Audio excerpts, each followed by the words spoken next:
opponent for this is...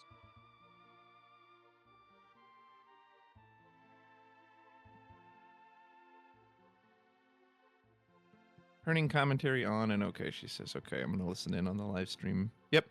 So we are live on Twitch. Hello to everyone out there. We do have some players situated at the stream table. We're kind of just working out the kinks right now. Having an issue here and there.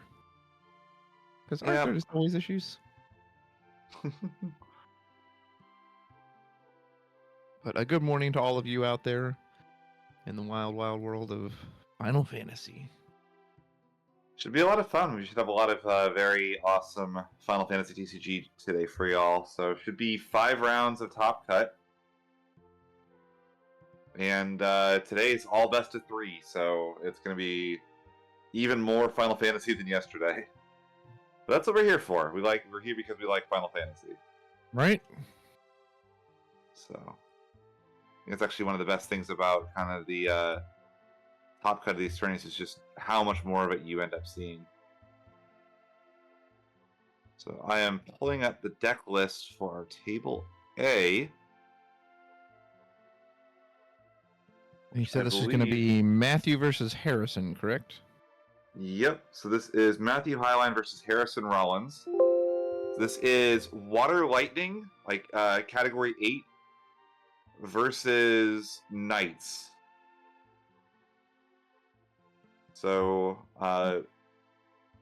we do have the backup table, so we have 2 tables going. So if one match finishes early, we can hop over to that one, which is really exciting. And should be a really interesting matchup. I saw this the Water Lightning 8 list and thought, okay, we need to get this on stream at some point because it's a list I've seen kind of around, but like haven't seen really do that much outside of like a couple of European tournaments. So I mean, these Category 8 stuff, I mean, we talked about when the set released just how strong it is. So seeing it, perform is no surprise, but definitely wasn't the dominant force in the meta that I thought it was going to end up being. No, not at all. Well, and some of the strongs are some of the cards are very strong individually. Like obviously the lightning package is quite good, but the ice and the fire package just I don't know, never really lived up to kind of what you and I had thought during our set review. It kind of ended up being Knights, but worse is kind of what it ended up being. It's weird. A card with as like strong of reading text as Squall just basically never showed up once. Yeah. But maybe the name clash hurts it too because there's so many good Squalls to pick from. Whereas Cypher obviously didn't have that kind of name clash you had to worry about. Yeah. Lots of EX bursts in this list. I'm seeing the 3 Lena, 2 King of Bermesia, 2 Reeves, the full 3 Thordens, 3 Cucullins, 3 Odins. Yeah, this list is going to have like 25 bursts. So this is going to be a minefield for this Knights list to navigate. The Knights list. Are we dealing with like typical aggro Knights, kind of leaning more towards mid-range? This is much more on the aggro side. We're not on no Ovelia or anything like that. We are looking to go fast. So it's a good thing we got a backup game because this could be over quickly then. I mean, we say that, but we do have, this is a 25 EX burst deck into a deck that's trying to kill it very quickly. Yeah, and Lightning is obviously the straight break, kind of gets around any of Corella's protection, so.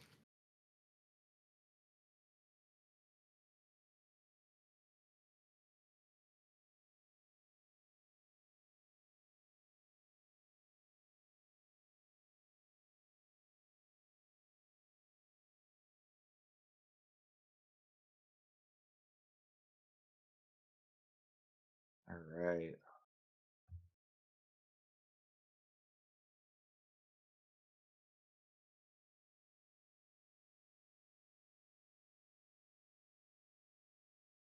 Let's see. Let's double check these lists. You're good. I don't even know if they've been allowed to officially start yet. They might still be in like a prep stage, so. Yeah.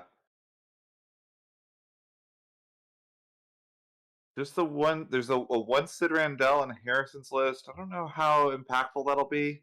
Idea has such a clean out to it, right? So.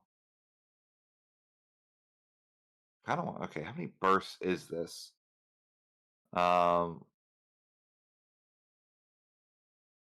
1, 2, 3, 4, 5, 6, 7, 8, 9, 10, 11, 12, 13, 14, 15, 16, 17, 18, 19, 20, 21, 22, 23 bursts.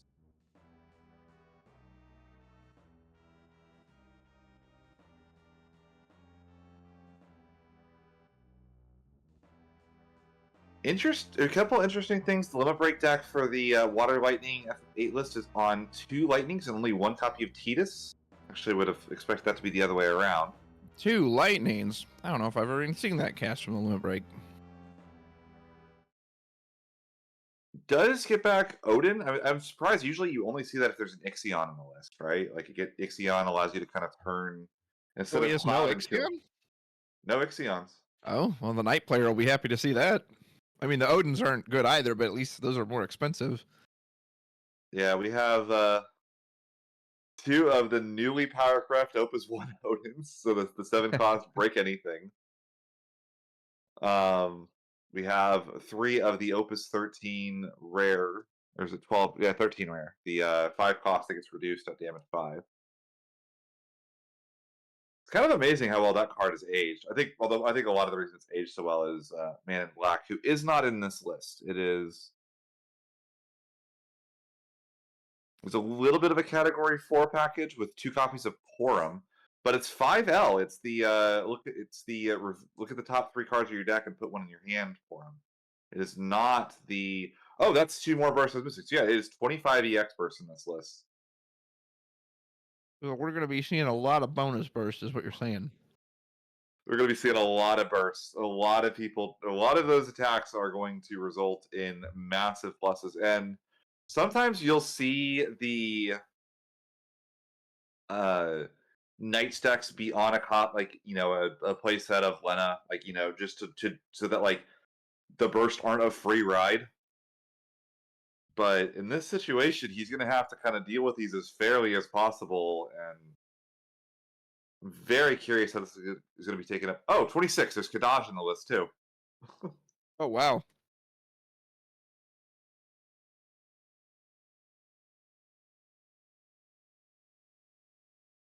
I definitely missed that. So yeah, 26 bursts. And yeah, in the chat, yes, it is. I think it is very much based on the YYT list, or at least inspired by it. Mm-hmm. Yeah, so we're just waiting on time to start. Players, because so anybody that's never been in the top cut of a major tourney, it's kind of an interesting start to your day. So you show up and you have to hand over your deck to the judges, and they're going to verify it against your deck list. But what that ends up meaning is they sort your entire deck out so that it matches the way it is on your sheets.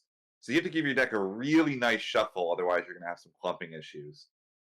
So usually you give players like an extra long time to do a couple pile shuffles and just like as many riffle shuffles as they can possibly do.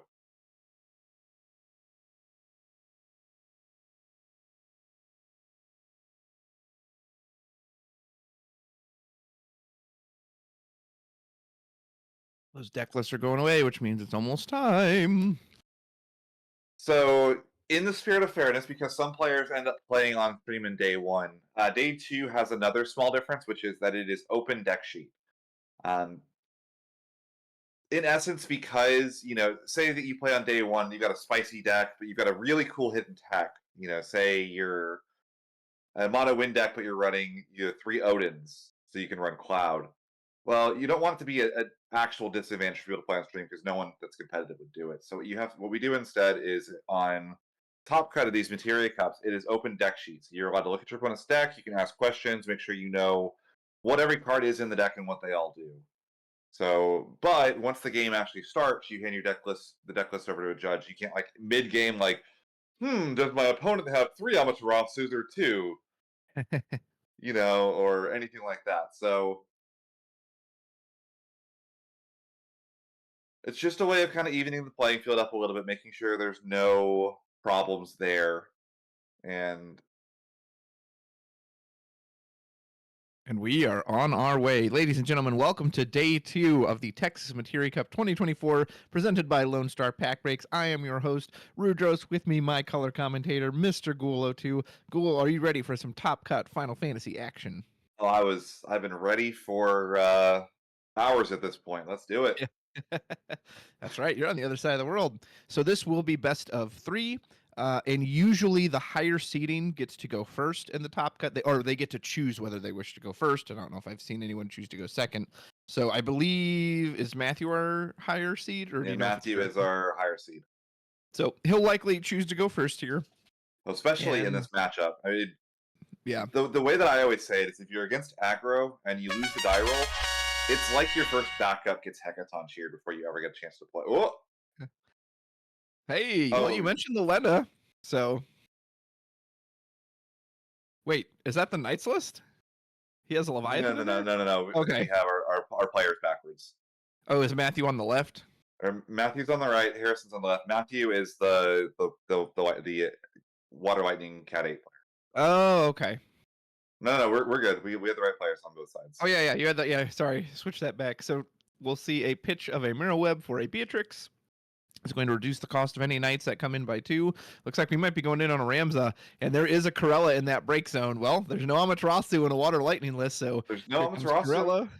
Honestly, there's not. There's my boy. Do we hit another one? Oh, yeah, that's going to be Lexwell Lily. We're going to overfreeze that Lena. Holy moly. Do you like 5 forwards on turn 1, Ghoul? Because you got him. I was just about to say, I actually really like the play line from Harrison. Like, what is the Water Lightning player going to do? There's no, like, Shantoto. Yeah. There's no Shantoto. There's no Amaterasu. Like you said, you're really relying on those EX bursts to potentially try to whittle this board down. And he's going to hit the limit break. He's going to go for a Cloud, presumably try to pick off this Lastwell, which, of course, in response, Harrison's just going to dull 4 Knights to at least trade with the Cloud. Yeah, this Lastwell can be a beast if left unchecked, as not only can he dull freeze your board, he can be ripping cards out of your hand, too, as the Knight player attacks. And there's no Ixion either, so there's not an easy answer to this. Like, there's nothing that answers this board state at all. Like, we have to pick this apart like the old-fashioned way. Oh, and yeah, and we're pitching 6-2 to take out Beatrix. Oh, man, that's interesting. Now, this Aranea is quite strong, as it has first strike, so none of these Knights can actually swing over it unless Harrison can get down an Avelia backup, if he's even running it, or he can get a 4th Knight and just break it with the Ramza action ability. So that Aranea, it cost Matthew his whole hand, but he actually stabilized quite well within 1 turn. He stabilized until the next Knight hits the field. Yeah. Well, and if the Lastwell had still been on the field, looks like we're going to access our own limit break. Granted, Leo's probably the only thing that does anything here. Victoria isn't going to be enough. I guess you could dull it all the way with Surgis if you wanted to push damage. Yeah, that's probably what I imagine we're going for. It's either Surgis or Leo. Either that or we're time traveling to the future and getting the Beatrix from next set. Do you like that, or do you kind of want him to like wait a turn and just wait till he finds a better option, or do you want him to just push the damage? Because see, he had Lastwell in hand. I don't know, man. Like, I don't know how much ice he has, but you might not have another ice card in hand to play the Lastwell. Is what must be going on there. Oh yeah, that I'm sure of. I just wonder if maybe. Yeah, I would have waited just because like. Especially because is a very temporary solution, right? Like we're only getting if the RNA is a problem. Bonus first. Breaks the Lily. Yeah, and you know he's got I don't know. I don't know if I like that. Because like, yeah, so we've gotten the RNA out of the way, but now we have only 3 Knights, or we have 2 Knights, so we can't get this RNA is just eating us alive. Exactly. Yeah, whereas the Lastwell could have potentially been a more permanent solution. Like, granted, I know there's no guarantee he would draw a lightning ice card. We do have Cypher. We're going to mill 2 cards. We do hit a Raijin, but it's not the Raijin you're thinking of, so that one's going to stay there. Cypher is not online currently, nor does it have haste because the other Raijin isn't going. But again, so now he has to find another way to get past this Aranea, and by attacking, he let his opponent draw a card and killed his own Lilith. And it gets, I mean, it's all bad news from here for Harrison, too, because next turn Matthew can drop that Adia, and Cypher can safely swing if the Adia is on the field. Yeah, absolutely. He can't party So, attack. He can't. Wait, did he just? we crashed the Corilla. We're just playing another one from hand, I believe. We swung with Corilla into the first strike Arnea, and And then passed. Oh oh, no! we didn't have another one in hand. Did he just forget about the first strike? Like, I uh-oh. Oh, we're gonna Amaterasu the Adia. But on the stack, we are also gonna use the Adia action ability to shrink. Harrison having to read that card. Oh man, this is going south for Harrison very, very quickly. Harrison has no cards in hand, no Corilla. And now The Cypher's gonna break Cypher's going to Ramza. kill the Ramza. I mean, no cards in hand. Just Oh, it's Amaterasu. Garland EX burst. We will get a night back from our break zone, although Harrison has, yeah, he's in a world of hurt with no if field, no Matthew hand. draws a card with the Lena off of this too.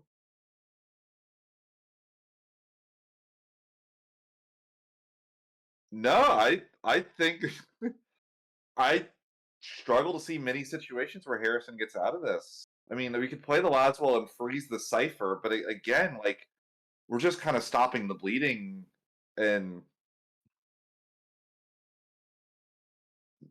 Beatrix for Larsa. Yep, we have to give up the Laswell as well. We can go search out something of cost 4 or more. Probably another Ramza. Again, I don't think Matthew has any break zone interaction, so he never has to worry about like a Mist Dragon or anything. Actually goes for Corella. Well, he will be able to cast Corella next turn where he wouldn't be able to cast Ramza, so I say suppose I that the understand problem that. is that yeah, Ramza takes too long. We can't if we had like a fire card in hand, we could warp the Ramza and it would come in like kind of in time to be relevant maybe. But in this situation, you just have to like and here's the problem as well. All of our last wells are gone, I Well, think. that's the thing too. Knowing that he already had lost 2 of them, I don't know. I'm really valuing that third one. Like I know Knights go burr, but I really think he should have just pumped the brakes for one turn, drawn to the last well naturally, freeze the board down. I think there's one Laswell left in the deck, and this Corilla basically has to hit that Laswell, or I struggle to see many situations where or where Harrison gets out of this without the Laswell. Yeah. But I Same, mean, at same, this same. point, like Matthew is like getting to the point where he's online now too. I mean, like even if we dull freeze the Cipher, which we feel pretty good about, all we need is another Adia, and the Laswell can't hang around anymore. Mm-hmm. And you still have to push 4 points of damage. Oh, there's a baby Ramza. Interesting. This was in the Canadian list as well. Wasn't really a huge fan of it. I would have to talk with the winner of that event, Jonathan, about what the purpose of it in the list is. You do kind of just like incidentally generate crystals and knights between True. the ice agrias, so like maybe it's a way of like kind of sneaking lethal out of nowhere. But I feel like,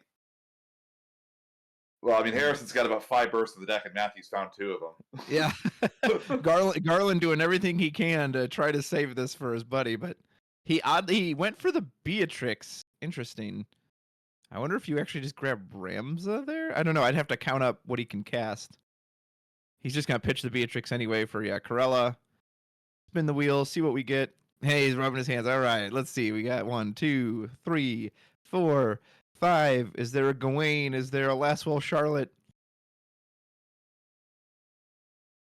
And we've got nope. I love the dramatic And reveal here too. yes, Gawain's there's about as one. good as it's gonna get. Ramza. Well, you could get one Physalis or one Gawain. I wonder what he's going to pick.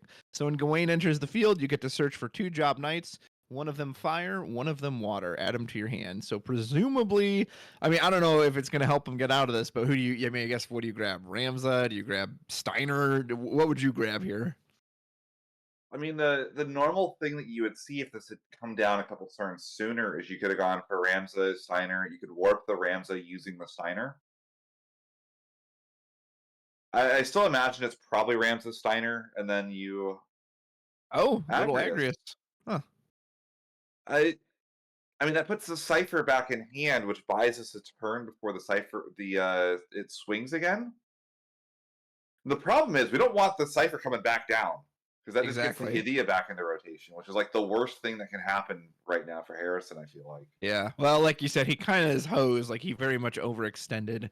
The 5 forwards blah is something, except your opponent immediately killed 2 of them and then had a blocker that said you're not going to do anything. Oh, we're just going to use the Lena special right now. Get back. The Cypher. Yep. So now this is somehow like the best possible thing that could happen. We're gonna mill 2. We're gonna get back the idea, I imagine. Oh, we don't even want the. Oh, that's just adding insult to injury. He didn't have to do that. We must have an idea in here. Gets back the Irvine. I mean, at this point, he also doesn't really need it. Cypher's going to deal with the biggest body on the board, which is just going to leave a 3K and a 5K, and that's not much protection.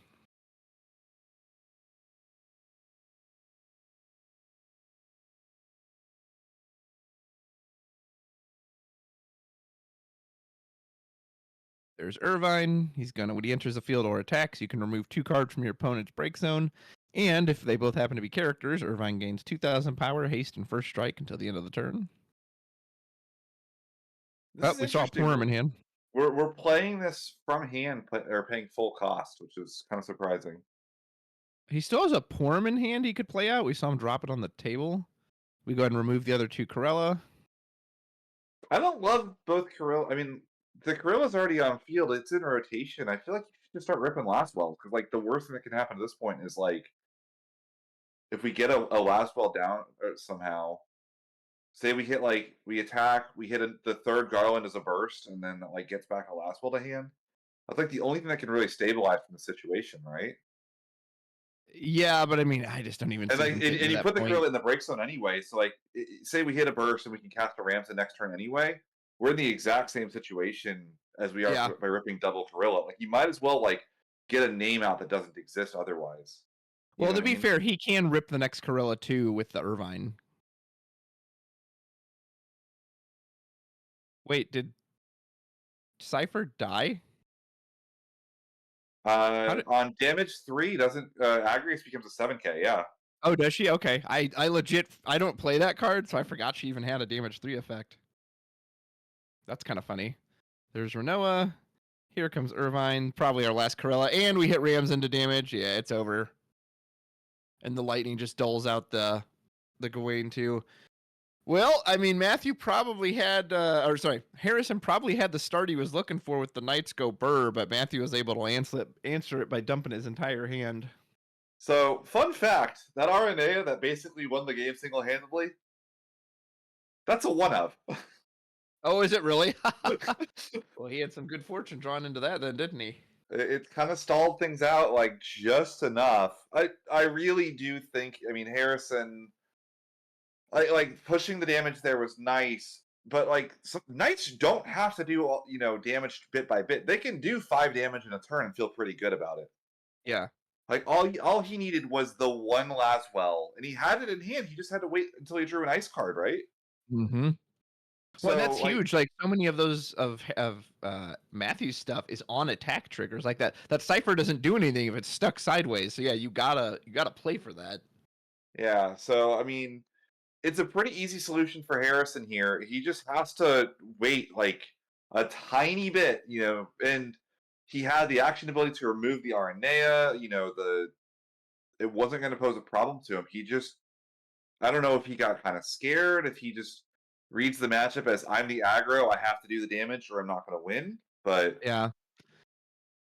Well, and like I said, he has the time. There's no board wipe in this deck. He saw the list. There's no Ixion. There's no Shantoto. Like, you can take your time. He's gonna have to pick you off one by one. So, yeah, I really don't mind the going for the 5 forwards on turn. I think that was actually probably the correct play for him. No, yeah, I have no issue with that. I just wish he would have pumped the brakes a minute, especially knowing you drew I guess it'd be one thing if he literally had nothing he could play in hand, but it's just like, dude, you have Lastwell, like that is your key card, hold on to it. Yeah, don't throw it out for a one-time Surgus. I feel like Harrison is having I will say Harrison is having the time of his life on stream though. We're having the dramatic flips for the Corilla, we're showing off our hat. I can dig it. Yeah, don't give in to the false prophet Surgis. Surgis is temporary. Lastwell is forever. If you had Surgis and Lastwell as a spoiler, I think that would just be unfair. But I don't think that was you that had the Surges. Not a lot of. No. You I gotta don't be know if lucky to limit get breaks. those limit break spoilers. Yeah, I was gonna say, and they're so rare anyway. So,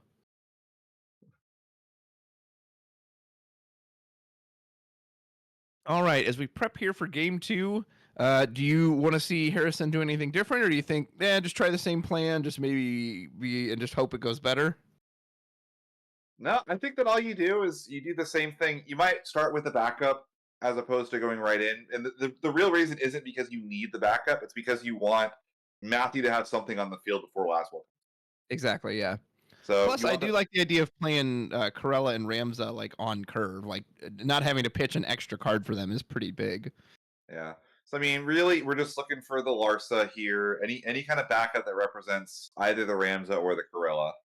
Alternatively, Gawain does it as well. I've really liked the Australian play pattern of like, well, there's Larsa for Larsa. You feel pretty good about that. Yeah. He has a Sid Randall too. That's interesting. Sid Randall probably not very effective in this matchup with all the EX bursts, the summons. Yeah, I feel like he wouldn't do a whole lot here.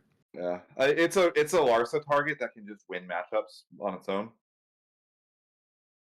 So it's kind of one of those situations where it's like you have enough ice cards in the deck where you just kind of need some amount of ice things in the to pay with, and it's Yeah. among the best things you can have for sure. Given that in the mirror it kind of can be determinative for that. It can win you against the Gigawall decks, and when it's not good for the day, you just kind of pitch it and play your last wall with it or your Renoa with it. I hope I mean, Harrison's patient here and passes. I hope he doesn't jam this Corella out. Like you said, because if he hits Lastwell, you want it to have a target that it can I hit. have a feeling we are not about to be patient. No, I don't think we are either. We got the Corella sitting on the table. Are we going to just ditch 3 to pay for it? I I will just say well, that. and I don't think you need to rush either. Like, again, it's not like Matthew's deck has some insane late game power. Like you don't have to kill this deck in 3 turns or lose. I don't hate this. I do hate that his backup is in front of his forward. Harrison, switch those. Needlessly confusing. So he does put I mean, but why even just put down Beatrix? Like you've just exposed it for no reason. You could have just done that next turn. True. I mean, this does mean that you can kind of attack with the next turn. It puts a threat down that Matthew feels a bit scared of and might have to commit more to. Yeah, And the only really, real advantage. Oh, go ahead, please. I would say so. So the argument for doing this, because you're right, the Beatrix is a 2 CP vanilla here. But the nice thing about this is that now Matthew has a lot of pressure. Maybe he wants to commit to a cloud early here, but like anything that he does is going to lower his hand size and create situations where knights start to thrive. Knights love it when you have 2 backups on the field or a forward that you want to do things with. Like right here, we're committing to cloud to kill a forward that didn't do anything. Yeah. I don't know about the cloud. Like, don't get me wrong. I understand Beatrix is like a continued threat. Oh, and we're dropping Kadaj too. We're probably just going to remove those Beatrix. Say, yeah. I don't know if I like Matthew going aggro here, but he also has the EX burst to bail him out of any trouble. So maybe this is the right way. Um, yeah, it would be nice if there's a warped Ramza. I would feel a lot better about it. So Ramza, of course, has the ability to warp for 2. If you're new to Final Fantasy, warp is effectively it's a lot like suspend in Magic the Gathering or anything like that. You pay the cost next to warp. You're removed from the game. You put a number of counters on it that matches the warp. So for Ramza, it's 2, and then 2 turns later, he enters field for free. And in that situation, when he enters, he's still going to revive a knight. So if you can kind of control the knights in the break zone without Kadaj, it actually is very powerful. Uh-oh, this Corella's about to whiff entirely. This better be a Gawain or a Garland.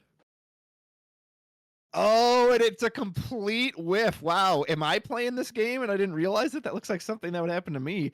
Sees 2 Ramzas, which means those aren't going to be available, and an Amaterasu. What an awful, awful hit for Corella. And by hit, I mean completely whiffed and swinging for the fences. The worst thing is all this goes to the bottom. That's 2 Ramsas and an Amaterasu on the bottom of the deck now. Like we really need a search effect now, and there's not that many of those in Knights at this point. Once the Yeah, Larsa he's got comes his out. main. Yeah, he's got his main one on the field. So Kadaj is going to come back and Dull, and they shake hands. Harrison's Wait, just he's gonna scoop it quitting, up. bro. But He's you haven't even taken a point of damage. What are you doing? This is the top cut. uh, Like, don't get me sometimes wrong. you play Gorilla and you flip nothing and you say, well, that's game. I mean, I understand that, but like, it's not like you were on death's door. The match just started. I don't know about that one, man. I agree. We could have found probably Renoa would have been the ideal one, but Yeah, Matthew doesn't even have any backups. I mean, he'll attack you twice, but I guess Harrison just didn't want to play it out. Like, yeah, I guess in that situation we can hop over to table B for glad we stream got a as soon backup as ready. yeah. Um,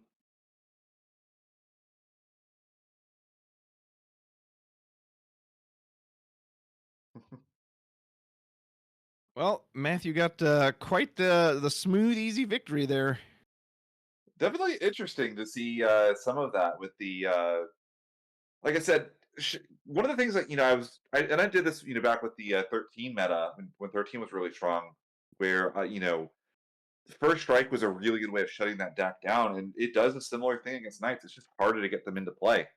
Yeah. That's why I run Novelia. That way you can have those big 10k bodies. Granted, they won't get a 4-color wool, but hey, I see an Alcid Rufus on the field. This looks like your kind of game. Yes, this is David versus Josh. We have Ice Lightning versus a Relm monsters list. This is a Firewater Relm. See, I need to actually pull up, double check, make sure that is actually live, right? If you have the info, Moogle, too, let us know. Is this game 1, game 2, game 3, maybe even? And it's Yeah. okay if you don't know. Don't feel like you have to bother the players for it. I was just curious if you happen to know offhand. Ooh, I see a Buffasaur. Every time I see him, I think of the Pokemon like Soar, Buffasaur. It's a pretty powerful card. Like right here, we're getting to deal with the Rufus for a 4 CP entry for 2 CP is really potent. Mm-hmm. And then I'm looks like curious how David's going to navigate the matchup here, and he's kind of, I think, seeing what he has to do, which is, I really think we need to be the aggressor here. We have nothing to deal. Oh, that's an hitting Atomos. a Tomos. That feels good. I'm kind of surprised that wasn't already on the field if Relm was on the field. We must have gotten the Buffasaur with it, which is an interesting decision because usually there's only one way to get the Atomos into play, and that's with the Realm. I'm wondering if this is game 2 and David ran Josh down. Buffasaur could be a defensive option to kind of protect Rufus. Yeah, absolutely. Game 2, David won the first game. So yeah, I'm guessing that was a reaction to what happened in game 1 where Atomos just wasn't fast enough to deal with the pressure that Ice Lightning can put on. You see, David has no cards in hand. We went for this narrow Alcid, Weiss, Rufus. We're playing almost like a mono ice aggro, but we have purple cards in the deck too.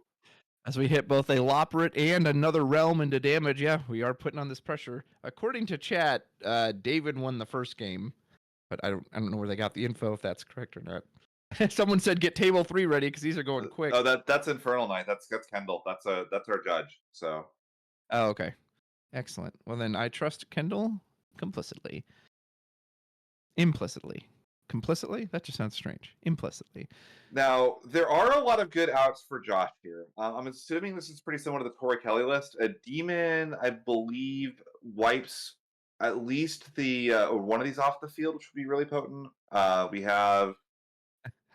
What about old Leo? What does he do?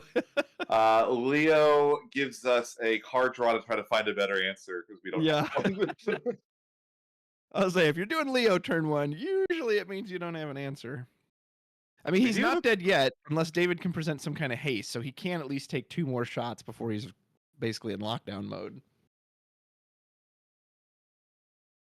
But yeah, this Realm's not doing much at this point. He doesn't even have close to enough monsters to trigger her effect. Not that you probably want David to replay these cards anyway.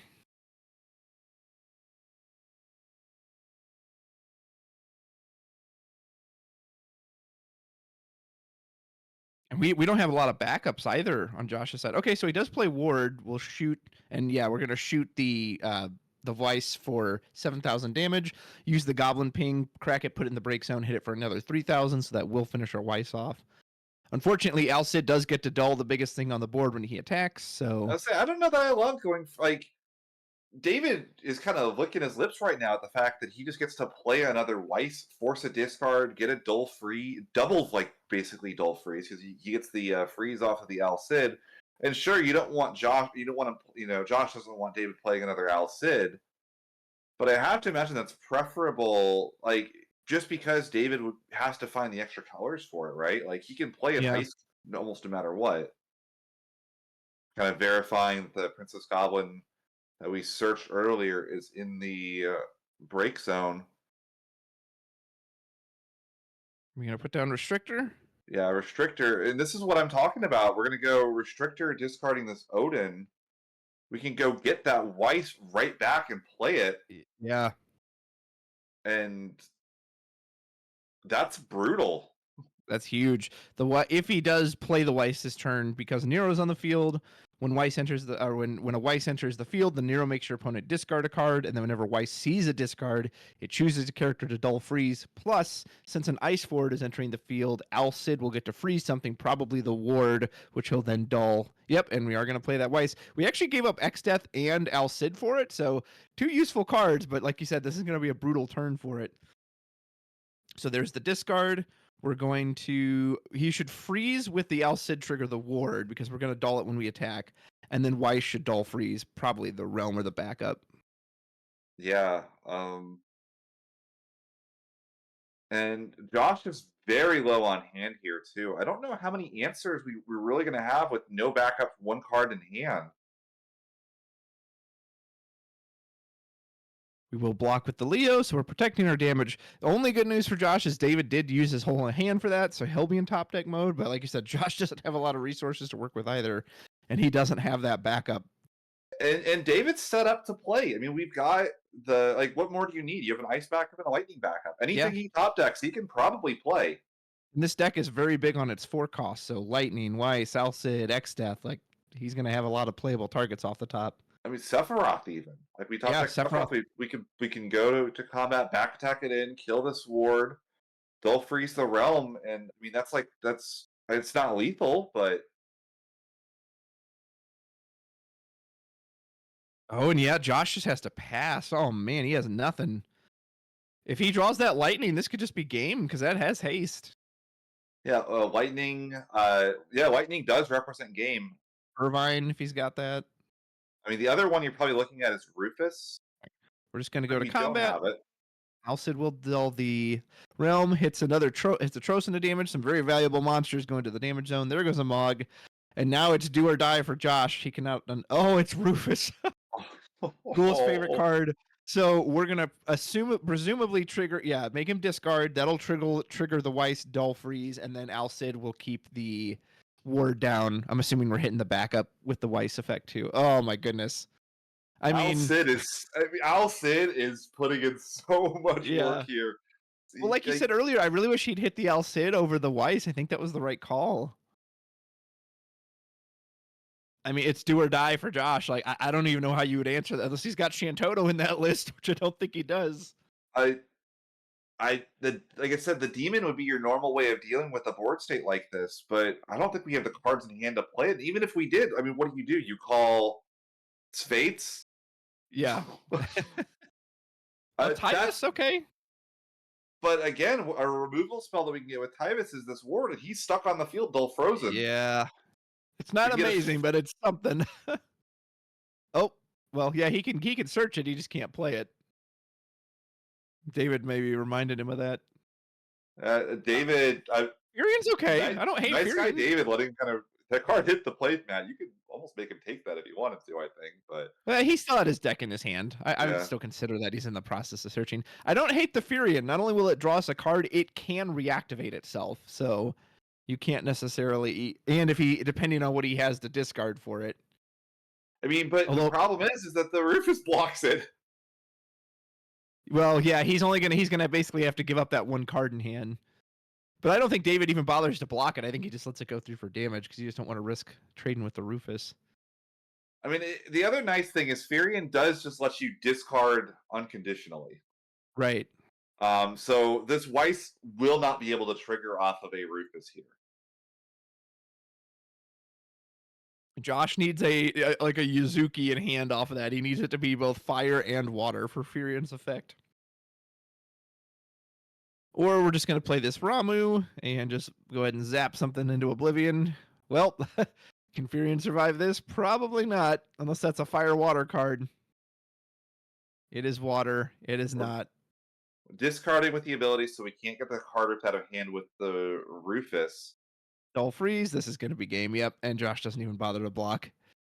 Unfortunate. Well, we only caught kind of the midway tail end of that, but yeah, that just looked like Josh was, or David was just putting on so much pressure that match. Who's got Stream C? We got the third table ready? Yeah, I thought that match would go a lot longer than that. But, I mean, props to the Ice Lightning player. I would not have picked Ice Lightning to beat a Realm deck, given that there's just so few ways for Ice Lightning to deal with Monster. But David found the line, which apparently is just punch the Realm player in the face repeatedly. Exactly. Yeah, I'll say, hey, those monsters are no good if you don't get time to set them up. And if you can't access your resources with the dull freeze, that's something that a monster like Atomos can help counter too, right? Is that if they're hitting your backups, the Atomos can kind of counter that. So again, the Realm was already on the field when we came in, so I don't know why he did what he necessarily got off of it, but Yeah, it's definitely interesting. So there must have been. I'm assuming that Josh in game one went for like Goblin Atomos, which is the normal play line. mm-hmm. And it must not have worked because we ended up getting the Buffosaur instead. I'm guessing maybe there was a Rufus that just got way out of hand, and Josh said, "No, no, no, no, no, I'm not. This is not happening again." Yeah. But I do know that there's a pretty common play line that can do as an anti-aggro, where you go for Trosahagen, and you get like basically two bounces and two draws, kind of hanging out there on top of like Tros, which is a really obnoxious, forward for monster for aggro to deal with. Yeah. But you also don't really want David replaying, this Weiss over and over and over again. So David is going to take that one 2-0. We saw two relatively quick 2-0s here. I'm told we are going to try to get possibly a third match on here, but we'd have to get somebody to slide over. So I don't know if that will or won't happen yet. those were the first one especially was a lot quicker than we were expecting. Yeah. You sound stunned. Hey Steve, I see you're in the chat. Good to see you, buddy. Definitely interesting. So, unfortunately, we still got 37 minutes to go, and probably some of these matchups are going to go pretty long. So, yeah, I would imagine so. Well, and that match always kind of reminds me that you can never fully count out an ice list, just because if they just hit that right amount of resource denial and you do not draw like your way out of it, that you can still lose no matter how strong your deck is. all right, now that's talent right there. We're stacking our cards and having them stand with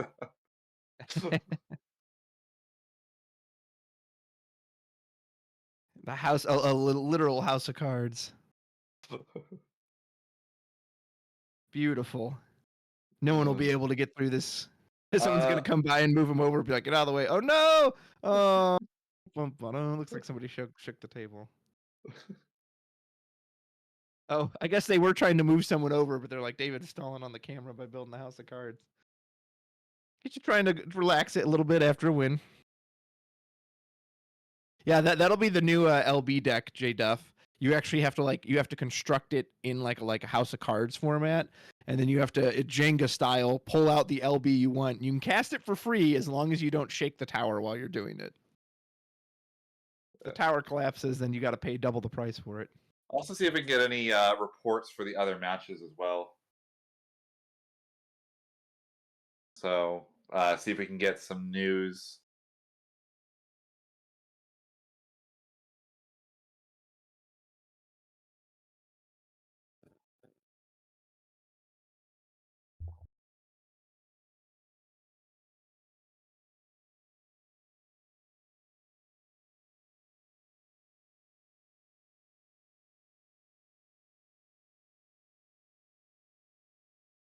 Actually, now that I think of it, let me see if I can get access to the bracket itself.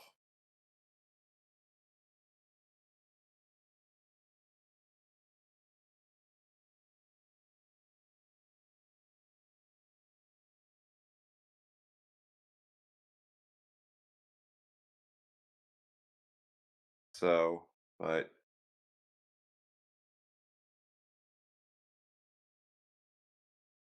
Yeah, we saw it on stream a moment ago, but oh, we've seen some pretty interesting stuff already. We've got the fabled Gorilla Whiff. Although I say fabled, you're the connoisseur of the Gorilla oh Whiffs. yeah, oh trust me, I was whiffing on Corilla back in Kansas City. That's old hat. Okay, so it looks like obviously we know David and Matthew won. We don't have any other entries on the bracket yet. They are trying to move someone over, I'm told. I don't know if they'll be able to. Yeah. Oh.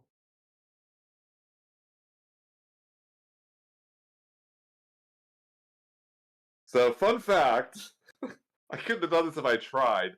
The only two matches that I've reported so far are the two matches that we picked for the stream tables. You're having the reverse luck from yesterday. You were good at picking the ones that went pretty lengthy yesterday.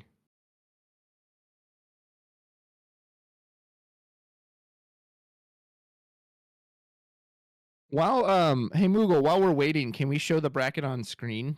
It doesn't even have to be the one with the two filled in ones, just so because I think people would be interested to see which players are playing which.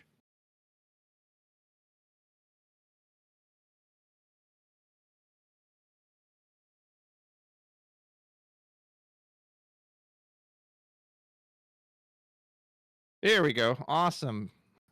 Kupo, you are the best. And we get that sweet Terra animation of her beating up on Ultros. So there you go, folks. There's your bracket on the stream. Both Matthew and David were on the left side, so if they both win their next matches, they're going to be meeting each other.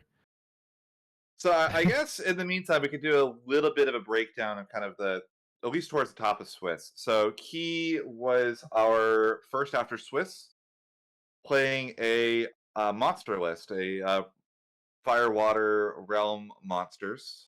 Nice. I know our second after he is playing. Let me see if I can pull up these individual lists. Some live editing done cheap, as I always call it. This Editing on the is fly. oh, he's playing against Soiree, which is actually a very interesting. Have not seen that in a while. Our second place, we have Mike Powell. Nobody's ever heard of Mike here, right? Yeah, who's that guy? Total unknown. Is he a new Playing. player? So he's on the Air Bart's Refia list, and he is up against John Lowry, who is on looks like an Earth Water Chaos Arc. No, just mono. Sorry, mono Earth. We're on Shinryu.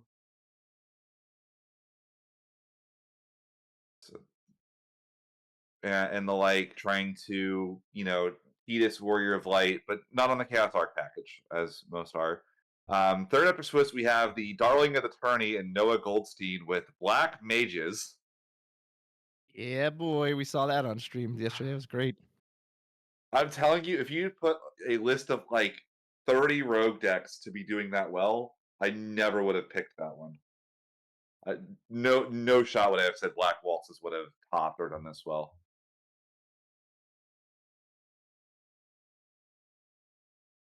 So Noah is up against, I believe it was Twins. I remember hearing about this. Yeah, Palamporum Cecil is what the list is. So it's like Rosa Cecils with Twins as the secondary stuff. You still have like the 4 colors for Warrior of Light, of course, because we're already playing Earth and Water and Fire. So might as well just find a way to get the win somehow for the Warrior of Light.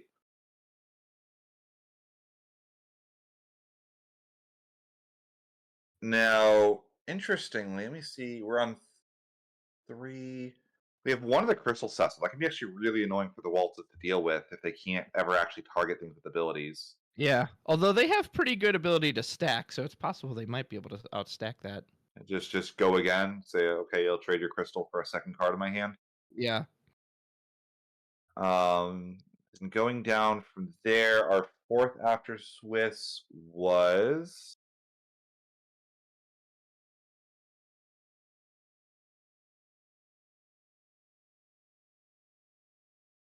Sydney. This is Sydney is on the same Bart's, the Air Bart's Refia style, where you have like the Opus 7 Legend Barts. But I swear, occasionally you see cards that have like text that just you like just was not there until you read it recently. Yeah. All right, we do have some reports in. Oh, excellent. So we have Mike Powell, naturally won. We have Kyle Donovan. That is. Kyle was playing. Where's his name on there? Okay, Kyle was playing William Comstock, so Kyle beat him.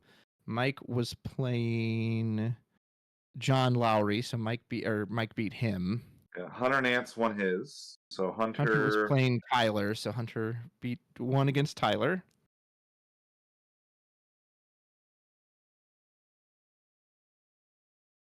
Brian Savalas, that's category 4 win. Over Alexandro Deonda. Sydney Ung, so that's the Bart's Refia list.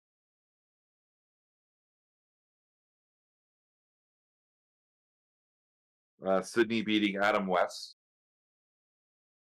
Oh, sweet. Steve, I don't know if you're still in the chat. We did actually get a breakdown for Top Cut, so I'm going to read it off to you.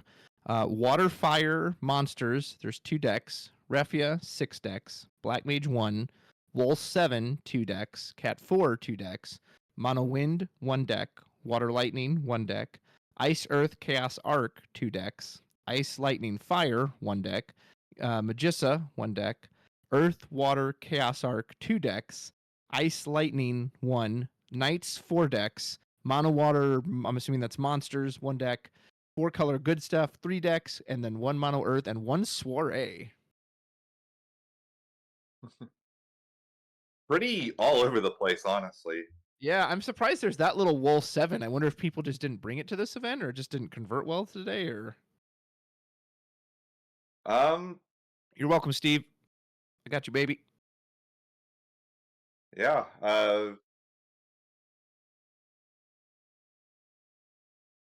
Definitely, I would say it's a pretty normal North American breakdown for what I would expect as far as, you still have, North America does still have its aggro pilots, but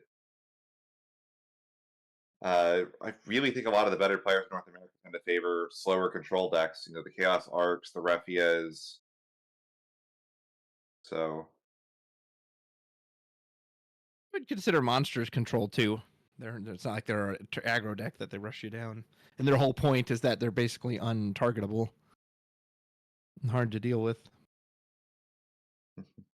That's kind of my, I'll either be doing a set review with Jared, Eureka, if he's available, or Ghoul and I will do one together later.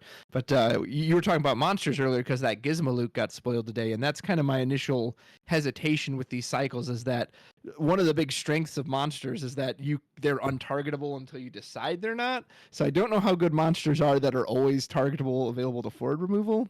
But Cory can tell me his opinion on that too. But that was kind of my initial thoughts on them. So something kind of fun for y'all. I have to leave a little bit early today, unfortunately. I've got a flight to catch for my honeymoon. But we do have a replacement for me once I end up leaving. We're going to have Tori Kelly take over for the analyst position, so you guys can get some real insight from somebody that knows what it takes to actually win one of these things. Isma Chad. That's funny. So. I'm told Sam Prime won his match. He might be on stream next. Steve's giving you some love in the chat. Cool. Yep.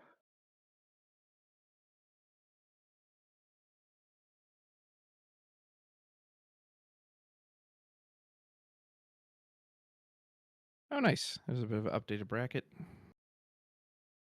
I think those are all the matches we'd announced. Yeah, Kyle Sydney won. Yep. So Hunter and Sydney will be next on there, and Sam beat Jonathan Kern. It looks like. So he'll take on the winner of Alex Dewey and Connor S. That would have been a really be an interesting match. That would have been Ice Earth Chaos Arc versus Earth Water Chaos Arc.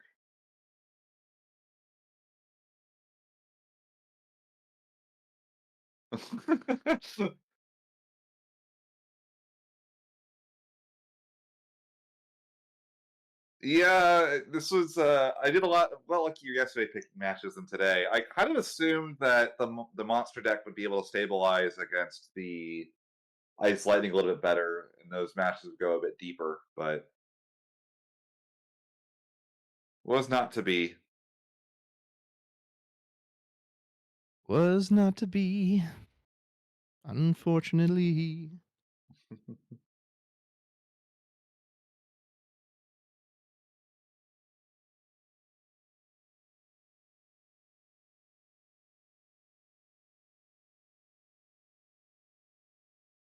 I guess while we do have a moment, I do want to shout out. We should shout out one more time that the shop and everything that goes on behind the scenes for this event has been incredible. So, Absolutely. speaking from experience, this has been like one of the easiest events for us to work with. Mughal behind the scenes has been doing an incredible job. She's responsible for all the layouts, the transitions. She is managing the damage. So shoot her some love in the chat as well, because man, the stream looks good. Yeah, and having commentated a lot of these, I can say too, like it's just been so nice working with them, and I feel like I've gotten so much response too. There's sometimes I'm kind of like, it's such a limited staff, so I've got to sit there and like, hey, I saw something on stream, and there's no one to respond to me. So I absolutely love that DFW has that entire team, that they've made this so smooth and easy for us. Yeah, and man, I miss LoneStarPackBreaks to bits. Like, oh my gosh. If I could just like pick up the store and just like teleport it to near me, I would absolutely do it. I mean, shoot, if it runs like this, I can see why you love it so much. So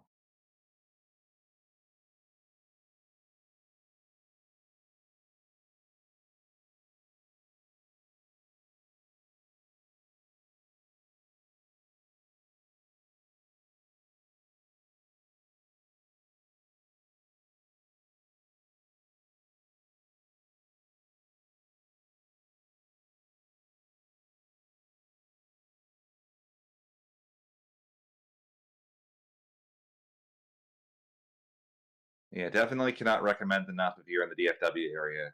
Dropping by, saying hi. It's a good group of people, and it's a really, really nice store. So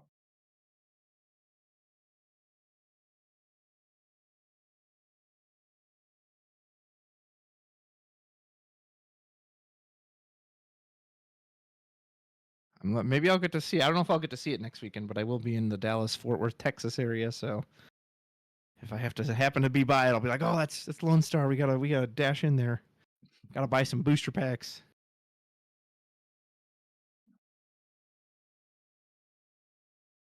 Hey.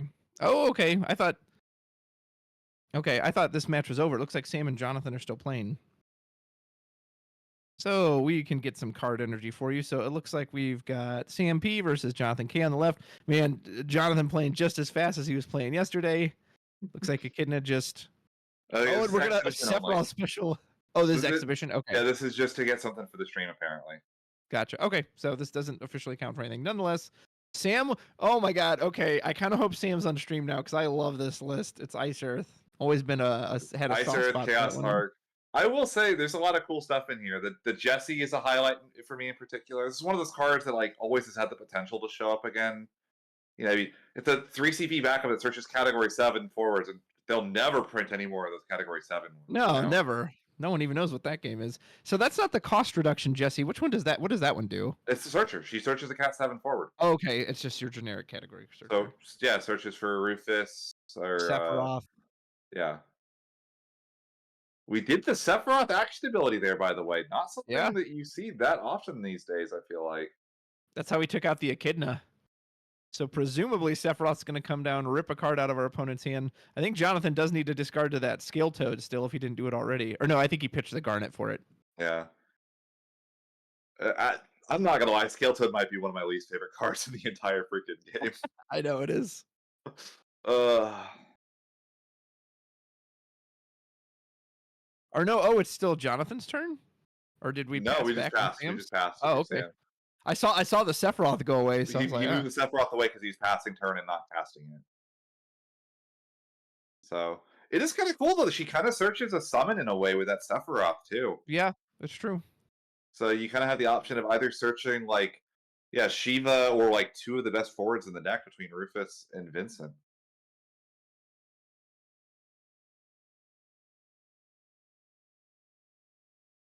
Uh, it's funny. You can tell Jonathan has practiced this deck a ton to try to avoid time restrictions because he plays faster than I think any Chaos Arc player I've ever seen. Yeah. It is appreciated. He certainly shouldn't have any issues going to time.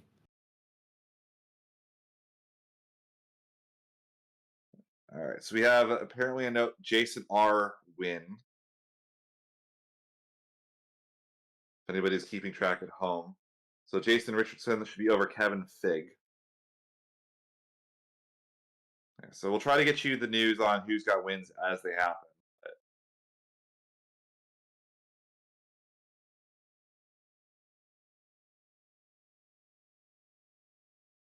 5-7 Shantoto? Oh, Chaos. Okay.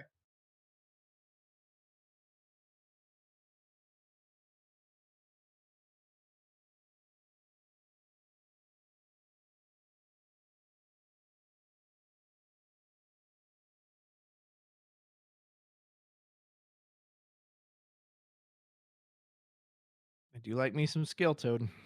Now, I will say it's kind of interesting. This is still trying to do the prison stuff that Ice Earth kind of does, where we're locking our opponent out of being able to play the game entirely.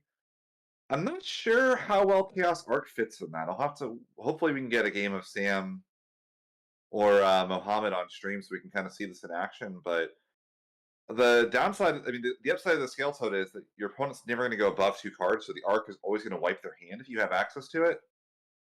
Tell that to Jonathan with his full hand.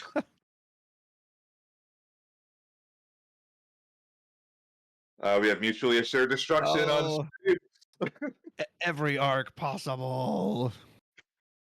Take the Leo back. I don't want it. I'm kind of surprised Sam didn't arc his chaos. Granted, I get the feeling Sam isn't like playing full out right now, but Yeah. because I think he just Victoria'd last turn for no effect. So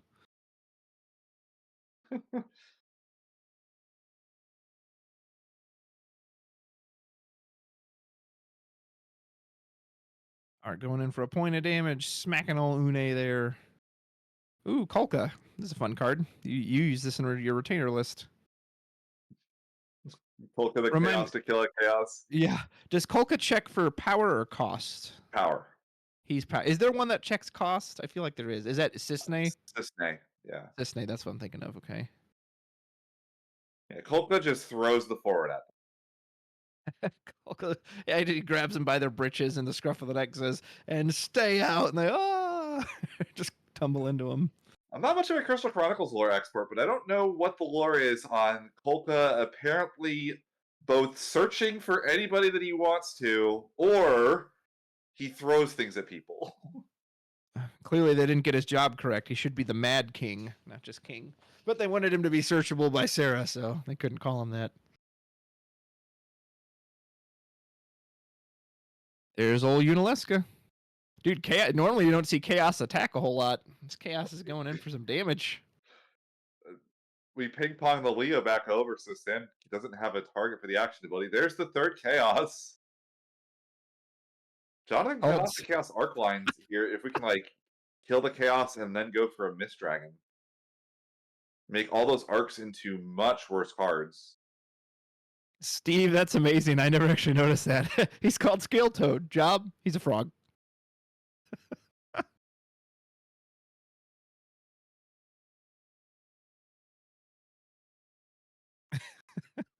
Interesting. We returned the Chaos to hand there.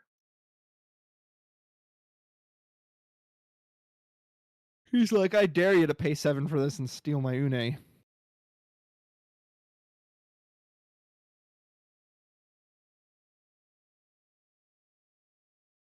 You know, I've seen the Lightning Earth Chaos Arc. I've obviously seen the Water Earth. I don't know if I've seen the Ice Earth version of it. This is pretty much brand new. I'd be curious. I'll have to ask Sam like what made him pick this version of it over the others. Boys are being gracious and just entertaining us with some exhibition play here while we're waiting for the top cut to wrap up. Mm-hmm. We should be getting pretty deep into the. I think we've had like at least 10 or so report, right? Probably only about 6 or so stragglers left. Yeah, it should be getting close. And there's 14 minutes left, so unless they're pushing all the way to time.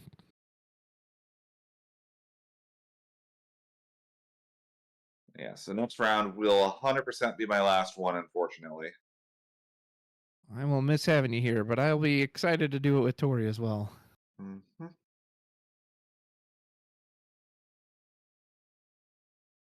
All right, so Anthony Wynn, that is a Chaos Arc, I believe Earth Water list. Anthony, and he was playing against Jonathan Garnick. Okay. So we haven't heard from Black Mages yet, right? Either We Noah have or not Cory. heard back on Noah yet. Okay. Gotta say, I'm rooting for those Black Mages. Always like rooting for those rogue decks.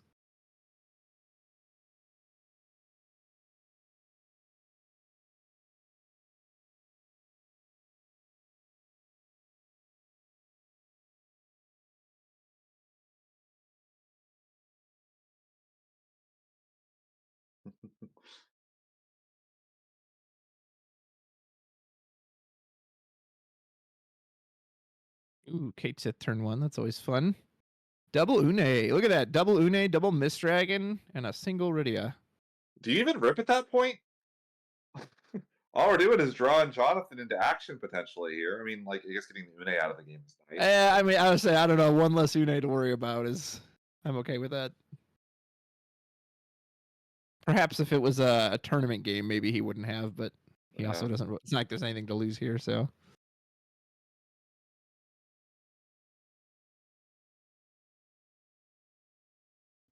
And we're seeing Rydia, because Rydia is a beloved character by the design team and always gets great cards. Whether it's an amazing forward or this awesome backup that can search out 2 things, Rydia is the card to use. Have we gotten a Rydia in a second? I feel like we're due another Rydia.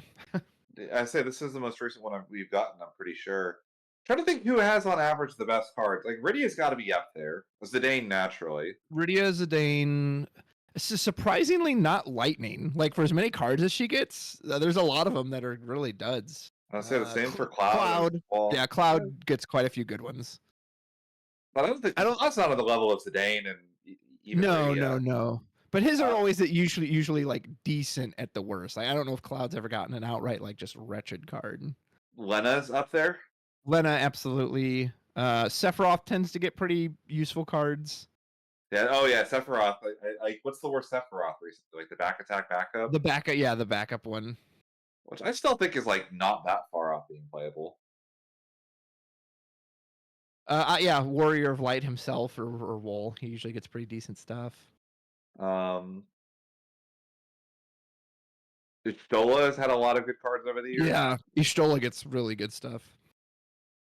When this most recent Ishtola was revealed, this spoiler for the next set, like, you know, you're probably never going to run it because the Opus 16 Legend's so good, but it's like, on its own, it's still okay. You know, it's not terrible.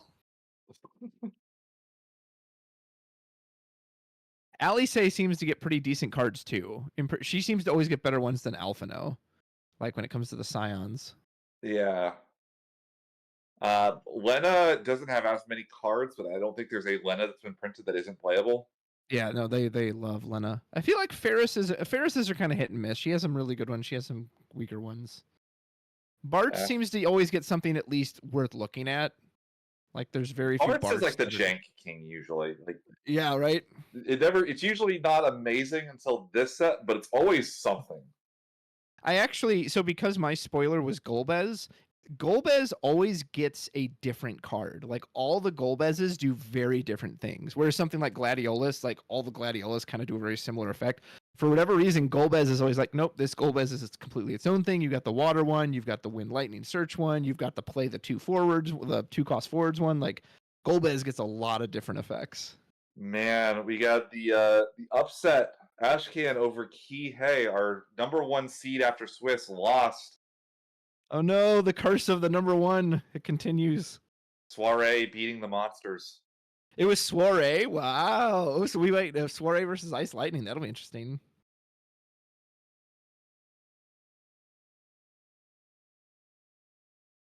Mohammed Ahmad win.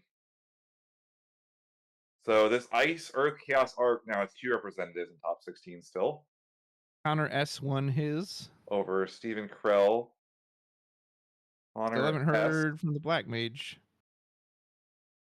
That is not. Yep, that is not from there. So it's Connor Sanchagra over Alex Dewey. Help us out, chat. Who else always gets really consistent cards that we haven't named? I'm trying to think. I feel like Yuna usually gets pretty good. Like Yuna's had a few little misses, but she usually gets pretty solid stuff too. Relm's up there. I think almost every realm was playable. Yeah. Oh, Sam just played it. Shantoto. I mean, has Shantoto ever gotten like an outright stinker? I feel like most of her cards are pretty useful too. Earth Lightning Common wasn't very good. I still love the 5 cost backup Shantoto that like gets a wind and an earth card. Oh like, yeah, that card's so. That why did they couldn't name that card Prish? Yeah, right. Because they didn't want you running both of it. Oh, if that card is that's named true. Prish. I forgot about that one, Steve. That Opus 10 Toto was terrible. Yeah, although I also like cards like Colossal Shantoto are like some of the most like underrated, just cool cards too. Yeah, that card was sick. Yeah, Meath does get a lot of good ones. I mean, he doesn't get a ton of them, but I feel like Titus mostly gets playable cards too. He's got a few like mediocre ones in there, but yeah, I think he's probably down in the protagonist standings a little bit by like Zidane. Yeah. Just like maybe a notch below Zidane. Oh, Cecil. Cecil always usually gets Cecil is Cecil gets. Same with Rosa. I feel like Rosa usually gets some pretty interesting effects. Yeah. There's a lot. There's clearly a lot of 4 love because like Porum too. Oh my God, does Porum get good cards? Yeah. I still think the funniest thing about the new Porum or Palom Porum is the more I think about it, the Porum will probably see more plays than the Palom. Yeah, Palom always gets. His is just never as interesting as the Porum effect. Yeah, the Cecil does have a few clunkers, but for the most part, they put a burst on that one. That one's kind of burst. You can play it. Yeah, Porum's definitely has got to be up there for best name.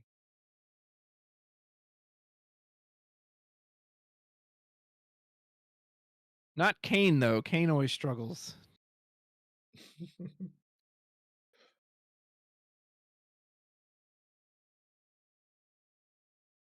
They've never printed a bad poo-poo. Ha! I see what you did there. For summons, Leviathan's got to be up there, right? Yeah, Leviathan gets a lot of and I think probably because he's in water. So whereas like all the Shivas kind of do a very similar thing. Oh, they freeze or they break a doll. Like Leviathan has gotten a variety of effects. Sometimes it bounces, sometimes it draws, sometimes it puts cards back into your deck. Yeah, he's been kind of. There's one that cancels auto abilities. Like that's not a very Leviathan thing to do, but he does it. So Christopher E has a win. So and he was facing James Sanders. It looks like. So he'll face Brian Savelos in the next one. We're getting there.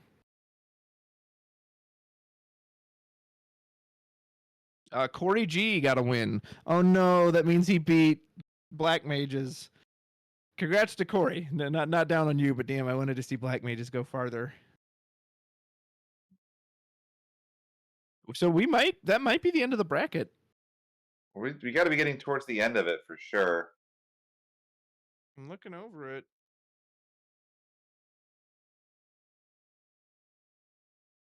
I feel like I've seen most of these matches a winner declared from them, so that might have been the last one we were waiting on.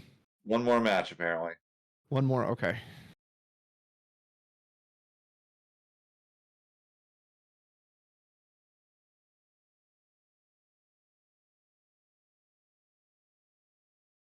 You know who always gets kind of crummy cards despite being an FF7 character? Red 13.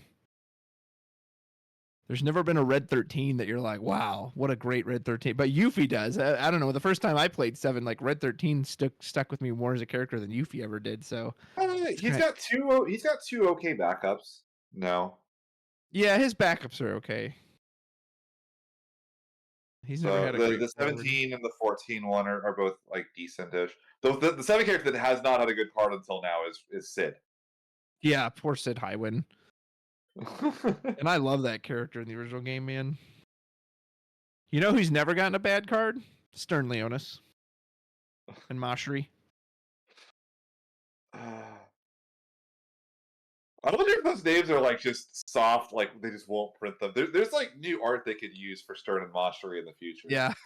I wonder if they're going to do the Dataluma thing and try to like fix them.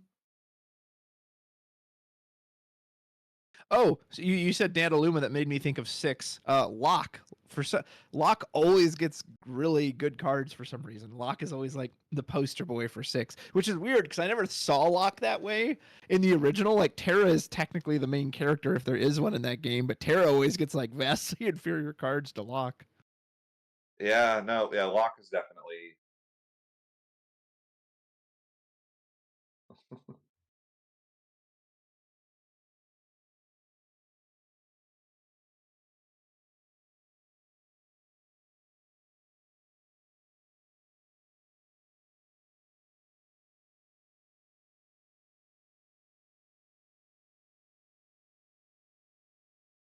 Thomas took it over Leon. That should be our final one. So the Mono Wind is out. A lot of our rogue decks did not make it through the 32 cut.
All right.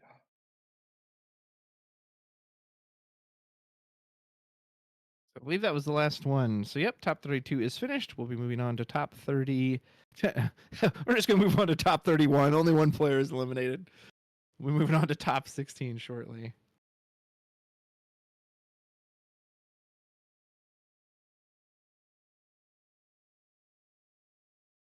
Yeah, you are correct, Steve. Like for as many cards as they printed for 7, it was never.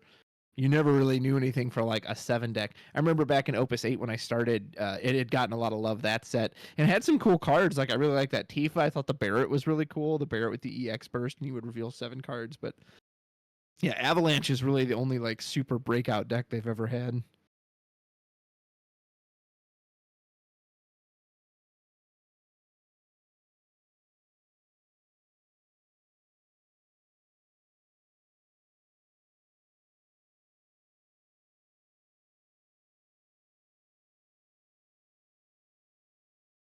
All right.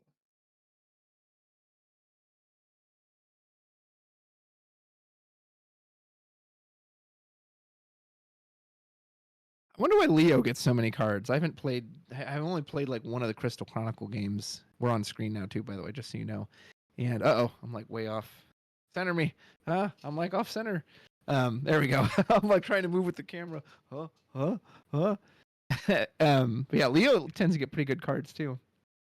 Yeah, Mira actually might be up there too. I think almost every Mira has something interesting she does.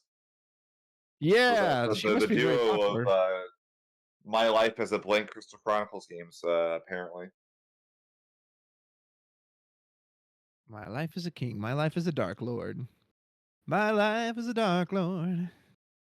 Children at your feet. Okay, so here we're selecting games now. So here we've got a new bracket. Let me read it off for you all here as Google gets that match set up for us. Okay, so we have Ashkan versus David. We saw David's Ice Lightning at the end of the stream there. We saw, and then we'll have Matthew versus Thomas S. We'll have Jason R versus Kyle Donovan. Hunter Nance versus Sydney. And then on the other side of the bracket, we'll have Cory G versus Anthony M. Christopher E versus Brian C. Connor S versus Sam Prime.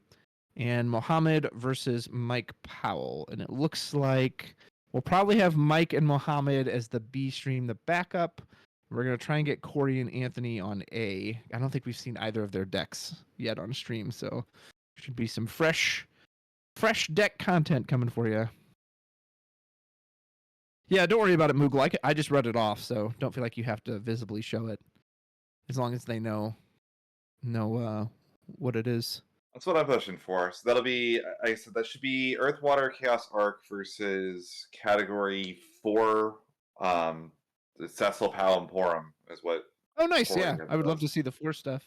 And so, and then Mike versus Mohammed. That should be a relatively long match as well. Yeah. I'd be surprised if that one's like, oh, it's over in 5 minutes. So that'll be a good backup to have.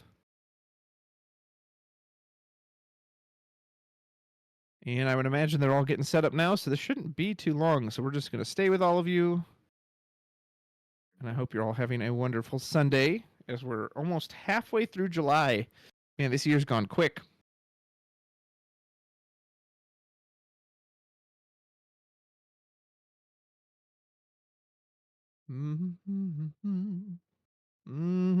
Ghoul clearly on the Knights team with his Beatrix there in the background, showing off the girl.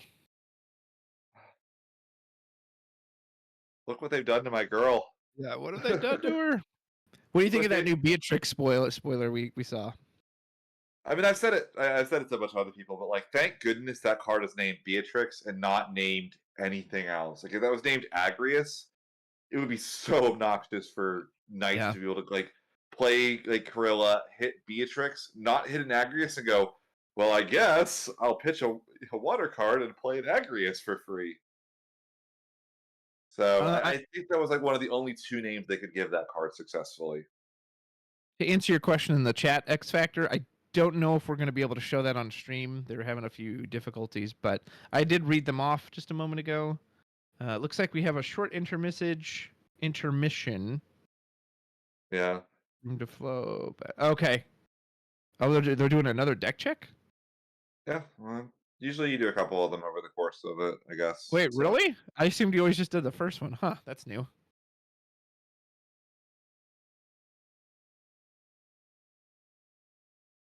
Yes, I can read them off for you because it looks like they're doing a small delay anyway.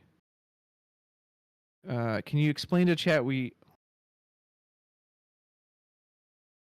Okay, I am told to inform you all that they can only show the bracket each round. I think it's causing some kind of... Yeah, it doesn't update live. See, some of the stuff that they do, it's going to be a little bit tricky to actually get it to update. So yeah. Plus, maybe they might be worried about people like I don't know. I mean, you could. I have no idea. Anyway, I'll just read what the pairings are for you. So we will have Ashcan versus David, and then Matthew H versus Thomas S, Jason Richardson versus Kyle Donovan, Hunter Nance versus Sydney N, and then on the other side of the bracket we have Cory G versus Anthony M. That's the match we're going to try to get on stream for you, and then Christopher E versus Brian C, Connor S versus Sam Prime, and Mohammed versus Mike Powell. Those are our matches. Oh, yes, yeah. So to make it easier on our production team, we're going to try to just not show the live brackets, but I'm happy to read it off for you also.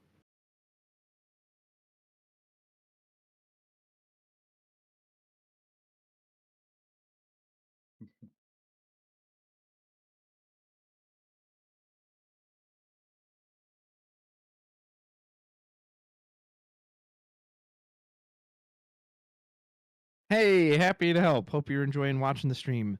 We've still got 4 fun matches coming for you, which will be our top 16, and then the quarterfinals, and then the semifinals, and then, of course, the grand finals, like Rubik in Dota 2, the Grand Magus.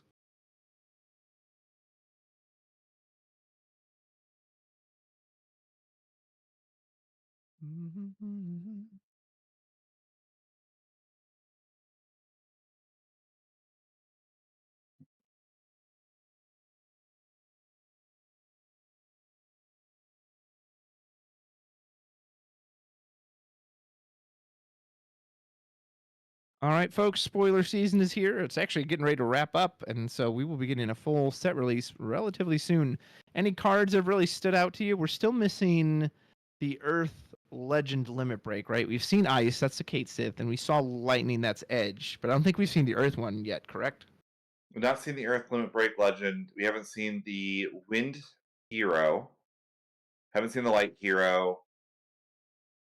Um, haven't seen the Fire Hero or the Fire Rare yet. We know the Fire Rare is going to be that Vincent. Yeah. Vincent's getting 2 cards this set? Uh, it's the Galleon Beast variant, so I don't know if it's 2 Oh, different okay. cards or what. We have seen the actual card for it. We just don't know what it actually does. One of those cards we've seen the art for, but we don't know what it does yet. Yeah. There's that. There's a Wind Pyro Hero that we don't know what it is or what it does. There's a Hythlodaeus, which is a kind of FF14 character that was a Earth Hero forward. Still don't have the effect for. For those of you who are FF14 fans in the chat, so we have quite a few of the Scions. Ali Say Alphino, we got a new Kryl finally. We got another Graha and an Ishtola. Are we going to get one of each of the Scions? Will we see an Urianger? Will we see Thancred? Or do you think they might get left out? I mean, Thancred's the name that deck wants the most right now. So, especially if they can get like a Lightning or a Water Thancred backup, I think that would be like the best thing the deck could possibly get at this point. Yeah. Yeah, more backup consistency. Man, I miss the old Earth Minfilia package with the Ida and the Papalimo. Like, I understand story-wise why they're not printing those cards anymore, but I don't know. Don't let the story, story-wise, there's 100 characters who shouldn't be getting printed cards. So I would love to see a new Minfilia, new Papalimo. That'd be cool. I mean, there's a lot of cards that we like. There's art from that game that we're still missing. We've never gotten any Mono 14 art, for instance. Yeah, that'd be really cool. I would love to see like the lease from the Stormblood box get printed at some point, for instance. He mentioned Sky Pirates. We were talking about playable cards earlier. Vaughn gets a lot of cards, and that's what I'll say. Let's say Vaughn actually. I mean, he gets pretty decent cards usually. He's got some stinkers in there too, though. Yeah. I mean, I think every protagonist has some stinkers usually. Oh, Squall, I feel like mostly gets okay stuff, but of course they're all named Squall, so you can only play one of them. Yeah. Yeah, someone on the team really loves crystals. Like, there's a surprising amount of crystal support in these cards. I'm excited for it. I think they're finally figuring out what to do with how they want to handle them. I think these are much better designs for a lot of them.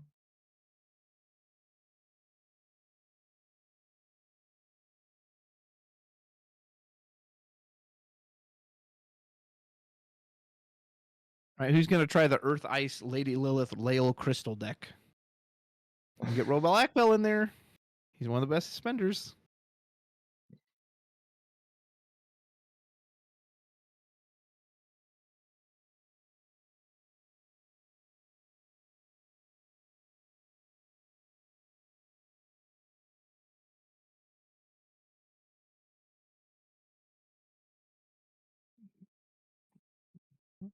12, 13, 14, 15, 16.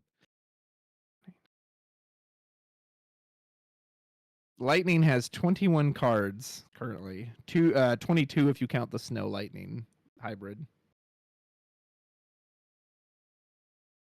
My goodness, she gets a lot of cards. I said we've seen before. I was like waiting. I was like, I almost wouldn't put it past them to put a second lightning in the set. Right? Yeah. It's kind of funny that, well, she got 2 in 19, 2 in 18. From night, yeah. So, and she got 1 in 22. So technically, 21 and 20, she didn't get a card. She must have been starving. She's like, this is. She had picture her backstage, like pounding on the producer's desks, like this is madness. How could you go 2 opuses without a lightning? I am Final Fantasy. I demand recompense. We need the Louis Vuitton lightning. That's the one that I'm looking for. Yeah.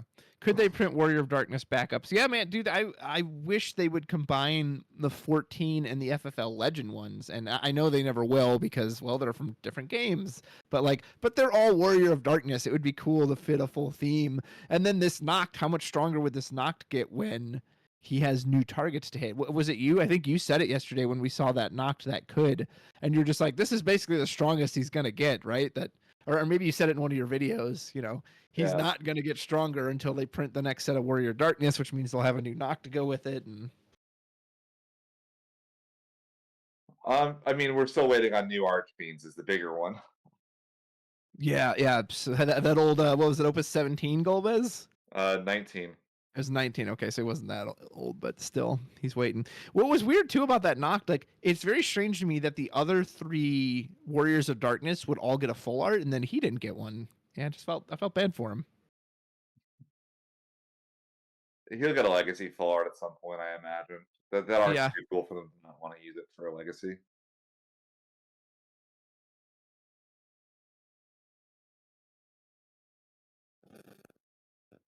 Yeah, Moogle, if you need to go to a break, feel free. Okay, looks like they're seeding the players right now. Okay, so I do have a round 2 breakdown for everyone watching. So these are the decks that are still in the top cut. So there's 4 Refia.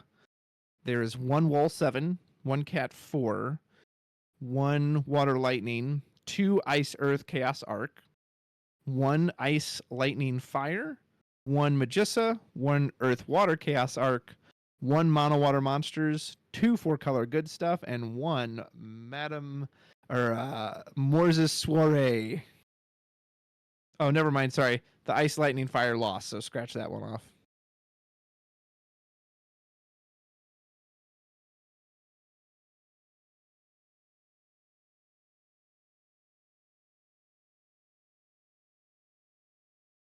I think that's all 4 knights, though, that lost in that first round of Top Cut, though. I mean, it continues to seem to struggle with that, right? Like, it gets to Top Cut, and then it just has trouble. That was converting. The thing, is it was starting. That narrative was starting to flip a little bit. It's won a couple Materia Cups now. It won the Canadian one. Like, it's funny that narrative had started. We talked about it yesterday, how that narrative was starting to go away with Knights, where the deck started to have enough variance in its play lines and what it was doing that it was starting to become a little bit less linear, which is what I was crediting as why it was maybe starting to actually perform in Top Cut.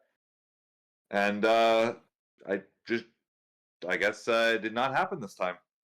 Well, and maybe because of that variance, maybe it's just always going to be like kind of especially that aggro version, as we saw, maybe it'll just be highly volatile, that it often just says, hey, do you have the answer? And then sometimes they do, and oops, I just went all in for nothing. And sometimes they don't. And then you just go, cool, I get to win now. Bye. It could be a little bit of one of those things where it's like, I think the deck that would probably most epitomize this is that if the format really wanted to, it could absolutely like make Relm decks life miserable, right? You could run a lot of like the free cast summons that kill monsters and things like that, but it's so difficult to do. So maybe Knights is a deck, but like if everybody's prepared for Knights, it's not really as threatening. 13 was very similar as well, right? Yeah. For like true. the more people were prepared for 13, the less threatening it got. But the moment people stopped preparing for 13, it would just sweep through turns. Yeah. Say surprise, and then just gut you from behind. So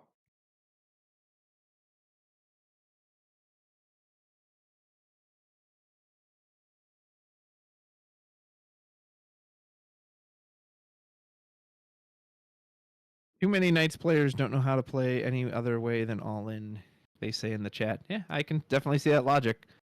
Sometimes it's just like, well, go burr. I am told we will have a lunch after this round. Okay. I'm just going to message someone. I'm going to message my own lunch then. All right.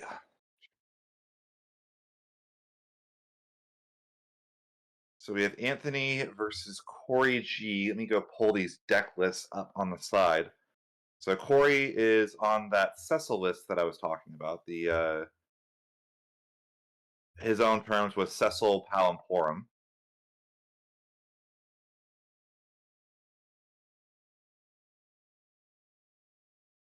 Open image, new tab. Of course, that one is a sideways image on Facebook, so that's very fun. And Anthony, I believe, was on Earth, Water, Chaos Arc. So this is interesting. So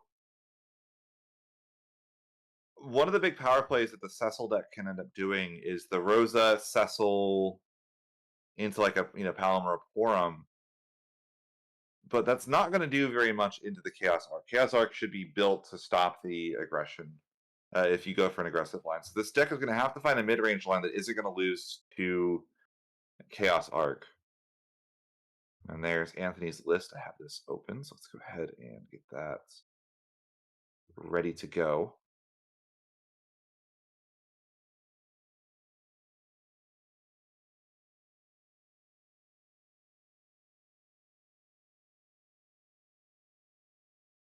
Sorry, folks. I'm trying to be distracted. Just taking care of something off to the side. Yeah, okay, straight through. White Mage, Mr. Stowe.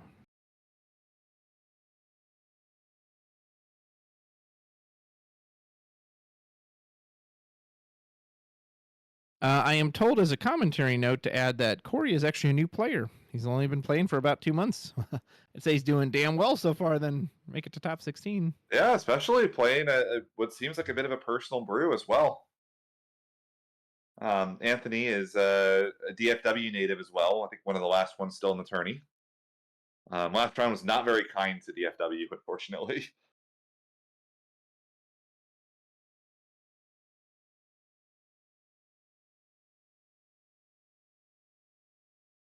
So, yeah, 2 months of experience, and this is a really cool, unique deck list. So let's see. We've got the Opus 15 Legend Porum. We got the Opus 15 Legend Palom at 2 copies. Rosa and Cecil's. It's a 4-color build that's going to be a bit frustrating with the Chaos Arc. I don't know how well we're going to be able to play around that.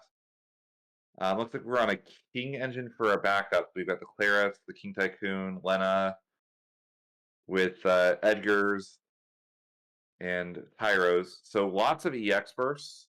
Ooh. 2 copies of Fusoya. Fusoya is really funny with Rosa if you've never seen it, because you don't actually need to generate water CP to play him anymore.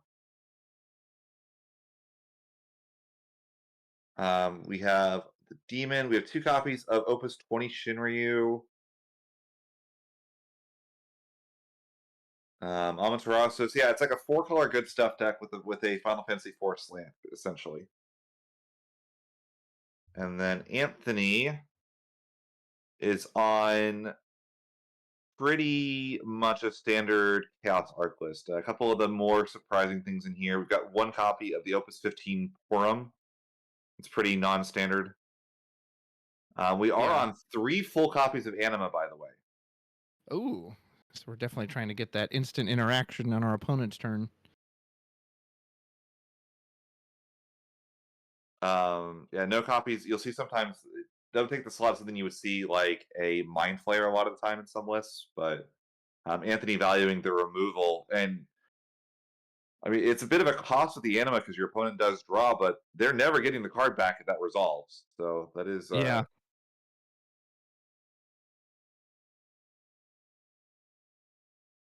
Top Cut 2. I love that Electric Boogaloo right there at the top.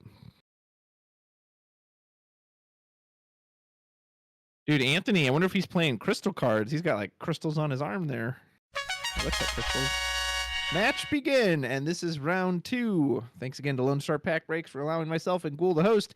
Ghoul, this is going to be his last match on commentary, as he's going to have to bow out, but we will have a replacement. So Ghoul, let's do it. Let's get into this. I'm assuming it looks like Cory's going to go first as we put down. I'm surprised. I think Anthony's the higher seed. Oh, we're actually just going in on a Rosa, giving up a Lena backup. That's a little surprising. That is very valuable I backup. mean, We're doing the alternate Cecil cost. So for those who don't know, you can reduce the cost of Cecil instead of 5. Just pay an earth and a water and take a point of damage to get him in as well. Rosa also color fix the Cecil. So this way you don't actually have to, you can just pay with a single card. We take a point of damage, which is the demon. And now we are ready to job change this Cecil whenever we feel like it. yeah, so the interaction is actually really interesting. Cecil's alternate play is considered to be a cast. You're casting the card. So Rosa says that you can ignore the color pips on it, essentially. So you can just discard a card to play it. You Yeah. can kind of get this like Cecil down for much cheaper than it's really intended. I mean, I would say that it's intended, but I mean, these two cards came out in the same set. The interaction was known Oh, absolutely. well in advance. And when a Cecil enters the field, Rosa also does let him draw a card. So yeah, and if you tag out your Cecil on a later turn, you get to draw another card. So you kind of get to the Rosa becomes kind of a free forward in that situation. Anthony just puts down a Una and passes, content to take his time. Says his opponent, "Go ahead, why don't you build up the board for me?" Rosa's going to go in first, and we hit a bonus burst. Ooh, and we just turned off that Cecil. Not that he had any plans of job changing this turn, and then we hit a man in black into damage as well. So I'm actually almost surprised that the Cecil got an attack in there. Once you hit that first one, you really like kind of lose a lot of your reactions. I mean, I guess you can't tag it out on an EX burst anyway, but yeah, I see that first burst like that, and I'm like, okay, I'm good. You can, we'll stop here. Not Cory. He says, "Nah, I had confidence you wouldn't hit another one." Oh, We do don't pitch do it, a Win Cory. Cecil. We do pitch a Win Cecil and an Amaterasu. We get Lena. Yeah, we've mentioned this several times over the 2 days, right? Like putting Lena down in main phase 2. If you're gonna attack, get her down early. Oh no, please no sad main phase 2, Bletta. Remember, folks, that Lena draws you a card if your opponent hits an EX burst. If you're gonna play it first before you attack. He's considering it. He's gonna do it now. To be fair, I will say this. If you make a mistake and you forget to Amaterasu something or do something else, you still should do the right play, even if it does, have that. It's a good lesson, though. Lena's one of the... It's frustrating because, Cory's new to the game, and it's very good practice. Play your cards in main phase 2. You don't know what's on the top of your opponent's deck. Yeah. Lena's like the only card in the game that you want to be down before you hit the burst. Yeah. As Anthony puts out Tyro, pitching to Tyro is going to go search out Chaos. I wonder, too, if Cory could have just been patient and essentially form changed the Cecil to then play the King Tycoon for free. Oh, that's true, yeah. Or even play the Lena if you wanted to keep the water card in hand. Are we going in on the Chaos? Yeah, we are. Okay, so we can form change on the stack here. Are we just going to arc right now? Yeah, we're going to arc before the Cecil protection can come in. So if we have no protection. Well, that's what I'm saying. Before it, because the arc's already on the stack, he doesn't have to pay the tax if he were to form change. Right. Gotcha. So we are going to form change. If we do have a category 4 character in hand, we won't have to discard it, as this Paladin Cecil can play it. Or, sorry, a 4 cost or less. But I don't know what Cory has. I will say, I don't know that we want to play unless we have another forward in hand to donate. Giving over the Wind Paladin Cecil when your opponent has a Chaos on the field sounds like a really bad idea. I fully agree.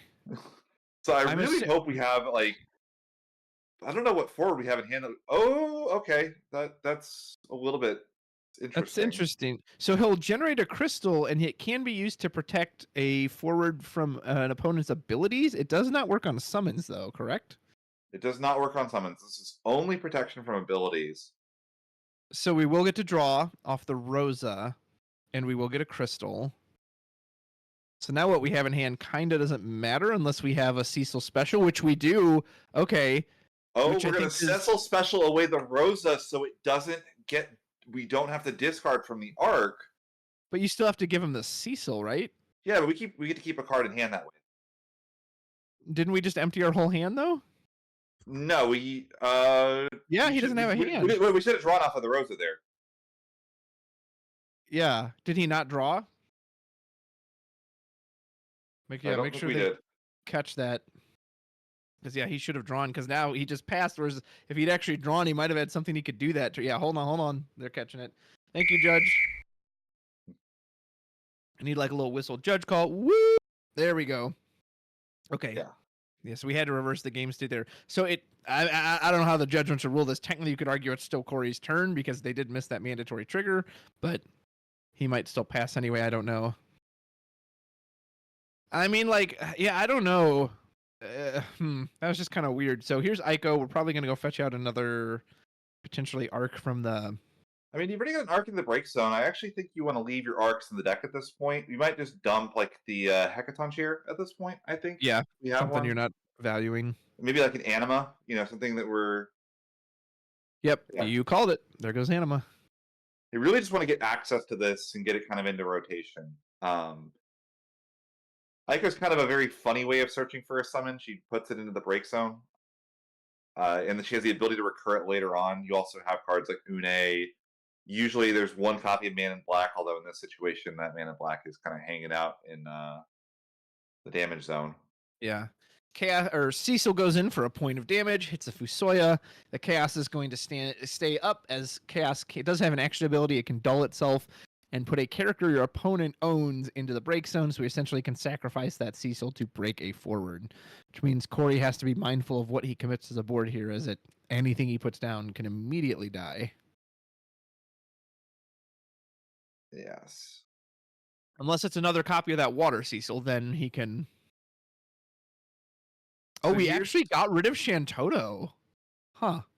I mean, it's a tricky spot. The Shantoto does represent a way of clearing chaos without putting a forward on the field, which is really nice because you don't want to put a forward because it's going to get potentially arced. But it also makes all future chaoses free. And I don't know how many ways we have getting it off the field ourselves, right? So going back to that Cecil play really quick before we get too far from it, do you like that? Do you like that he like specialed his own Rosa? Do you think that was worth it? I mean, it kept us a card in hand. We were going to lose it anyway, right? Yeah, although he didn't even draw it originally, so I don't know if he even knew that line. I mean, I suppose like the only other situation that might have been interesting is if you had a forward you could play that you like didn't mind donating, but you really don't want to donate even like like what forwards could you play? Like a Palom would be probably the best one you could give. Yeah. Oof, and we go get a Garnet and an Arc off of that Rydia backup. Rydia searching Arc, that's pretty good. That's pretty good. So again, Rydia searching 2 arcs essentially, Yeah, no kidding. Well, and here's where I value something like a Shantoto is we hit a bonus burst, and Kusith lets us get back something from the break zone because he has to get rid of this board without committing a forward because Arc, Cecil, Chaos Effect, like Anthony is just chomping at the bit to just snap up anything he plays. I guess that's the best forward you could play, as it can essentially dodge anything. Yeah. I still Shantoto is so scary to play against Chaos Arc. So I get know why I don't love it either, but at the same time, like, what are your other options? We've only seen one Chaos from Anthony too, so there's a decent chance he's either got one in hand or one still in the deck, or 2 left in the deck. So I think you probably just can't commit to the Shantoto quite yet. His Cecil is probably the safest forward he could play, as if Cecil gets targeted by either the Chaos Effect or the Arc, Cecil can just job change. Ooh, as we hit Amaterasu, that could have been nice. I mean, Cory's starting, he's not on lethal yet, but he also has to do something. He's got to get some defenses up.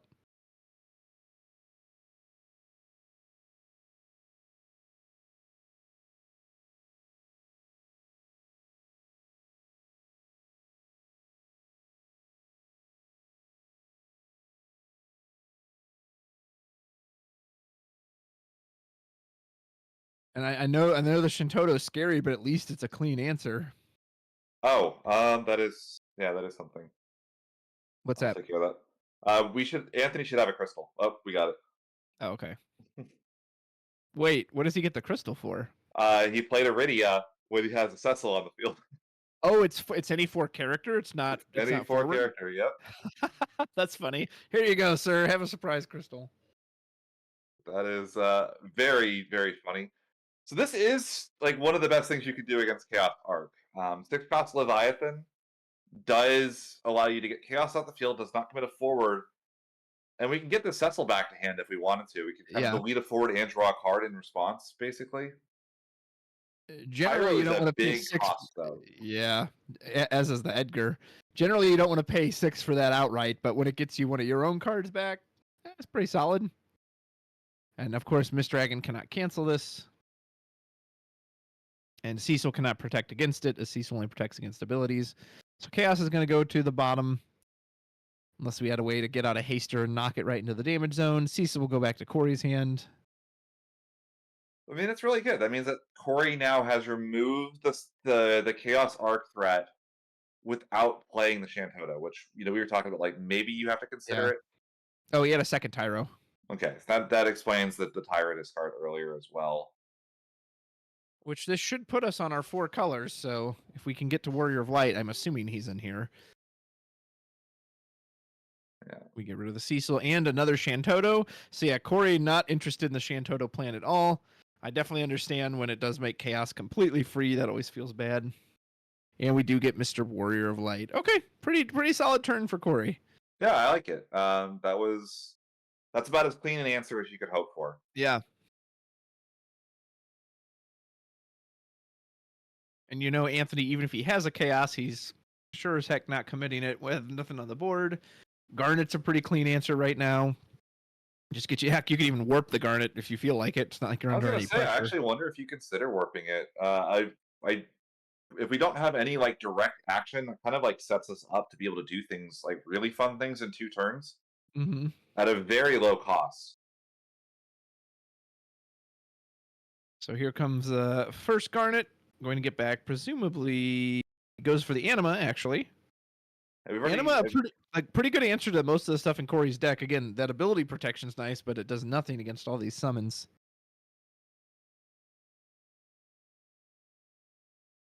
And going in on Miss Dragon. Just going to go ahead and preemptively exile our opponent's break zone, draw a card. Might be a little premature. I wonder if you could have tried to wait a little bit on that. Also, cards like Amaterasu are pretty annoying for Anthony if we like have a Chaos entry Amaterasu at the wrong time. Yeah, it kind of seemed like he didn't really have anything better he wanted to play in hand, so maybe he was just doing it to dig. But I agree. You could have just warped the Garnet too.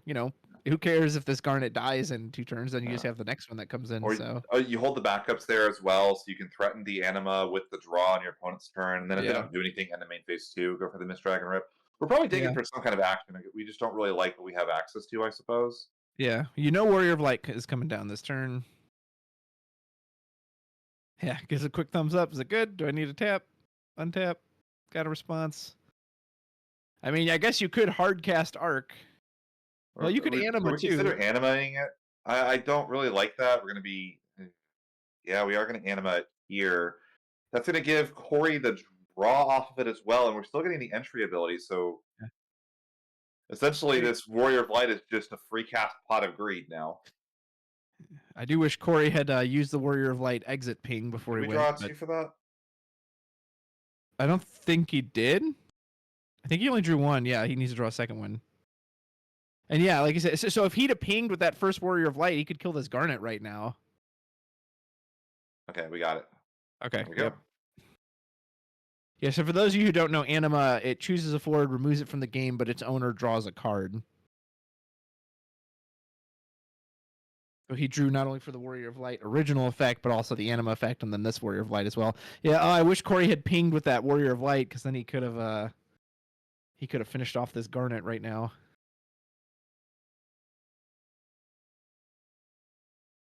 Oh, and there's another bonus burst. We'll go ahead and shut off that Warrior of Light ability. But we do have Lena down. So Cory will draw a card off of that as well.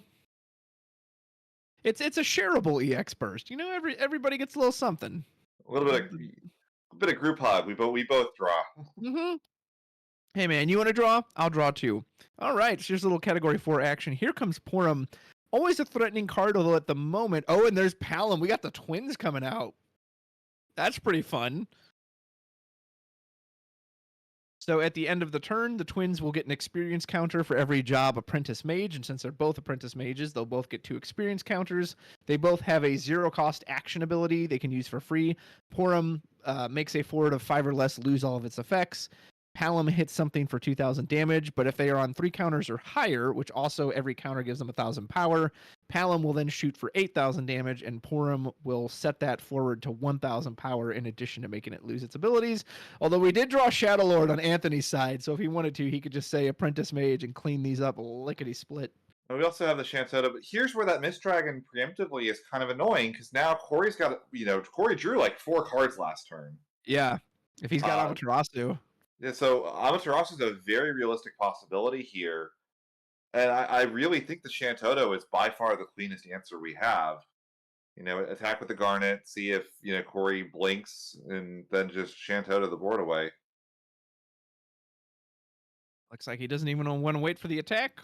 We're paying 7. We doing the Toto? We doing the Shadow Lord? Shadow Lord obviously doesn't deal with the Warrior of Light.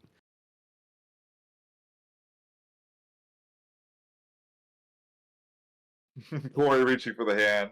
Yeah. That's I don't think he has Amaterasu. looks like a Shinryu. A Fusoya we can see. A Cecil, I'm guessing. A Fusoya. So we do go for the Shadow Lord. Okay. So I'm assuming we're going to declare job Apprentice Mage, unless he's fine leaving them there and once the Warrior of Light gone.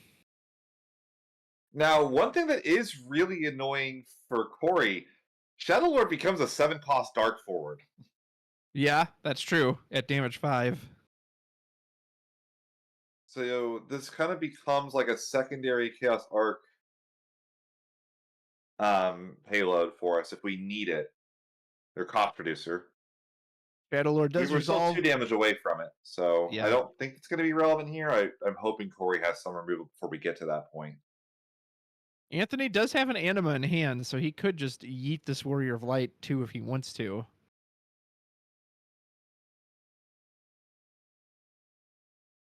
Anthony checking what's been exiled so far. We see 1 Amaterasu, a couple Cecils, another Porum. There has been at least another one Warrior of Light in the deck still. Yeah. I think you need even if you want to Anima, you can just do it on Cory's turn. No, he's just going to do it right now. He says, I don't care. Cory, use that exit ping. Use the exit ping. I'm like trying to will it into him. Yeah. There's a bonus burst. Claris, we can search out a job king if we have any in there. King Tycoon might be his only king. And Cory is about to start this turn with about 9 cards in hand. Yeah.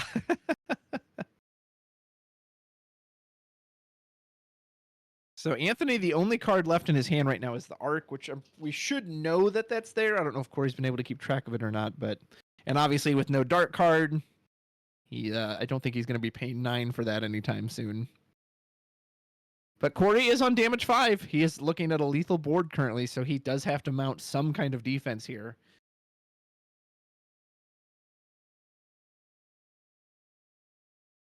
Man, I remember how annoying those twins were when they came out in Opus 15, but these days they just don't seem to stick around very long.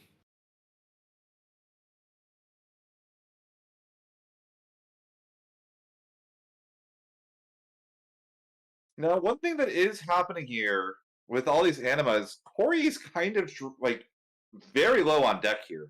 Yeah, he could potentially. He could be at risk of a deck out if he doesn't die first. The Shantota LB. He says, "Hey, your Chaos can't get a discount off of this Shantota."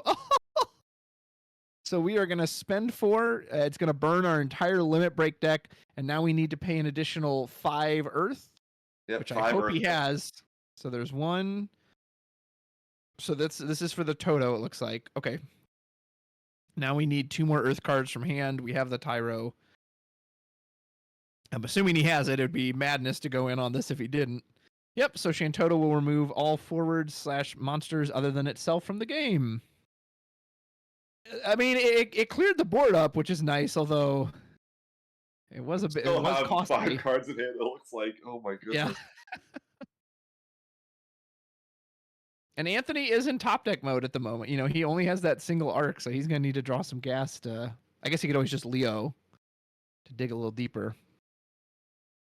Yeah, it is an interesting situation though, because that deck is so thin on Cory's side. I wonder if that's just kind of becoming Anthony's win condition, is just run Cory out of threats. But we still need to take 4 damage here, and we're not really in danger of it anytime soon, I feel like. Yeah. Gonna pitch a Cecil and a Mist Dragon. What are we playing for 5 here? Oh, did we cast them? Okay, we cast the Mist Dragon. Sorry. With the Mist Dragon on the bottom, I assumed he was like paying something else for 5. So yeah, we cast Mist Dragon. We exiled our opponent's break zone. That will get rid of some good cards in there. We drew one deeper. I wonder if you maybe waited for Anthony's turn to do that in case he were to try to revive something, but I guess you also then risk him canceling it with his own Mist Dragon. Maybe we had 6 cards in hand, just kind of wanted to get down to 5.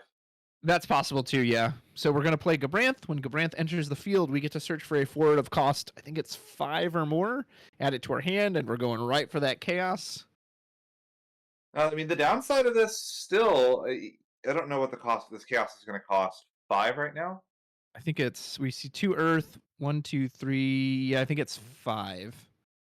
But Cory has so many cards in hand, this arc really is going to, like, rip maybe, like, a couple backups that we don't need anymore. We really need to start looping that arc if we're going to have this really be impactful. There's Warrior of Light, and yeah, that deck on Cory's side is looking awful thin, so he needs to push some damage. He needs to push it now. Warrior of Light, of course, a great forward to do this, as he can attack and then ping off the Gabranth, so we can put our opponent to 5 right now, assuming Anthony has no interaction.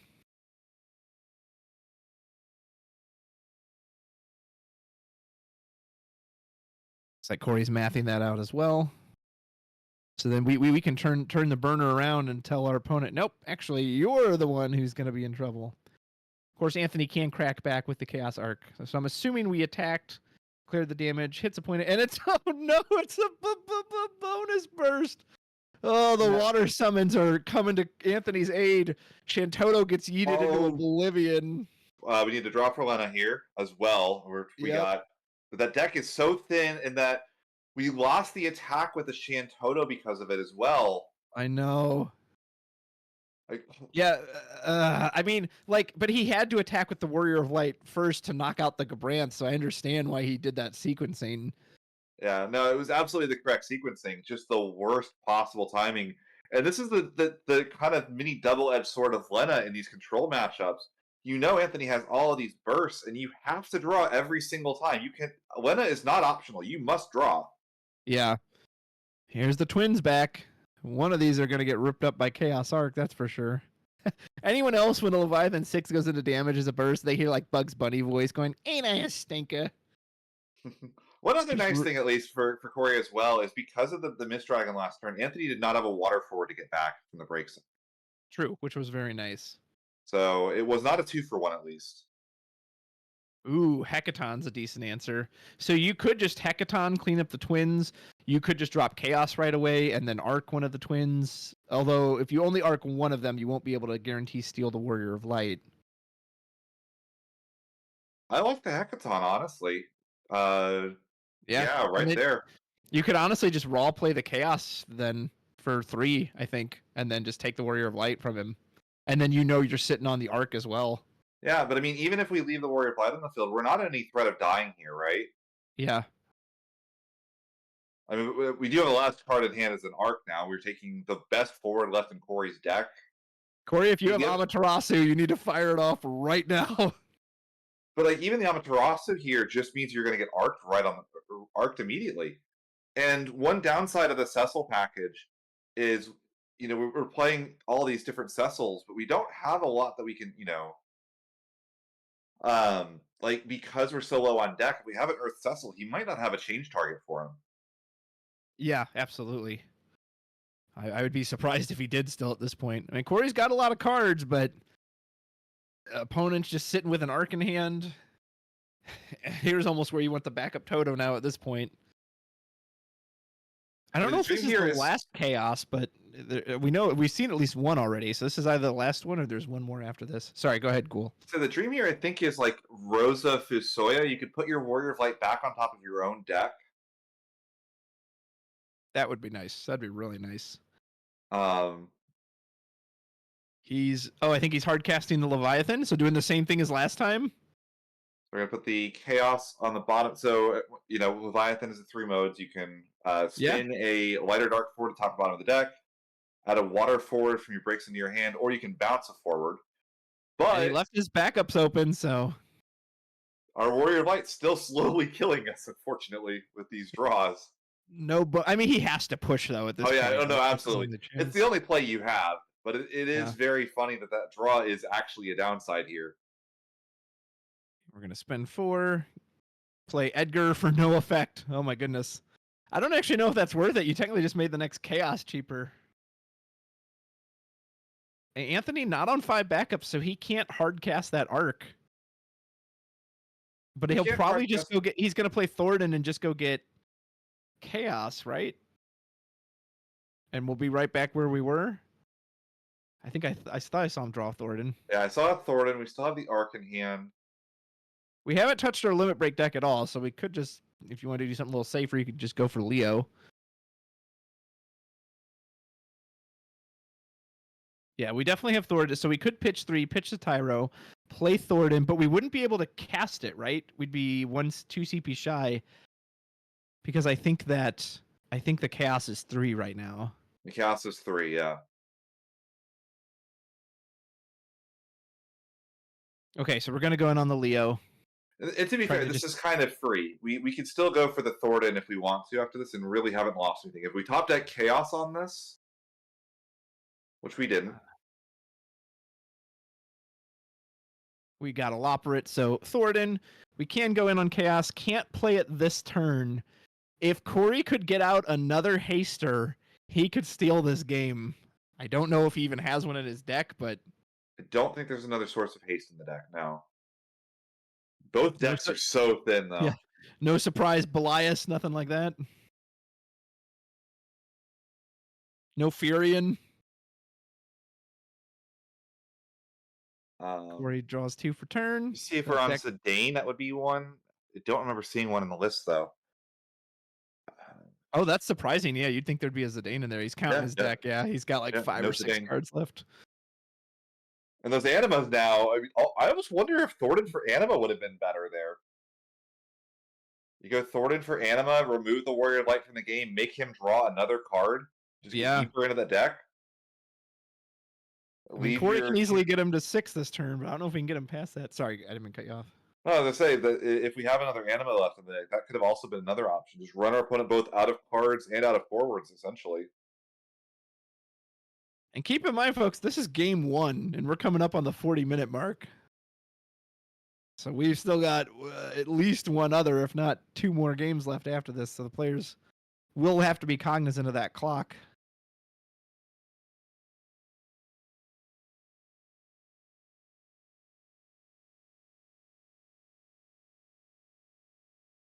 Anthony searched the Chaos off of the Thornton, right?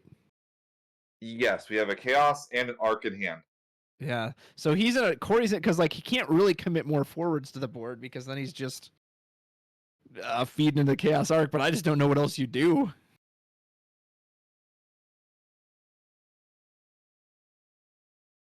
I mean, that's a good card. Yeah, Fusoya is good. Okay, so how many modes on Fusoya are we getting here? Is it all of them? Weirdly, I don't think you go for all of them because I guess you can, but it doesn't really matter. I don't think you want to bounce any of these backups back to Anthony's hand. I guess you can bounce the Yuna, but I almost feel like the card in the hand to kind of accelerate what we're doing is almost more valuable than having the backup on the field at this point. It kind of allows the backup to generate 2 CP instead of just 1 next turn.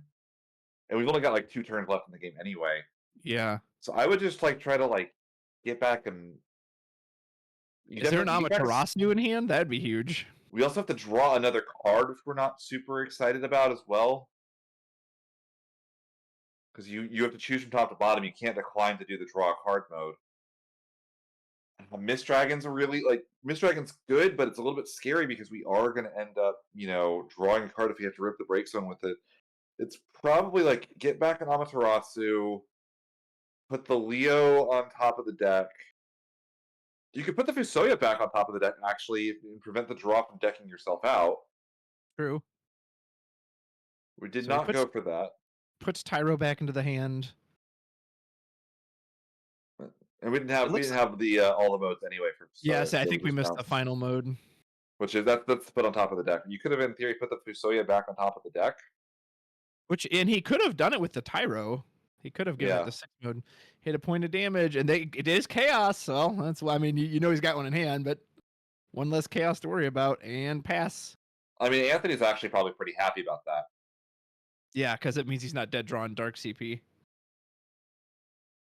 Right here, I almost wonder if you crack the Ico, get back a summon, and then just go for Shantoto. I mean, Chaos Arc is a lot safer here, even with the Amaterasu. Yeah. We are on damage 6, though, so an Amaterasu killing the Chaos does give us a chance. Unless we have like double Arc access. Did we dull the Ico there? We did dull the Ico. Okay, we're thinking He hasn't fully paid yet. Yeah. I say we can also use the Ico double Arc potentially if we hold the Ico. Yeah. Go. I think the Tyro threw him off a little bit because now the Rydia is his only Earth CP. I don't know if he'll need it, but it's something he'll have to keep in mind. Checking our opponent's break zone, and yeah, these players do need to be cognizant of time. We're under 40 minutes, and this is still game 1.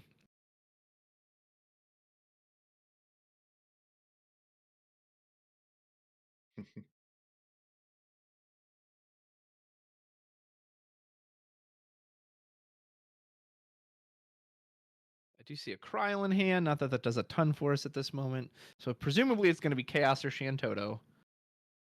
Oh, looks like we're going in on the Toto. Do we have Amaterasu?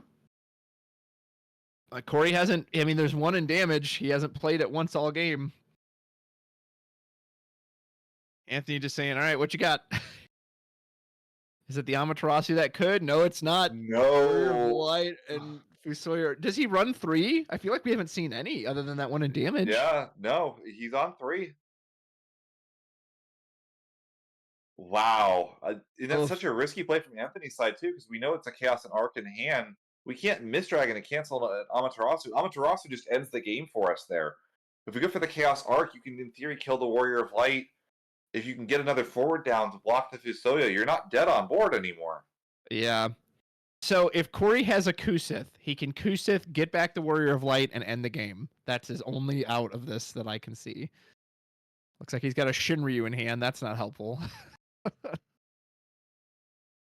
I guess he could play Shinryu, check what's left in his deck. I don't know if he's got any Kusith room. Does he run Kusith? I believe so. Let me double check. Yep, 2 Kusith. Okay, because that's the only way I see him getting out of this, is he gets to Kusith, get back Warrior of Light. He's tapping his backup, so... Oh, he does have Kusith! Oh no, but he's tapping his backups! Cory, what are you doing? Maybe we don't have an Earth card in hand to play it.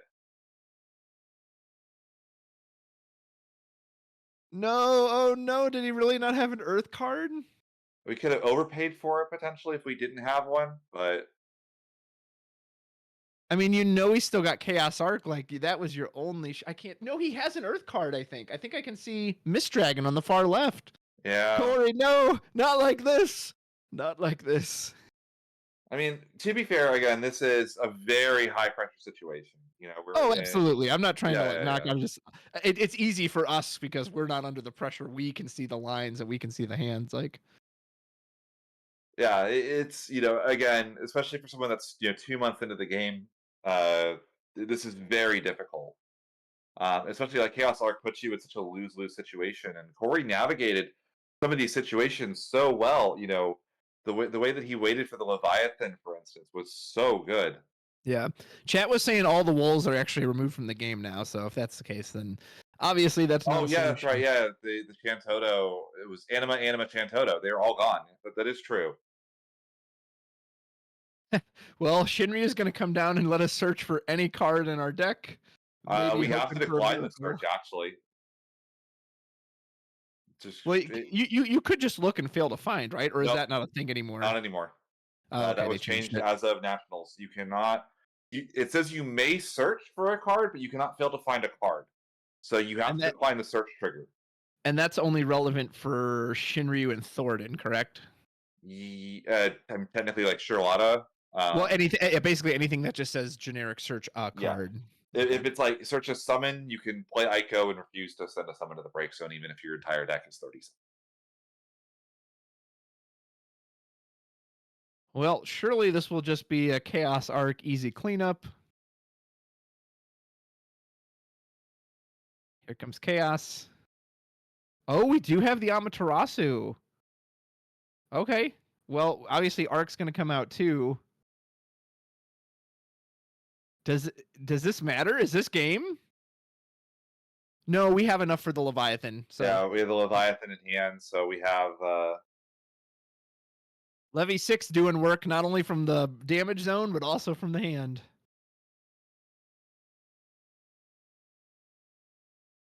As we're just going to hard cast it now. Send Shinryu to the bottom of the deck where it'll be redrawn. you got to put it back in hand, or you'll give him another turn. We're just bouncing it. Yeah. Okay. Well, if he's only got 2 left, even if he drew, he'll just deck out on the next turn. Yeah, but I mean, then he still have to like answer. If he could play it forward and then answer it, I think. Yeah. Or I guess that doesn't really matter. Just technically means that if you have to deck out, or you can deck out yourself then. And that's game 1. Game 1 goes to deck out. Cory, yeah, Anthony being saved at the last set. We finally found the Amaterasu on Cory's side, but it was just a few turns too late. If only he'd had it for that Shantoto. So Anthony, well done, sir. Navigated his way to a victory. But that's just game 1, so he's got to reset, and they've got 30 minutes to potentially play 2 more games. But only 1 more if Anthony can take it 2-0. So, Ghoul, quick reflection on that. Was there anything that stood out to you? Did Cory maybe go too aggressive with the Rosa Cecil to start? Was it just bad luck with the bursts? What do you think? I mean, I think he very much low rolled on burst, hitting 3 burst. The Earth Water Chaos Arc deck has a decent number of them, but usually it's in the realm of like you hit a Cullen and like a Kusith. It's not 2 Cullens and a Lev 6. Like that's so much more than you would expect from the burst side of it. Yeah. And I mean, we ramped our backups really well. We forced him into an awkward situation. I mean, there's a couple small things here and there. The main phase 2 Lena, but again, that's tricky to remember because Lena's like the only card in the game you want to play main phase 1 usually. Yeah. It's such a weird situation that there's a card that just randomly you need to get down in main phase 1 if you're going to attack, because normally it's the other way around. If you don't want to commit like a Porum to the field and then hit a burst and then have the card die. By the way, chat, it's a good thing this game's going long. I'm told our B table, our backup is actually already finished, and it looks like Mike Powell won over Muhammad. Mm-hmm. So one of our Ice Earth Chaos Arcs is out.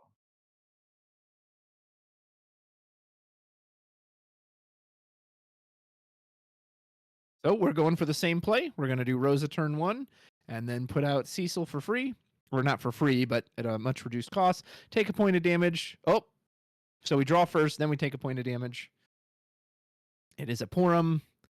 I mean, this is still nice. It's kind of like we still get if we want to play a Kolka off of a Cecil tag out here, we still kind of get a draw. You're maintaining card advantage over even just, hard playing something like the Kolka, which is nice. You have a chance of the EX first off the Cecil, which is massive.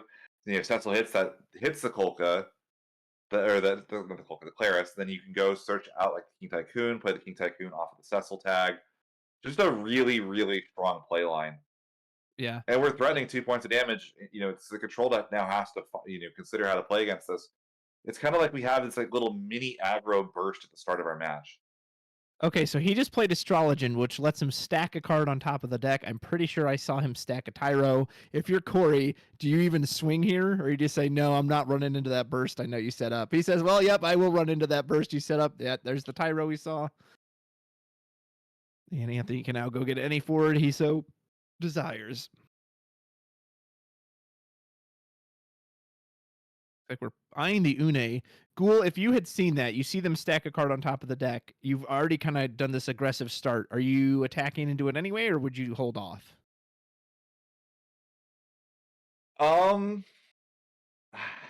They could be bluffing you. You don't know 100% for sure.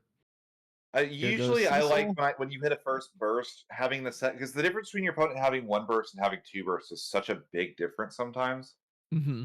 We did commit to this pretty aggro line, but do we have how many cards does Cory have in hand here? Quite a few. 5, 6, 7, 8, as far as I can tell. Here's Rydia. We're going to go search out probably the Arc as well as maybe Garnet. Or I guess we could get the Una backup too, and then go in on like Mist Dragon. We are going to go for the Una backup. You could still do Arc too if you wanted. We do have Chaos in hand already, so you could just set yourself up for the Chaos Arc. This is already looking very similar to game 1. Yeah, this is the power that Astrologian back at being able to dig for, and yeah, there's the chaos and something interesting here. By this point, last time Cory had developed two backups. If we get a board wipe here, say we play the Una, the next turn go for the Chaos Arc, Cory really doesn't have the same kind of a defensive backbone here. Yeah, well, he's got an Edgar in hand, so he could potentially develop some on his next turn. Or I'm we could assuming have this Cecil out and actually go for two. That could be really good actually. If you can go Cecil for Edgar, Edgar play like a Lena. Yeah, we're doing that right here. It looks like. So we're gonna Cecil, put Cecil in the break zone, search for a job Paladin Cecil, put it onto the field. Which we do. So Cecil, when he enters the field, you may play any character of 4 or less from your hand onto the field. If it happens to be a category 4 character, you also get to activate 2 backups. Although, obviously, that's not really relevant at the moment. So it is your line. There's the Edgar. Can Edgar get a free play as well? Edgar puts Porum into play. Nice. I like that. And we should draw for the Rosa. Yep. Yeah, there we go. That feels pretty good. Getting out, well, what is that? 10 CP on your opponent's turn? That feels pretty solid.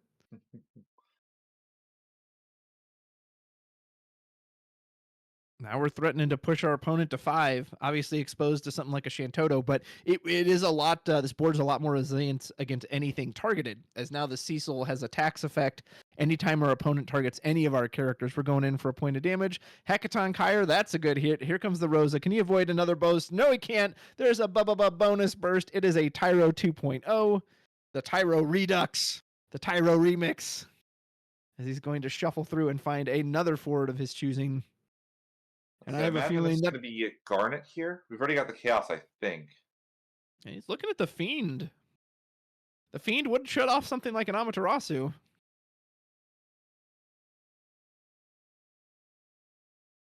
That is a really heavy commitment, though, into something like a Shantoto that could come back to bite us quite a bit. Yeah, that's huge. And from what I've seen of Cory, I don't think he's going to be deterred by that burst. I think that Cecil might be going in as well. Yes, it is. Another point of damage, and it's a bonus burst.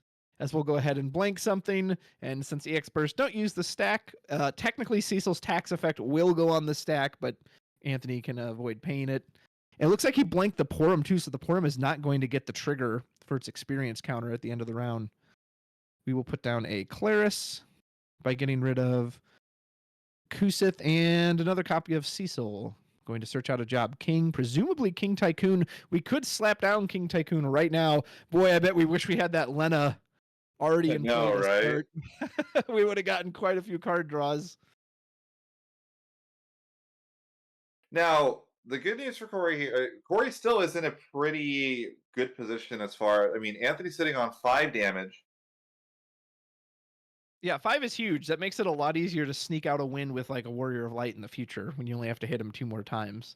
Last time when we did this kind of early aggression, we got 1 point of damage across, I think, and then we hit a burst.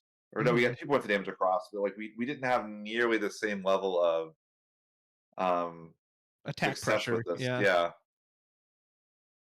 Now we do have a lot of colors in play, so this chaos is going to be very, very big.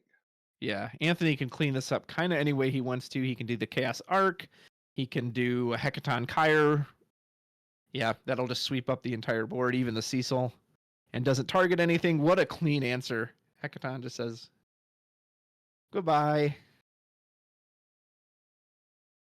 Goodbye, Category 4 characters.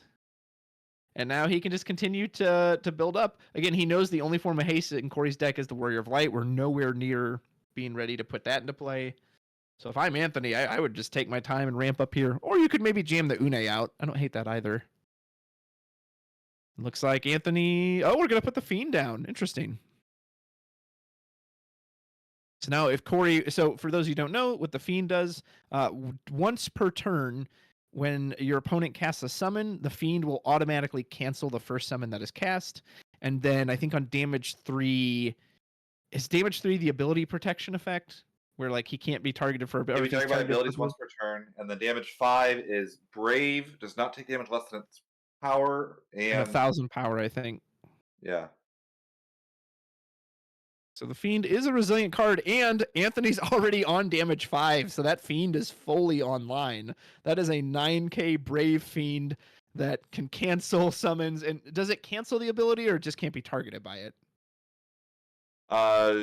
It cancels it. Okay, I couldn't remember the exact wording. Now, annoyingly, you can't do the thing where you choose it and then Amaterasu the cancel ability because it'll cancel the Amaterasu too. Yeah. Unless you follow up with another Amaterasu to cancel the cancel of the cancel.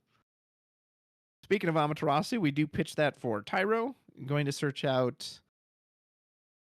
Going to get the Rosa. Okay. Potentially maybe looking to do some more Cecil shenanigans. Unfortunately, I think this is going to end up being the end of the line for me. I do unfortunately need to be leaving here in just a little bit. It's all good, man. Do you need to pop out right now, or are you gonna watch the end of the match? I'm not making it to the end. I can't make it to the end of the match. I know that. So, but I will not be leaving you alone. So as soon as I leave, we should be getting Tori Kelly in here, who was your Chicago Materia Cup champion, to give you all the analysis that I am missing. So, but again, thank you all so much. It's been an absolute blast to be commentating this all the way from the other side of the world. Go show Travis and LoneStarPackBreaks all of your love, and I'm looking forward to... I mean, I'll be watching the rest of the game for myself as I'm kind of doing this. So, looking forward to it. Thank you all so much. Yeah, I'm glad to have you here, man. Sorry to lose you, but I hope you have a great time moving forward. Give Ghoul some love in the chat, and thanks again for joining us, buddy.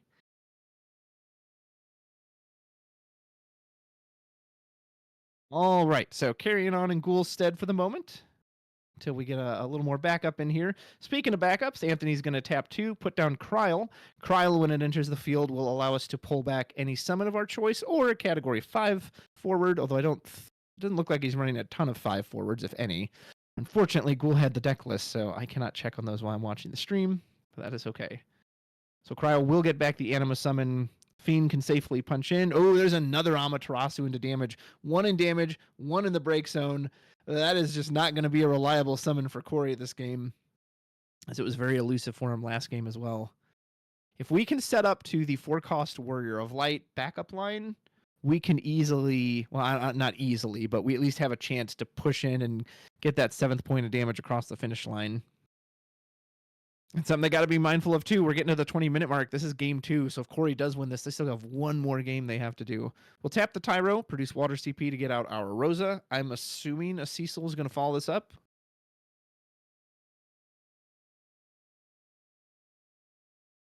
There is the Earth Cecil. Looks like we are paying the reduced cost. No, we're actually paying full 5 for it. Perhaps didn't want to take the point of damage. We will draw a card from the Rosa. Now the Cecil Paladin shift change is available for us. However, we've also presented a nice juicy board for Anthony to completely counter with Chaos Arc. And again, this Fiend is just going to shut off any possible summon protection that Cory was going to have.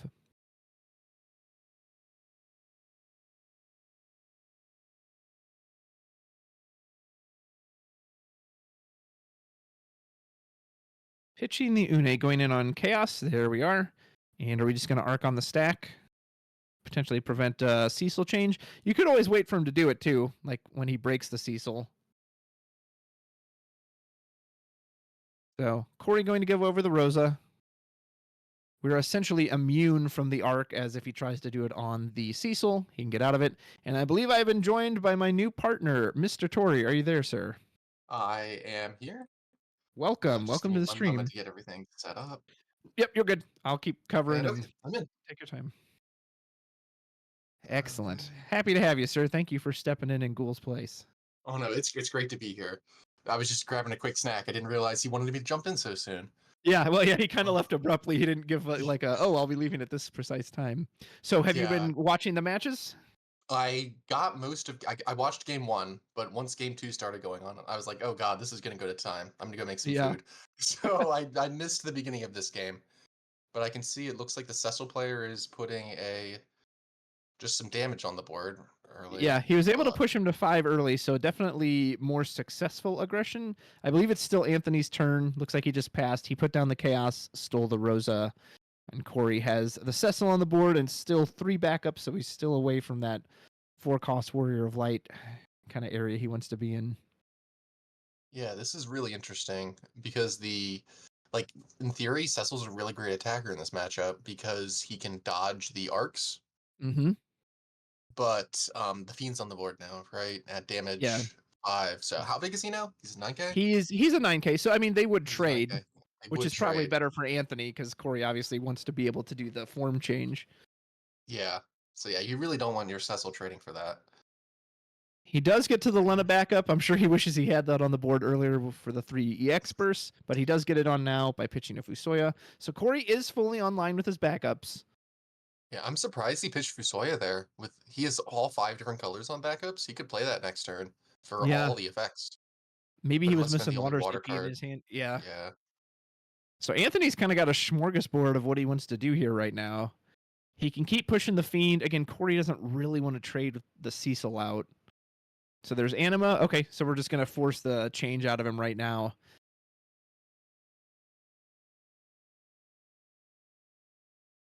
And looks like we are going to Cecil job change. If you go into the Paladin, not only can you free play a forward, but you at least are now taxing the arc. Granted, Anthony does have 2 backups up to pay for it, but... Yeah. Sadly, he has all his backups already on board, so he can't free play a backup. It's only forwards here. Yeah. I don't think there's any monsters in this deck. Yeah, I don't think so. So Cecil will play a character of 4 or less, or at least he has the option to. And looks like potentially on the stack. Anthony says, actually, you're not going to be able to do that if you don't have cards in hand.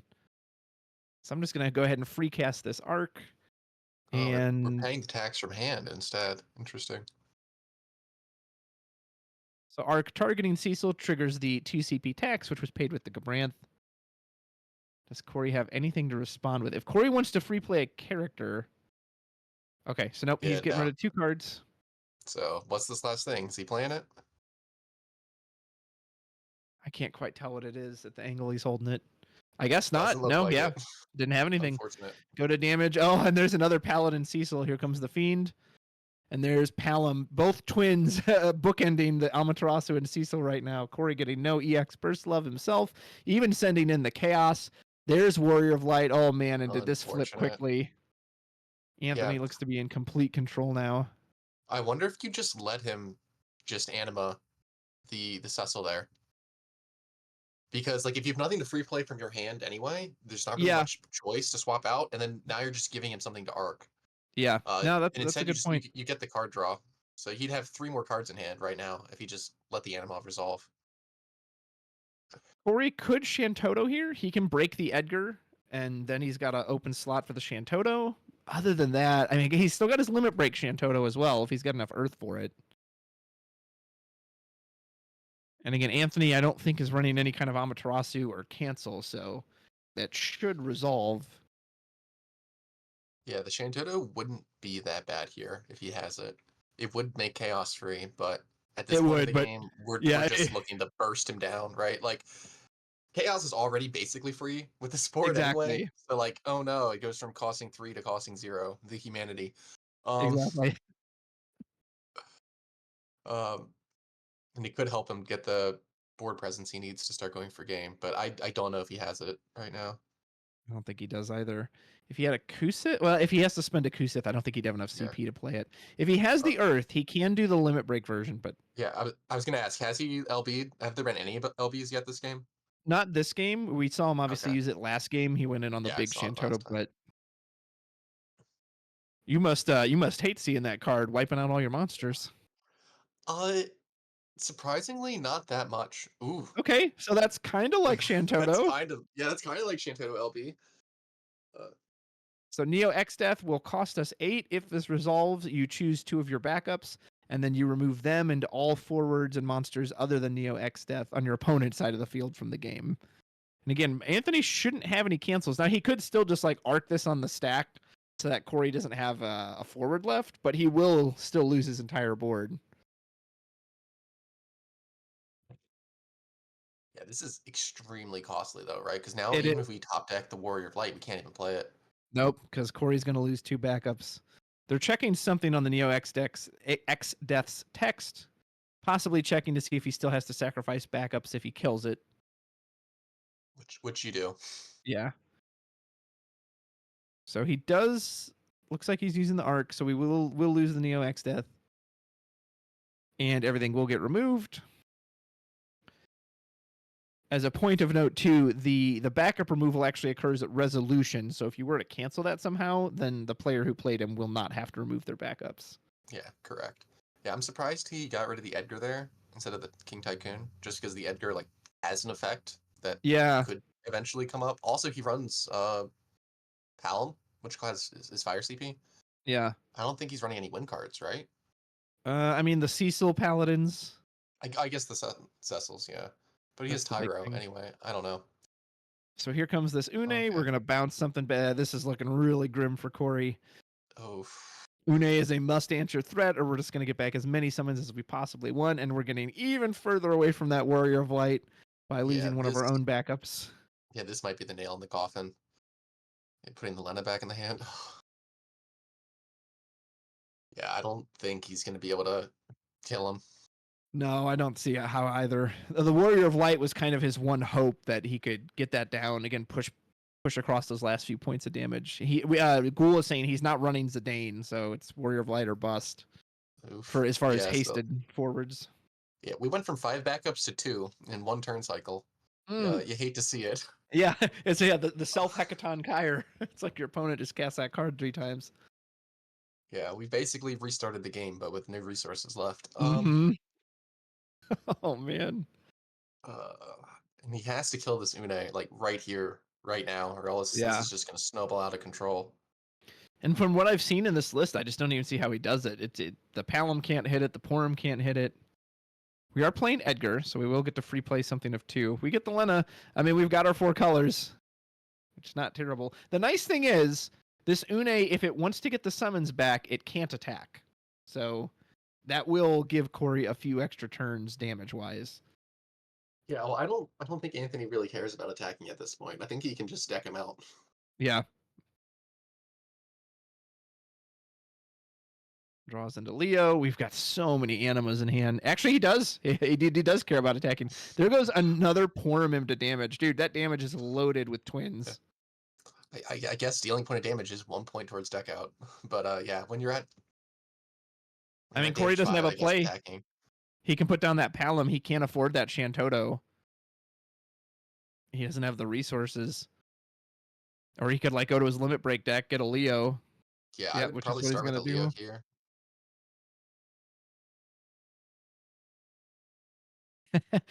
With the backing of Tyro, Leo can go to a 5K, but I have a feeling that's not going to do much. And yeah, that looks like game. We drew a Tyro. That's a dead card. We can't use the Tyro or the Shantoto. The only thing we could do is play out this Palom, which I guess you pretty much have to, because what else can you do? But Anthony can just anima, goodbye. Or he can even just attack over it, to be honest. He's only got to hit him once. Oh, no, we had enough for Cloud. Okay, well, Cloud will kill Leo. Yeah, but 2 animas still get us there here. I don't think there's any back attack in Cory's decks. I don't think he's stopping this Une. Because even if he makes him draw twice from double anima, even if he drew like 6-cost Leviathan, he can't cast it because he'll be shy. 2 CP. So yep, here we go. First anima, goodbye Cloud. Remove from game, which you would be anyway because you're a limit break card. Yep, Anthony at the brief reminder. He says, go ahead, draw a card. Yep. My gift to you, sir. And then we can do it again.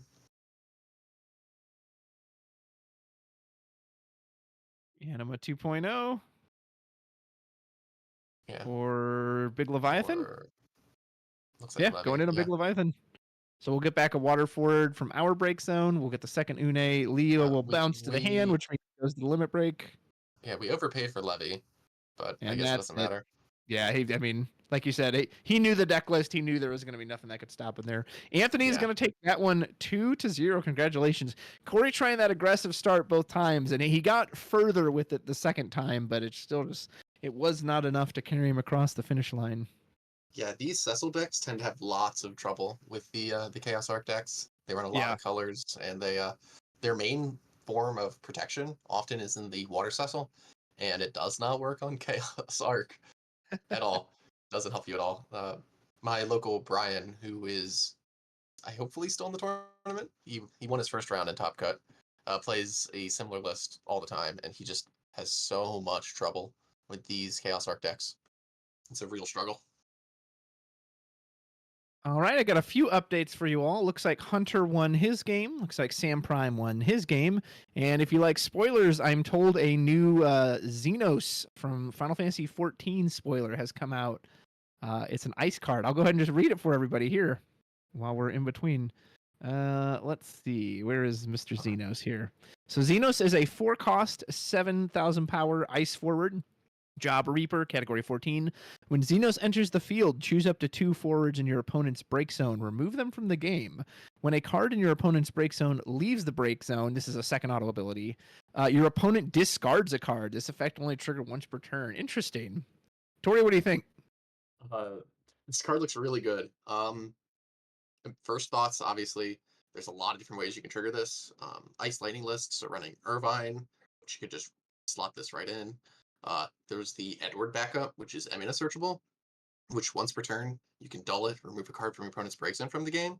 Yeah. You can do that on both turn cycles, right? So you can like discard a card once on your turn and then once on your opponent's turn. So like when you see these once per turn clauses on cards, you usually want to find ways to like do it twice as often, like once on yours, once on your opponent. Like with Tros, he can use his effect to bounce something on your turn, but then you want to use like summons or back attack effects triggered on your opponent's turn. So yeah, Xenos looks really solid. He's very similar to the Rufus that we play a lot, right? Like he enters the field, forces your opponent to discard, and then each turn you can keep forcing discards out. I would not be surprised if this saw quite a bit of play. I wonder if I'll see play in Ice Lightning. It seems like he would synergize well with the Irvine. That is the Irvine sitting there eating up their break zone, and then he's making them discard on top of that. Maybe too pie in the sky, but sounds cool. I don't necessarily think so. Break zone removal is just so good right now, and also this is really good versus Earth decks, right? Like if they try to like use Kusith and like add a card back, you just rip that card right back out of their hand, or a different one. Like if they EX burst Kusith, they get one back, but then they immediately lose it. Like God forbid you have Lena on board too. They're not even gaining card advantage, and you're drawing. Oh, okay, you're right. So when I thought it was just like removed from, but you're right. So like if they draw something back from the, okay, wow, that's interesting. Yes. When a card in your opponent's break zone leaves the, it doesn't say how. That's really interesting. Okay, yeah. When I first read it, I just assumed as like, oh, you remove it from the game like with a Mist Dragon and Irvine. Wow. Okay, that's cool. That's really cool. Yeah. He's kind of like a floodgate. Like Sid Randall, he like tells your opponent they can't do certain things or else they're gonna be punished. I like it. Now, the problem is always with ice decks is how does it work against decks that just dump their whole hand? So, the fact that he doesn't have any other utility beyond just like forcing the discards, I guess he has the entrance effect. Might mean that he's not quite as good as a card like Rufus, which also has the dull freeze effects, and if you're running the Turk, the extra value generation. But yeah, I would not be surprised if this card sees play. It seems really good. The only real weakness I see, other than that there's ways to play around it, is that the power is a little low. 7,000 is like there's a lot of ways to deal 7,000. Like we see all these Tyvus decks running around with wards. Like the difference between 7,000 and 8,000 can sometimes be a big deal. And he might not stick around as long as you'd like. We're checking on the bracket. Looks like we still have 3 more tables still playing currently. They may go to overtime. since that last match took a pretty decent time. Tori, if you want to carry on for a minute, feel free. I need to run to the bathroom. Been going. Yeah, let's go to a quick break, guys. We'll be back shortly. And get Tori a chance to get situated. I can run to the bathroom. And it shouldn't be too long because it looks like time was wrapping up. So just stick with us. We'll be coming up with the quarterfinals soon. Tori is going to help me finish those out. And we'll be right back. Grab a snack. Don't go anywhere. Thank you, Moogle. You're amazing. Okay, I'll be right back. Yep, thanks.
to kill something else, it's like sack one of your other monsters, it no longer is a monster. I mean, no longer a forward. So then the effect fizzles. So the monster they targeted was safe. Right. Right. So her ability to let you modulate and control your monster numbers is really interesting. So I'm really excited for next set. All the monsters, and we're getting 2 sets of monsters, right? Because the Flan is a common, but all the rest are rares. So it looks like we're going to be getting 12 new monsters instead of just the normal 6. Yeah. So I'm really excited. This next set's really cool. That's awesome. Looks like we are back live on the stream. As you can see, folks, we do have our bracket up there. Tori and I were doing a little monster discussion about the new spoilers. So we're going to try to get Sam Prime versus Mike Powell on stream. And then I think we're going to have Brian and Anthony as the backup table. We're a little worried that the other 2 rounds might be kind of aggro. So we kind of wanted a match we thought might go a little longer as the backup. But as you can see, we're in our quarterfinals now. We're closing down. So man, can Mike hone in on his third Materia Cup win? He's gonna try, but Sam is definitely looking to stand in his way with what seems like a very brutal Ice Earth Chaos Arc list. Oh yeah, both of these players are just incredible. They're really good. Both have Materia Cup wins under their belt. Last year for Sam, but 2 for Mike this year. This will be a great match, regardless of who wins. I'm sure Tori will give his thoughts on the monsters. Well, and so, we kind of mentioned those monsters. So tell me if you care about this at all. To me, one of the strongest parts of monsters is when they can activate and become a forward at will, right? It helps them dodge a lot of removal and EX bursts. Whereas these monsters, it's a little trickier to control that. Do you care about that at all? Do you not really see that as much of a downside? How do you view that? Yeah, well, it is obviously a really big downside. Like, we didn't get to see Key play, but like he's running the old Opus 4 or 5 Green Dragon in his deck as effectively like a 3 CP forward that allows you to animate anytime you want. And the whole reason you're running it is just because it's only a forward when you want it to be a forward. Right. So that is a massive downside for these new monsters that are coming out, and I think it's a good downside. I think that the fact that these monsters have been dodging all this removal this whole time is a little toxic and maybe shouldn't be allowed. Yeah, it's huge. There's so little that interacts with them. So I do think it's a good, healthy downside for these cards, but I think that they've compensated for that by giving them really powerful effects. Just oh crap! I'm eating these pizza on stream. Have just been so good. So I think that a lot of these cards that they've been showing are going to see a significant amount of meta play. And I think that going into the Nationals format coming up, that people need to keep an eye on all these cards. Anyone in the chat? So with that new Xenos that got revealed, I'm curious to know how the stack works. So let's say you play Madame Edel. You want to revive one of your soiree from the break zones. You try to revive Merald. When does the Xenos trigger go on the stack? Does the Merald trigger still get its entry first, or will Xenos stack before that? Because it says when a card leaves the break zone. So I didn't know if there was it stack, because technically the card leaves the break zone before it enters the field, or maybe that all occurs simultaneously. I'd be curious to know if any good rules people are in the chat, if they know how that works. Or Tori, if you know how that works too, then by all means, let me know. For Madame Edel for Merald? So you have Madame Edel, you play her to revive a Merald or whatever soiree from the break zone, and then the Xenos triggers because the card is leaving the break zone, right? So it depends on whose turn it is. Yeah, go ahead. Let's say it's the Madame Edel player's turn. If it's the Madame Edel's player's turn, the Merald effect would go on the stack first, and then the second effect would be the Xenos trigger, because turn players' triggers go on the stack first. Okay, so they would have to discard then before that occurred. Yes. They'd have to discard before the Merald resolve. Now, if somehow we were to cheat the Madame Edel to play on our opponent's turn, the opposite would happen. So in that case, the Xenos, assuming Merald was targeting Xenos, or that you had enough soirees, Xenos would die before the discard occurred. Okay. But the discard would still happen. He doesn't need to live. Sure, he doesn't have to be there. Resolve. Yeah. I wonder if that could throw a wrench into any Une plans too, where I got the summon. Well, technically before, but I guess they could still just cast the summon then on top of the Xenos trigger. But yeah, that'd be interesting if the Xenos is like, nope, chuck it, get out of here. Yeah. So if you're adding cards back to your hand and Xenos triggers, if you're adding something back that can be casted in response, you can kind of dodge it, right? So if you're Unoing back an arc, for instance, right? Xenos would trigger, but in response to the Xenos trigger, you can just put the arc on. right? Yeah. And if you have no other cards in hand, you kind of dodge the downside. So I do think it has pretty healthy counterplay, but we'll have to see. None of us have done any testing with the card. Yeah. One of the more interesting interactions that I saw people discussing was whether or not it works with limit break cards. So when a limit break forward dies, it does temporarily go to the break zone. Yeah, that's a good point. And then go to the limit break deck immediately afterwards. We don't know yet if that does trigger Xenos. Yeah, That that's a would be good question. very Is it interesting technically? interaction. Hmm. I know somebody, some people messaged Square Enix on Twitter to see if they could get a ruling on that, because that Yeah. could be very interesting, right? Yeah, it'd be a kind of a soft limit break counter. That would be interesting. Yeah, I mean, like logically that makes sense, but I also feel like they have tried very hard to design the limit breaks so that they kind of avoid those things, right? Like clearly it goes to the break zone just for the purposes of if they ever make one that when it dies it gets a break zone effect, that it technically sees the break zone. I don't know. That's interesting. I'd be curious about that. Yeah, so yeah, I could see it going either way, because like technically I believe the rules says that they do go to the zones they're supposed to go to. But the way I normally see people play is like we just pretend it goes to that zone, but really we just put it Yeah. straight in the limit break deck. Exactly. So you're right, like it triggers like Tro straws, right? And Tia straws, but Yeah. I don't know. We'll see. I wouldn't be surprised if it gets ruled either way on that one. Absolutely.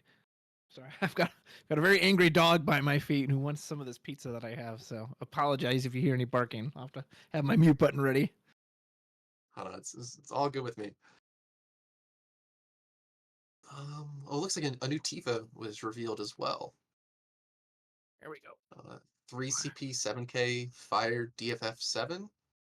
When a forward damaged by Tifa is put from the field into the break zone on the same turn, gain 1 crystal. And when Tifa attacks, choose 1 forward, deal it 2,000 damage. And you can spend a crystal until the end of the turn. Tifa gains 2,000 power and haste. I thought she was holding maracas there for a second. I guess she's Yeah, just got like some like funny gloves on, but yeah, this is some interesting art. I don't expect this to see constructed play. Have we seen any backups in this set that generate crystals? Because they're printing a lot of crystal support, and I hope yeah, that we can use them in draft. either that or they're just gonna keep updating the old like crystal standard unit backups for each one. I wouldn't mind a third set of crystal backups. Crystal backups are fun. Yeah, Uh, she's a I would martial be artist. Yeah, they really don't ever want to make her a monk. Yeah, it's interesting. They always keep her as a martial artist. It's not terrible. I mean, a crystal, it's a 9K haster. Like that's not awful. The 2K yeah. damage.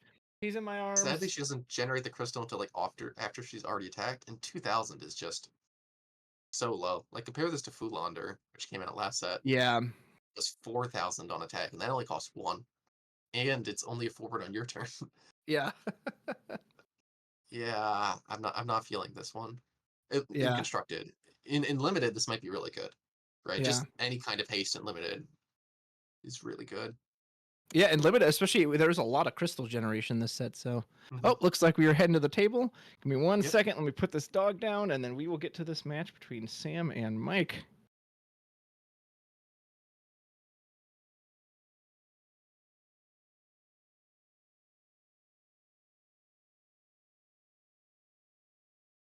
Let me pull up these lists.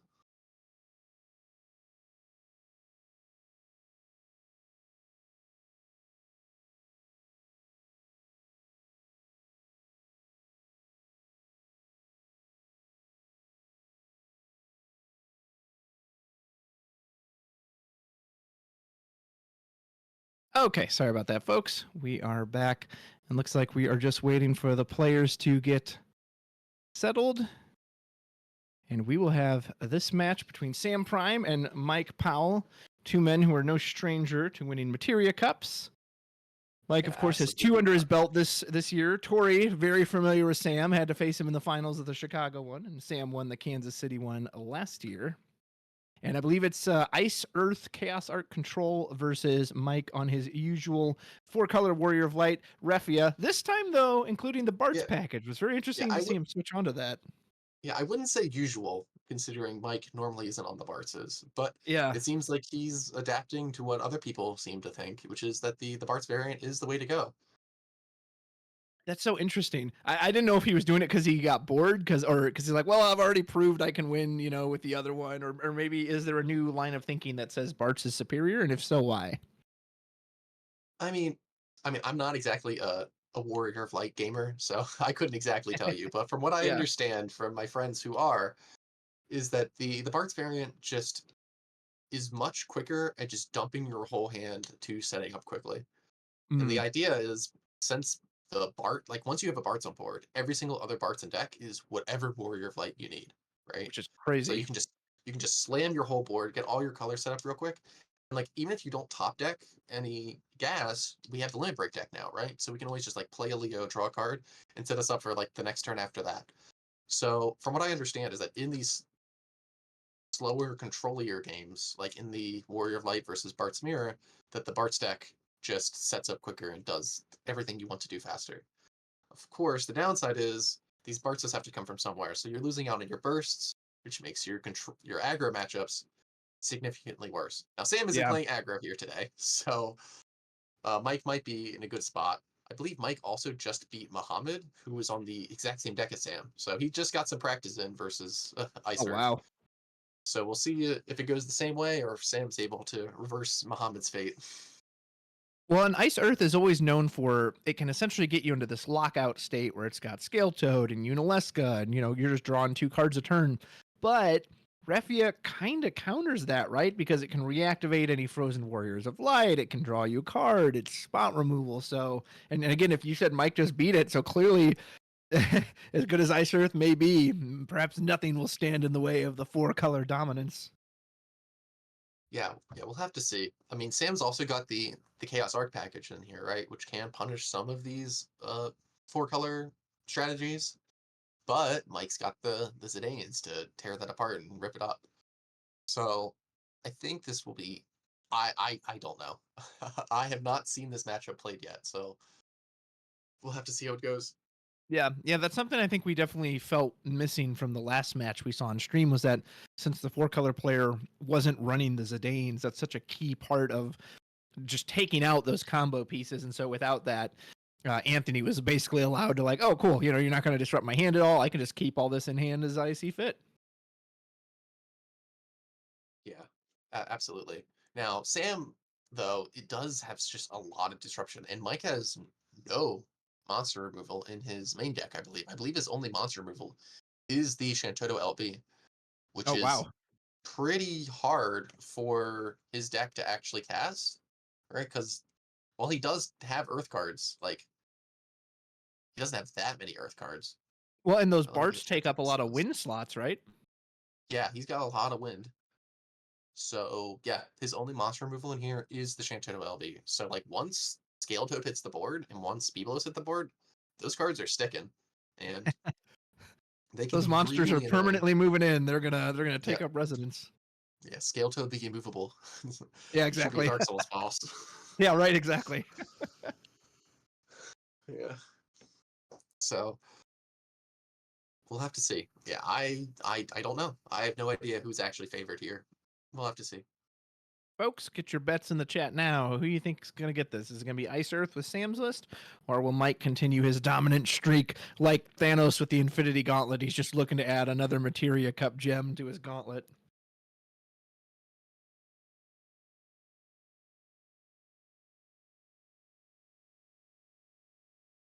Give me a second. I'm going to try to wolf down this pizza right before it starts.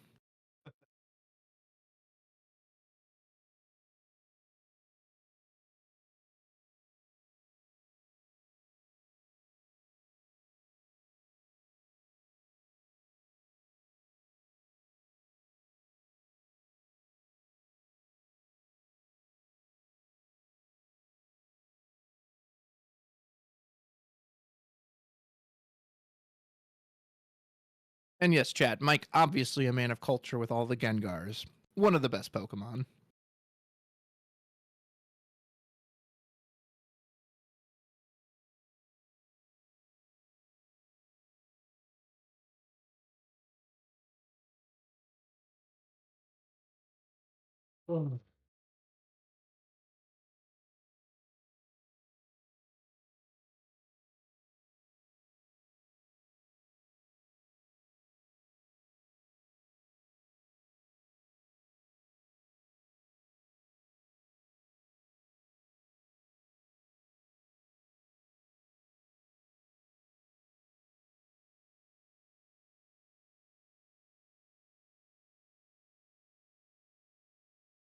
All right, here we go. Players are resolving mulligans. Folks, once again, we want to thank you for watching us here at the Texas Materia Cup 2024, presented by LoneStarPackBreaks. I am your host, Rudros, joined by Mr. Cory Kelly, stepping in for Ghoul as he had to step away, but a big thanks to him, and a major shout out to everyone working from the LoneStarPackBreaks team, the judges, the floor team. It's been an incredibly smooth experience, and we are so happy to bring you these quarterfinals between Mr. Mike P and Mr. Sam P. Tori, are you ready to see some FFTCG action? I am hyped. I'm Woo! excited to watch this go to time. Yeah, exactly, right? Yeah, it will be very surprising if this is over in like 20 minutes. We're like, oh, well, that was not what any of us were expecting. Yeah, this is not going to be a quick one, folks. We're probably not going to table B here. I would be very surprised if we did.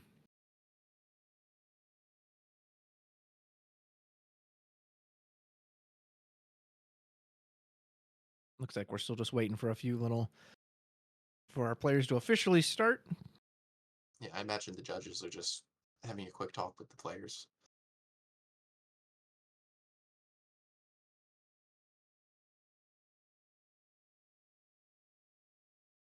There's a fist bump, and we're off. You have to forgive me, folks. There's no lunch break today, so I'm scarfing some pizza on the side. But I will not talk with my mouth full. So, Mike, as the higher seed, is going to start us off. Looks like he is starting with an arc to the break zone. We doing the Barts? Oh, an arc for arc.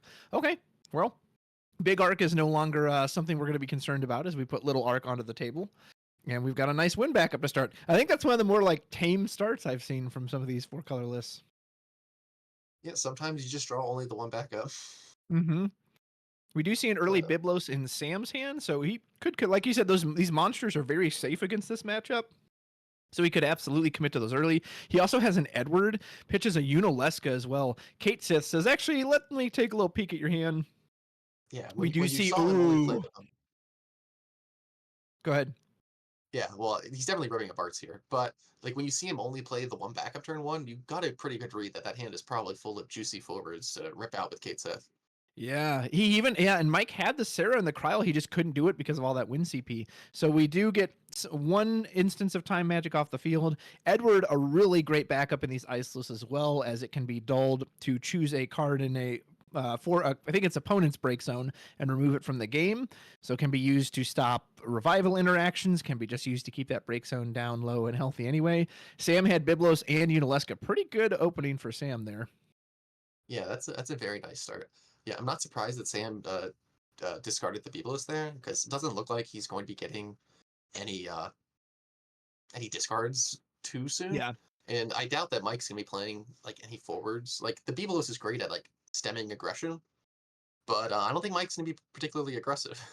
Yeah, he also, if he is running Larketius, I don't know if he is, he can always revive it later. So we put down Cryle by discarding Mist Dragon and a Wind Barts. We just go ahead and get the Barts right back to hand. So we are slowly getting set up for our time magic, and then we can start tutoring all the different Warriors of Light out of the field. Nice slow match, as you expected it would be. Neither of these players are looking to get aggressive. They both want to set up. Sam absolutely wants to see some Earth CP this turn if he can. Yeah, I can't really see what Sam's got in his hand, but there's a lot of Earth backups in his deck. In those exhibition games he was playing earlier, he like only had Earth backups on the field, so it's kind of funny seeing just the ice. Iridia here would be really nice, especially if you can leave up the Edward. Exactly. I think if he has Iridia, he's definitely going to go for it here. Assuming he gives up a Toto? Nope, we go for the Jesse. Spicy little tech we saw earlier. You don't usually see this run a whole lot, so it searches out any Category 7 forward. We know he's running the new Legend Sephiroth. I would assume maybe Rufus is in here as well. That's another target it could get. If there's a Vincent, you could get that as well. So he's got a couple options. We'll see what he ends up going for. What would you favor here, Tori? Let me pull up his list real quick. Okay, so Sam, why is this organized like this? So he's got Vincent. He's got one Vincent. He's got 3 Rufus, and 1 Sephiroth. I would probably grab the Rufus. I was gonna Yeah, I'd say that because both of the other 2 are great. Well, Vincent's pretty decent at locking down these backups, but it doesn't even look like Mike has a way to even use the backups yet. So locking them down isn't necessarily that great. The Yeah. Rufus just gives you the largest consistent threat.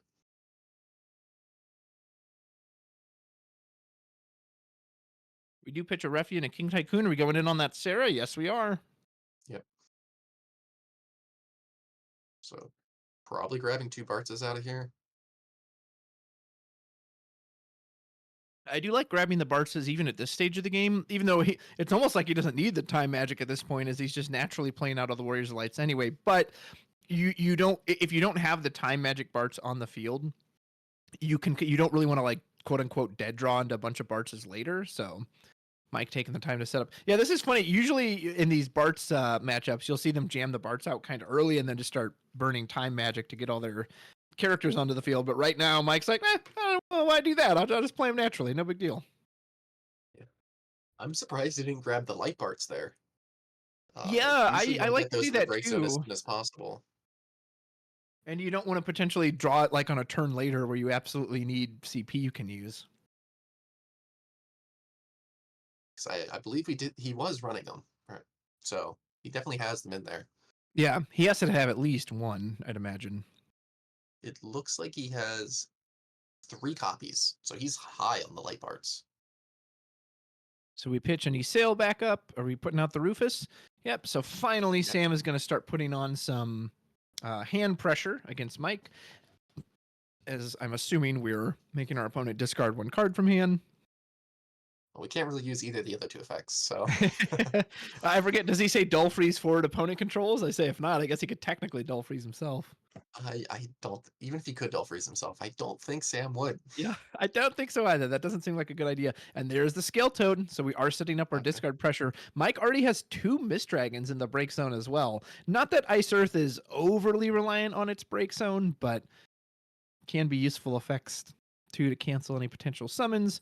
And Mike is finally going to respond with this Bartz. For those of you who don't know how time magic works, you can pay a special, which is any other Bartz, as well as pay the cost of whatever Warrior of Light you choose, and you go fish it out of your deck. So, for example, if you wanted to get Kryl, you would pay the Bartz special, and then you would pay the 4 CP cost of Kryl, and you'd fish her out of the deck and put her right onto the field. Incredibly powerful time magic as Bartz has mastered his way through the cosmos. And looks like we are going to use it. I think he paid 2, so my guess is it's going to be Lunith, probably getting a fire backup. Yep, there he is, right on time. So we now have all 4 colors, Tori. We're set up with water, fire, earth, wind, heart. Go planet. Yeah, this is a really great place to be. I'm surprised Mike is shuffling his deck here. We know he has going again. Yeah, he has the other Bartz in hand. We saw him search 2 last turn. Would you want to get a Lena, or what do you think you would get at this point? Or maybe even like a forward, like Refia? Yeah, you could get Refia. Like every single character on his board is a Warrior of Light. That's true. Yeah, you could activate all your backups, draw a card. Maybe make 2, play a Leo or something.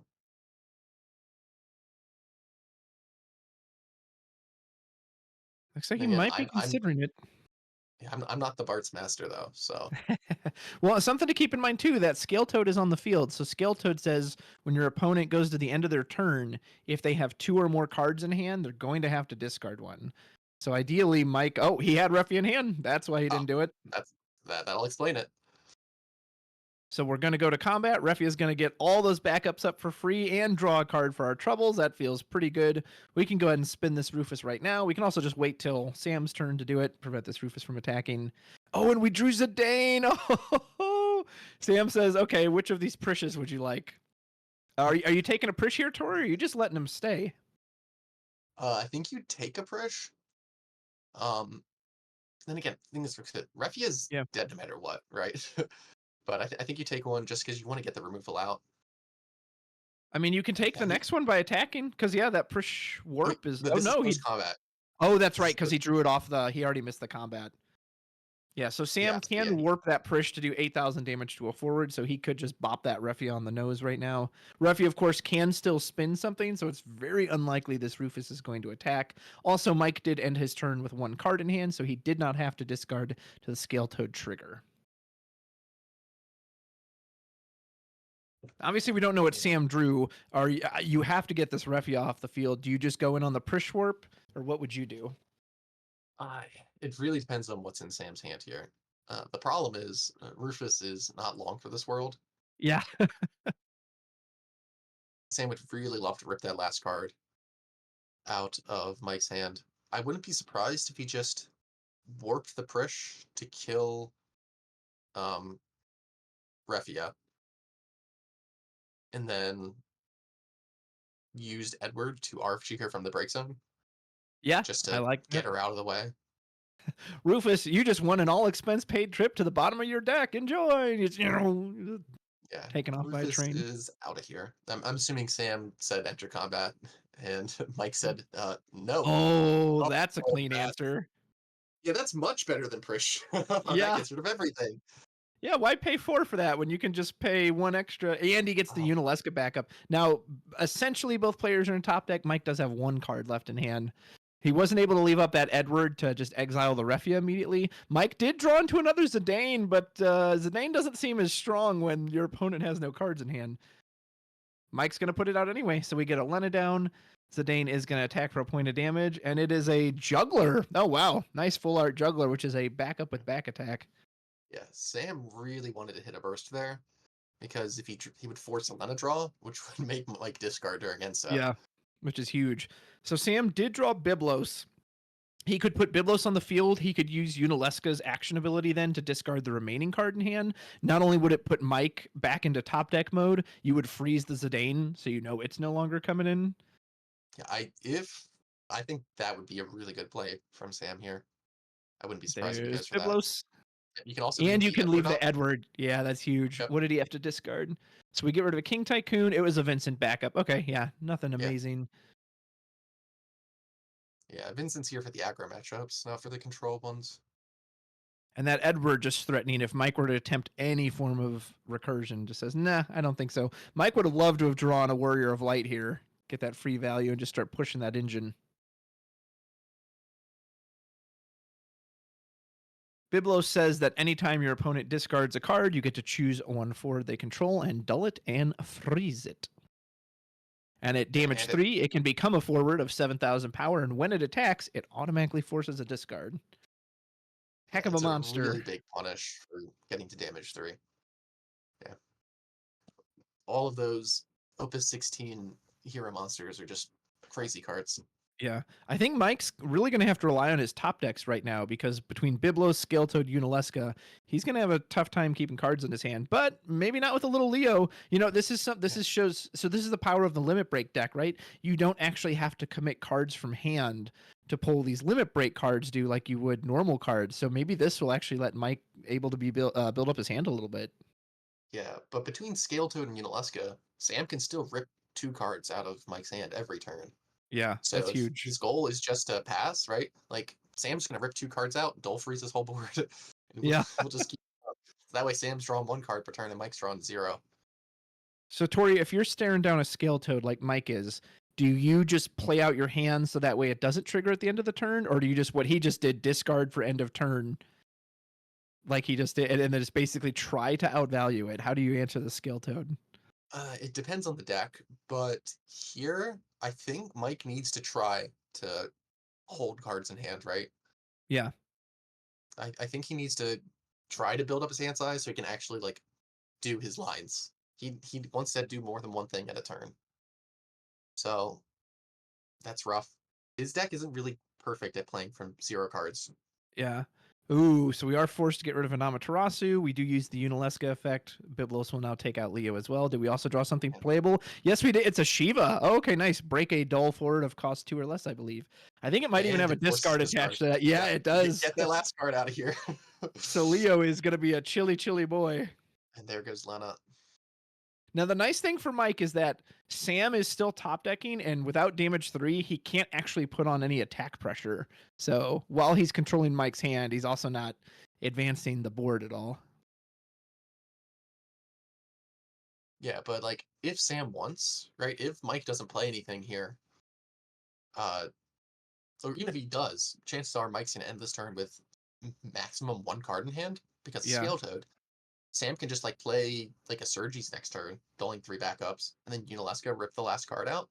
Yeah. And start applying pressure with something like a Surgies or a Victora. Mike drew Tyro and Amaterasu for turn. Not ideal. Well, he could crack his Sarah to activate Leo and then play Tyro. But then if you do that, Sam's just gonna rip out whatever you search. I think he heard you. I think he might do that. Yeah. So activates Leo. Presumably going to get that Tyro down. Yeah, going for a point of damage. Leo with the jab. Oh, Sid Randall. Okay. A great card against 4-color Wool, but not so good against Refia. And looks like he is going to go in on the Tyro. We'll have to discard that Amaterasu. But yeah, like you said, I mean, you have to go get a dead card, right? Because this is not going to stay in your hand, whatever it is. Unless it's like a 1-cost. I guess if he has any kind of 1-cost forward, he could play. You could search a fire card and play Zach from his Limit Break deck. Oh, Bart's. Yeah, that's a good one. Oh, or Bart's. I forgot he's running the Bart's. See, that's why he didn't grab it earlier. He knew he was going to need it in this exact situation. Well, he's got 3 of them. he still could have found it, but yeah. Then I stand corrected. I forgot that they actually run a 1-cost forward. And that Edward is very slowly eating at that break zone. Takes out another Refia. Sam looking to see if he can draw anything useful. There's no discard to do this turn, so we did draw Rufus. Not that we need more dull freezing, because we've got plenty of it, but you can just knock out this Bart's. Not that that's amazing, because the Bart's can just use its action ability anyway, but... Well, there's no... he doesn't have the mana for the crystal points to activate the Bart's ability here. I wouldn't be surprised if Sam just shot the Bart's off the board with a Victora. You don't really want it sticking around, but you also don't want it in your opponent's break zone, because you don't want to let it use that action ability, because that is a way for Mike to start building resources. Well, like you kind of mentioned earlier, he could, I mean, he's not going to do it because he tapped it, but you could get it into the break zone and then use the Edward to just immediately snipe it out. It is true, but... I don't hate this either, though, because I think Sam needs to rebuild his hand as well, right? Like, if he's dumping both of his cards every turn, again, yeah, he's keeping Mike low, but he's not really pushing towards a victory by doing that, so...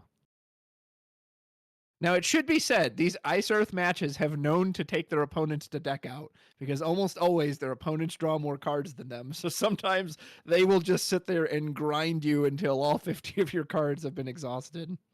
Yeah, Sam has drawn 1 card extra this game, which is significantly less than Mike so far. So, yeah, Sam is definitely winning in the deck out, even with that, those couple points of damage he's taken. We are using the Bart's effect. So Bart's, you can pay 2 CP, remove it from the break zone from the game, and you reveal the top 3 or 5 cards. It's going to be 5, and I believe you select a Job Warrior of Light among them, add it to your hand, correct? Yeah. So it's a real shame he doled 2 backups there, because Warrior of Light is a really sick grab. Obviously, he didn't know if he was going to see it or not, so I understand that he would have hated to pitch a card if he then didn't see it, but yeah, that would have felt amazing right now. So we are going to select the Bart's. Old Opus 7 Bart's. Yeah, Sam is saying, well, let me take a look at that thing. Yeah, haven't seen that one in a minute. Quick. So on entry, it will activate 2 Category 5 characters you control, and then it has 3 different special effects, which one of them like lets him get attacked 3 times, and I'll be honest, I don't 100% remember them. I think one of them shoots something for 5,000 or 7,000. All right, we are going to use... Oh my gosh, are we going to rapid fire? Or no, are we breaking that? Okay, so I think we're using whichever special Bart's has that he can shoot something for damage. Go ahead, Troy. Yeah, so he's shooting it for 5,000 twice, so for 10,000. That exactly kills the Victora. Yeah.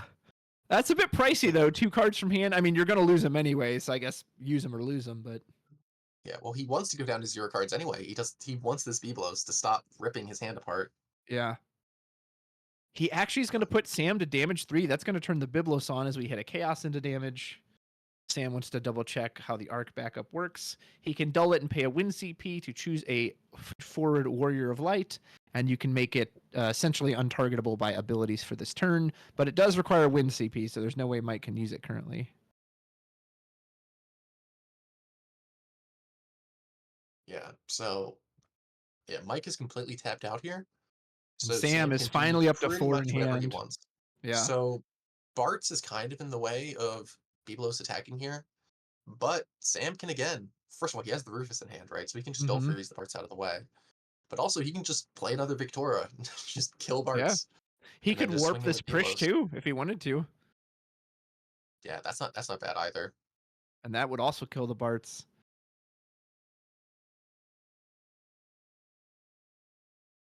So he pitches the mute. Looks like he might be doing that. Yeah, he's paying 4. So is it something from hand or LB It's deck? Rufus. It's got to be Rufus or Warp and Prish. Yep. Prish. Okay, so we're going to warp the Prish. So the way Prish warps is that you pay the cost, which I believe is a total of 4 CP, including 1 ice and 1 earth. And then when it warps, you get to shoot a forward for 8,000 damage. Once it enters the field, it'll get to dull freeze a forward and a backup. We're bringing Rufus down as well. Sam says, okay, I'm going to return, put on the pressure. Doesn't attack, though. Very wary of running into an EX burst. Plus, without a card to rip out a hand from Biblos, just not as valuable. Looks like we're using another Bart's effect for Mike. Ooh, that Warrior of Light looks awful tasty. Yeah, Sam got punished a little there for playing through Rufus. If he just held off and offered to pass, Mike might have still used the Bart's effect, and then he could have used Rufus to rip a card out. He does go for the Refia over the 4-color wall. Do you like that decision? Yeah, I don't think 4-color wall is going to do anything here, because he plays 4-color wall. And He'll get 1 attack, yeah, and then he gets you could frozen. Yeah, I guess you could do 4-color wall into Titus, but then you'd have to draw a water card.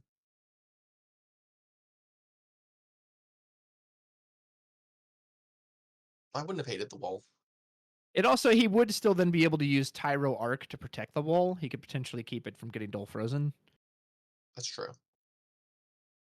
We have a Tycoon. We're going to pitch that. I'm assuming this is Refia. Yep, Refia is going to come in. We can immediately spin. Rufus is the only viable target at the moment. Rufus, you are getting 1 more all-expense paid trip to the bottom of your deck. Not where Sam's a president wants to be. Sam is very excited to go for deck out here. Yeah. Oh, absolutely. And he will win that weight. As long as he can stay alive on damage, he will definitely win that race. Are we considering the Titus? I mean, the only thing Titus is going to do is bounce a backup, but it would. You can reset the Unalesca, and you'll get to draw 2 cards. Yeah, I wouldn't hate a Titus here. It looks like that's what he's thinking. You know Sam has no interaction, so this is going to resolve. Did he discard 2? No, he just discarded 1. So he tapped Tyro, he pitched a Kryl. Looks like he's going for Zach. Maybe he just wants to get bodies on the board. Yeah, I think that's it. I think he wants to start pressuring. Yeah, that makes sense. He does keep 1 card in hand, so Biblos will be able to rip that out. Of course, if he activates the Biblos, this Refia can send it packing. So Sam will need to answer this Refia before Biblos becomes forward. Yeah, he can use Unalesca to dull freeze the Refia, but even if he does that, there's still 4 Warrior of Light backups. So Absolutely. Mike is just enough.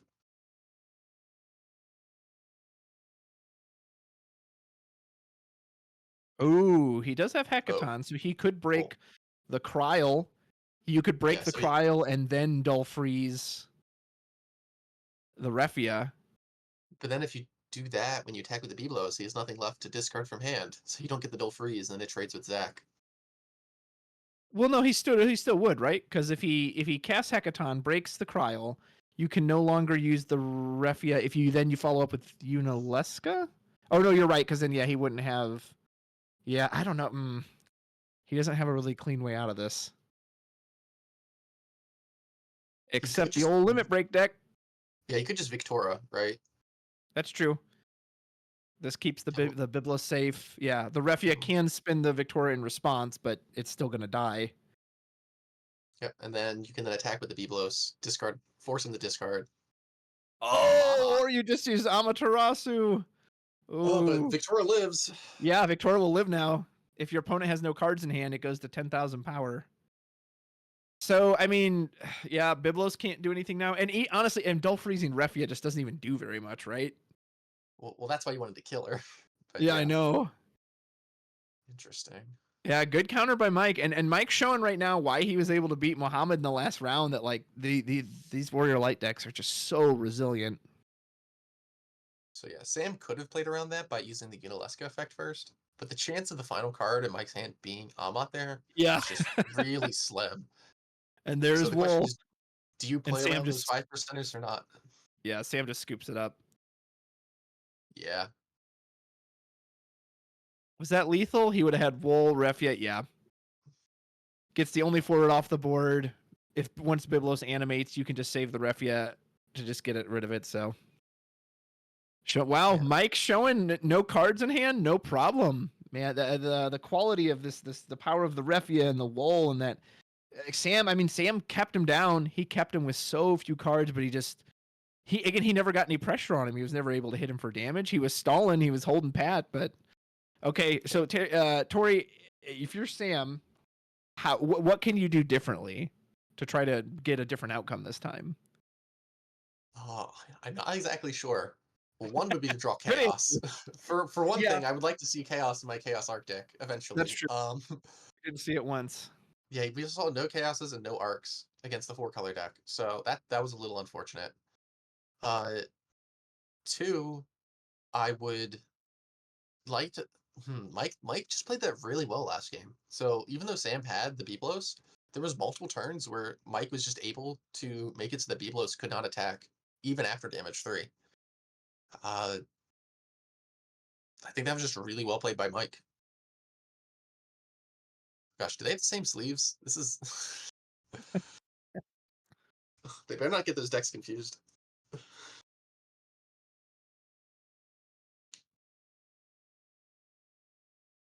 Sam getting a couple little refreshers. I don't blame him. It's a long day of cards.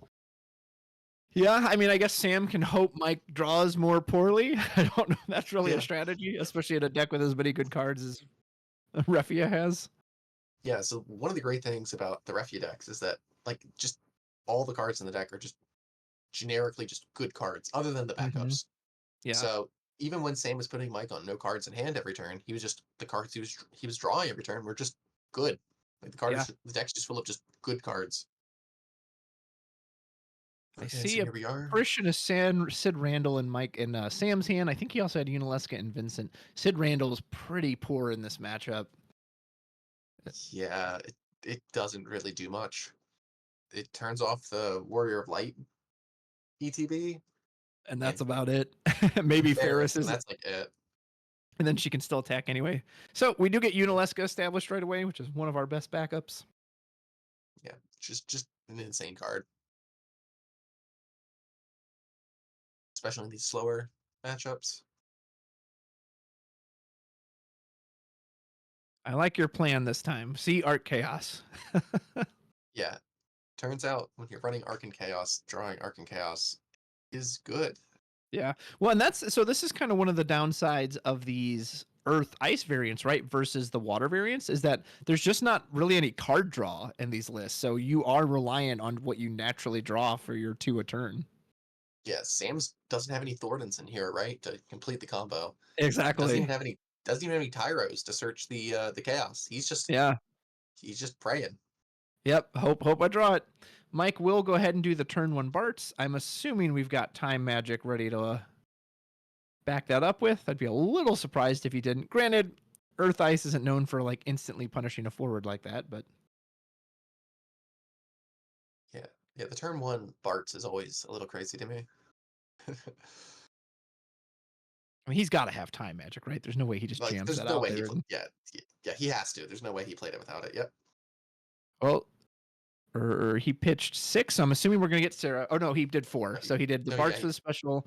Did 4. So this will probably be Cryle. Yeah. So that way he can get the Barts back and then special again, either this turn or next turn. Or the next Looks turn. like next turn.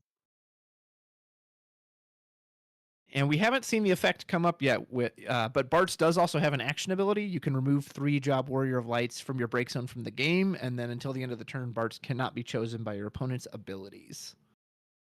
Yeah, I don't think he's quite there yet, but in a turn or two. Cryo will get back the Bartz. Since we let our opponent shuffle up, I'm assuming we're not going to fire it off again this turn.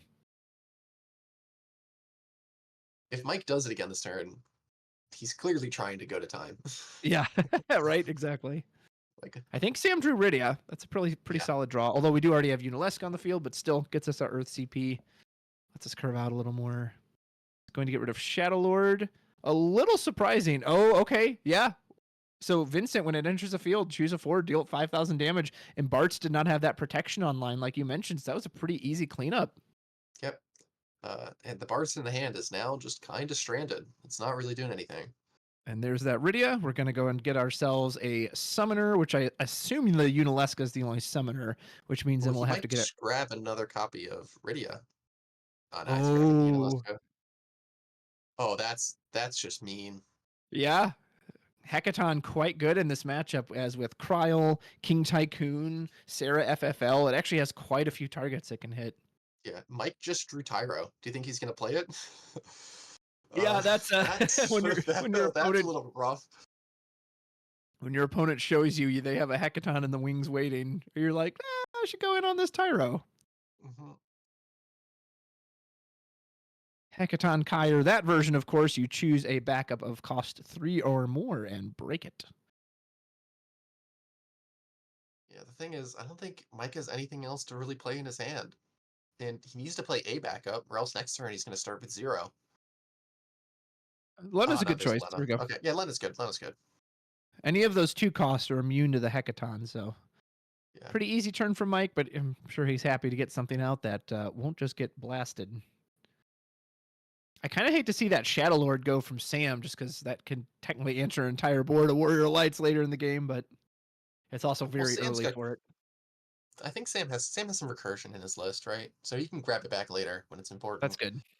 And Mike only has a little bit of break zone hate himself, right? Because he only has the 2 Mist Dragons, and one of them's already in the break zone. So it's not that unsafe. Yeah. So we are going to use the Unileska effect. We discard a second Unileska. Mike discards a Bartz. Do we have Edward? Oh, Kolka.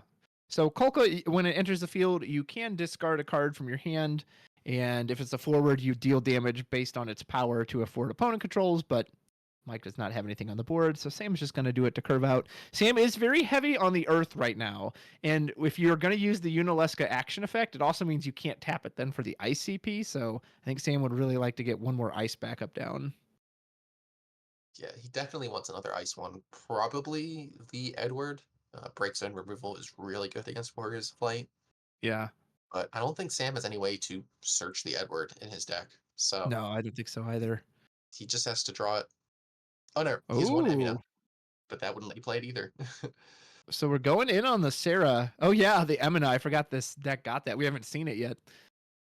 I think he pitched it for earlier when his backup line was already full. So we do go in on the Sarah. We're gonna get probably 2 Bartz, I'd imagine. Yep, gonna start doing time magic, and the Bartz will have its protection ability online at this point. But Sam could just fire off, break the Sarah, break the Kryl, cut off the Earth if he wanted to. I think he would probably go for the Kryl if he was to break one of them. Yeah. Of course, Mike is also showing, hey, if you do that, I could potentially just go get the next one. So that might be a very temporary fix for Sam. But do you mind? That costs him his entire hand. That's true. That is expensive. And if you use a Unileska as well, Mike's going down to 2. And we are going to use the Unileska effect. Zalira the Death Seraph. Oh, man. I haven't seen that card in a minute. That's a summon that 4-cost summon when you cast it. Break all dull forwards of cost. It's prime numbers. So I think it's 2, 3, 5, 7, and 11, if I'm not mistaken. Oh, and there goes that break zone. Yeah. Miss Dragon says, hey, in case you were planning on using any of that, what if you don't? And there's the Light Bartz. Is Mike going to use the effect in response? No, it looks like he just let it go. Again, Sam not putting on any board pressure, but he is doing a good job of a lot earlier control. Hasn't taken any damage yet. He's keeping a healthier hand size right now too, which is very nice. Yeah, Sam's just ahead on resources at this point. Yeah. Well, and that's huge too, right? Mike was still able to develop enough of a backup board, and he got to full 5, so that if you do top deck Refia, if you do top deck 4-color Wool, you can actually use it right away. Whereas right now, now you're forced to go into a Leo limit break. I mean, I don't mind the Leo here, right? No, not just at all. Seeing more cards. It's just a really non-committal way to start applying some pressure to Sam's board. It's like now that the Leo's on board, like Sam can't afford to get hit every turn. Yeah. So he's got to do something. And Mike has a huge hand. He's got a full grip right now. Mike flaunting the Leo. Yeah. Deal with this. Which is kind of crazy because he has been using the Unalesca pressure, but again, when you don't have to lose a card from hand from those limit breaks, like that's just such a huge value swing. So I saw Sam has Prish in hand. He's definitely not going to Prish this Leo, but he has Rufus in there too. He that seems like overkill. Rufus. Yeah, I definitely wouldn't do that, but he might start using Rufus to start ripping some of these cards out. So there is the Biblos. We did have to give up the Unalesca trigger for it.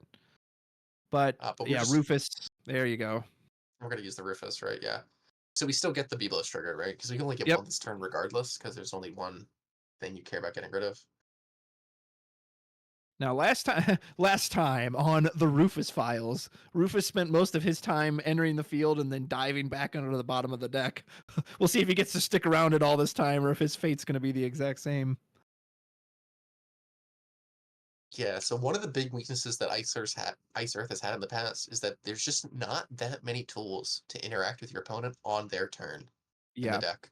So if Sam plays a Refia here, if Mike plays a Refia here, there's nothing Sam can really do from stopping it from spinning the Rufus back on top of the deck, or on the bottom probably. Rufus just asked his secretary, Joanne, what's on my schedule today? Looks like you're taking a flight to the bottom. He's like, again? I hate this meeting so much. Mike didn't get the card draw, but yeah, Rufus once again is not long for this world. This poor guy. Yeah. Yeah. We do have the Prish, so he can immediately answer the Refia, but again, you are going to lose the Rufus for it. And there's no Edward this time either, so those Refias are just going to be nestled in the break zone for the moment. Yeah, we already have the Lena on the board with another water backup, so it's really easy to just keep specialing her back every turn. Assuming we draw into the Lenas. But that just means there's like twice as many outs in the deck that represent a Refia. Yeah.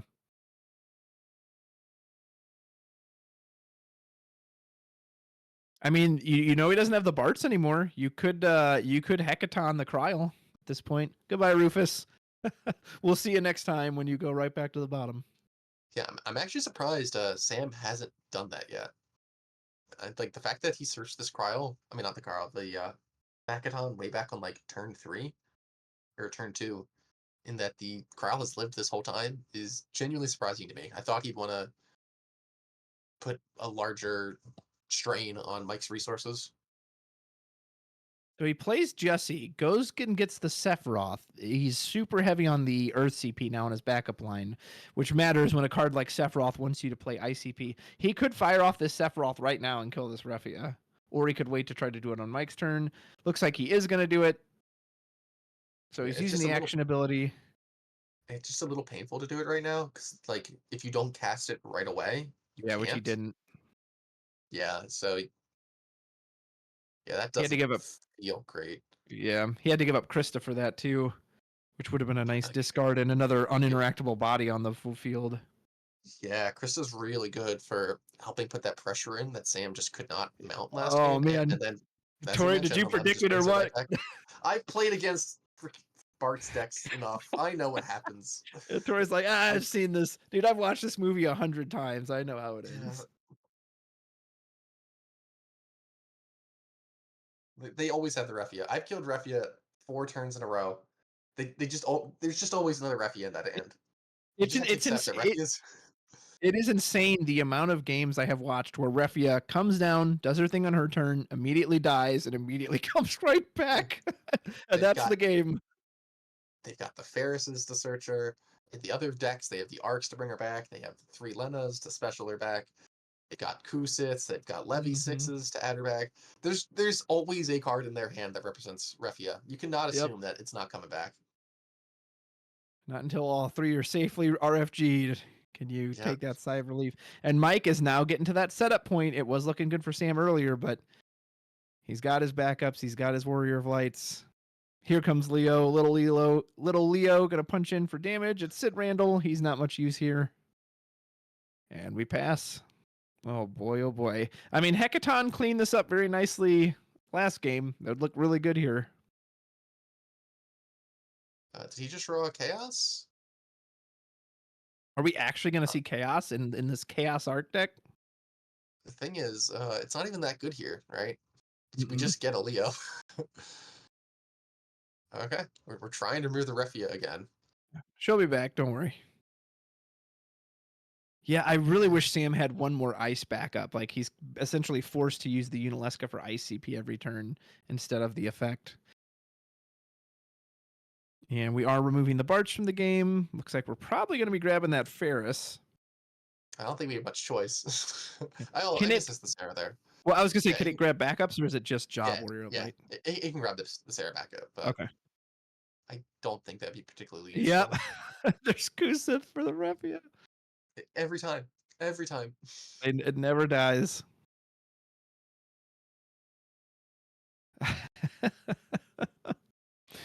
Yeah, we need a counter. We need to have like a Refia counter. How many times Refia just hits the field? It's so many. At least in this deck, we don't have all of the forward arcs to bring her back over and over and over and over again. But he is still running one copy of it, so it could still happen. Although we're not at damage 3, and I doubt that Sam is ever intending to put Mike to damage 3. Yeah, I would be. Just the way this is going, I'd be amazed if Sam gets him on damage 1. Are we going to Kus again? We're getting just Refia 2.0. Getting Zidane actually says, just in case you try to kill this one more time. Although we don't have win CP, so we will have to pitch something from hand. But we're happy to do that. Let's see what you got, sir. Ooh, Amaterasu? There's no Amaterasu in Sam's I'll say there ain't going to be no Amaterasu, but... Okay, so he finally fires off the Hecaton. Wow, Sam has Tifa in that deck. I was not expecting to see that card. So we do get the Cryo. That won't shut off the entire Refia play, as she still has plenty of Warriors of Light. Oh, and he checks double Chaos. Well, I mean, you can kill 2 Chaos right here if you want. Or are you happy just letting Sam get stuck with it in your hand? I wouldn't mind ripping the Chaos, I think. Right? Like, ripping 2 Chaos would probably make all arcs dead for the rest of the game. Yeah. That means he's got 1 left. And, like, it's better to rip the Chaoses than the arcs. Because, the Chaoses are still useful even if you don't have arc. The arcs are not useful without the Chaoses. Yeah, absolutely. Like, Little Leela is not enough most of the time. There's Refia. We're going to go ahead and get back all our mana for free. But we don't get any draw, at least. Don't get the draw. We can spin a forward. Not that there's even a forward to spin. And take a point of damage. There's another Prish. Prish just hanging out in Oblivion right now. She is no help to us. We are going to put our opponent to damage 3. There's a Matoya. That, well, no, we don't really have the backup space. I guess we have the Vincent effect. Yeah. We drew a Shiva. That's a little awkward. Yep, I think you get rid of the Shiva there. And then a 4th point of damage. This is turning very quickly. Sam, happy to see that Kate Sith go. That wasn't going to do him much good at this point. I mean, top deck Shantoto, use Vincent. Shantoto, make sure that Refia stays gone this time. Even though Mike has 3 backups up with fire and could Amaterasu it. I don't think Sam has enough cards in hand to Shantoto here. Right? Because we know he has the Chaos. Tori, how slow is this Prish? It just removed 1 warp counter, and Sam just took 4 points of damage. 3 points of damage. I don't know if we're gonna make it. Yeah, he might be dead before this Prish warps in. That's crazy. Yeah, Hecaton would look really nice here, but we don't know what's in Sam's hand. Well, we know he at least had a Chaos. Okay, we're actually going to animate the Biblos. Okay, are we going to try to bait out the Refia? I mean, is there a reason not to spin this? I guess if you're worried about a Toto, you don't want to give up your backups. Yep. So Mr. Yeah, Biblos is going to join in his buddy Rufus at the bottom of the deck. He's going to get in there, and Rufus is going to be like, it's like that James Franco meme. First time? Well, he's got a noose around his neck. well, he might just put him on top, just to make sure there's no EX bursts. Because Sam just doesn't have much draw. Oh, putting it on the bottom. Sam has a juggler. That does not look useful. No. Are we going to limit break Toto? Yeah, I think we're going to have to. We definitely have the Earth CP for it. That's why. So Sam was trying to turn off the Amat. He had the backup Toto in hand, too. He couldn't.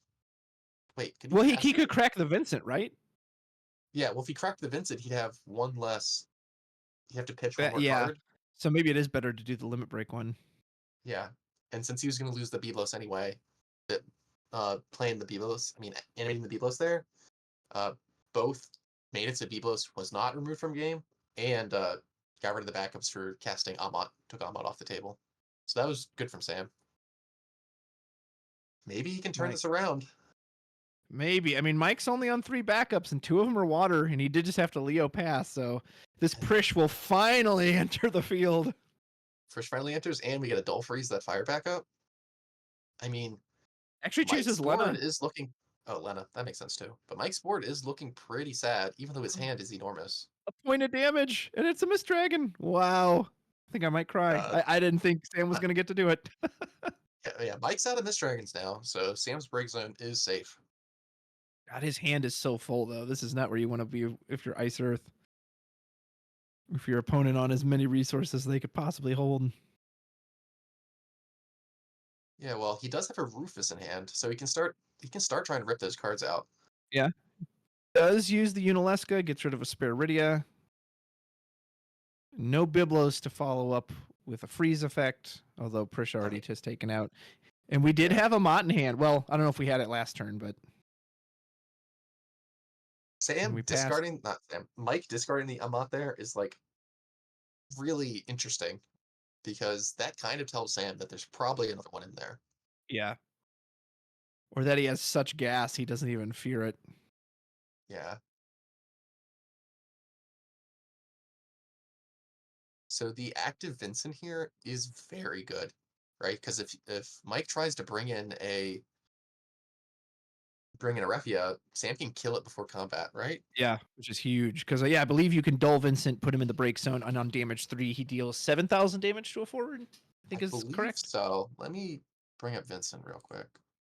Yep, and it's not limited to your own turn either. So nice. Yeah, so pre-combat, end of main 1, Sam is probably going to just snipe any potential Revias off the board.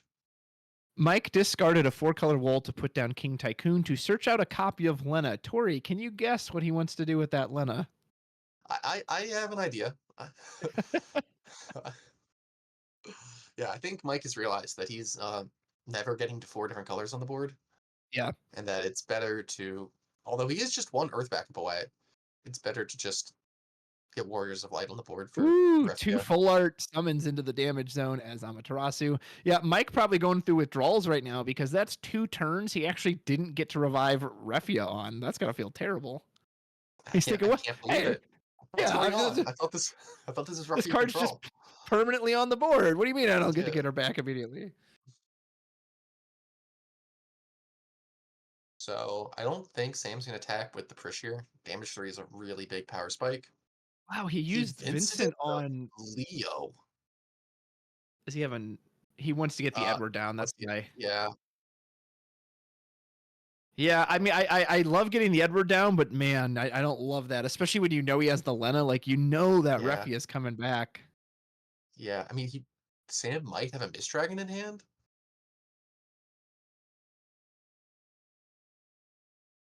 I can see Toto, Rufus. Couldn't tell what the other 2 were. Yeah, I'm just really surprised he did that there. Because I can understand that because Lena was just added that you want to get the Edward on board. He has Toto, Rufus, and Chaos. Yeah, so unless that last card is a Mist Dragon, I don't think he's casting that. Maybe his idea too is that, look, he's just going to keep endlessly reviving this Refia. I have to just take the hit now because I have to get something down that just permanently removes it.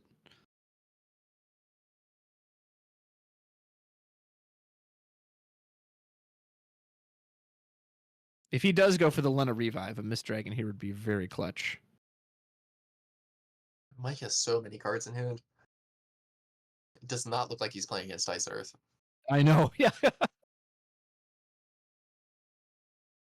Something to be mindful of too. We are heading towards that 20-minute mark. So if Sam wins this, we still got a whole nother game we're gonna have to get through. Gosh, why did we choose to stream this match? Right, because it's gonna give us plenty of value. So we do go in for another Leo.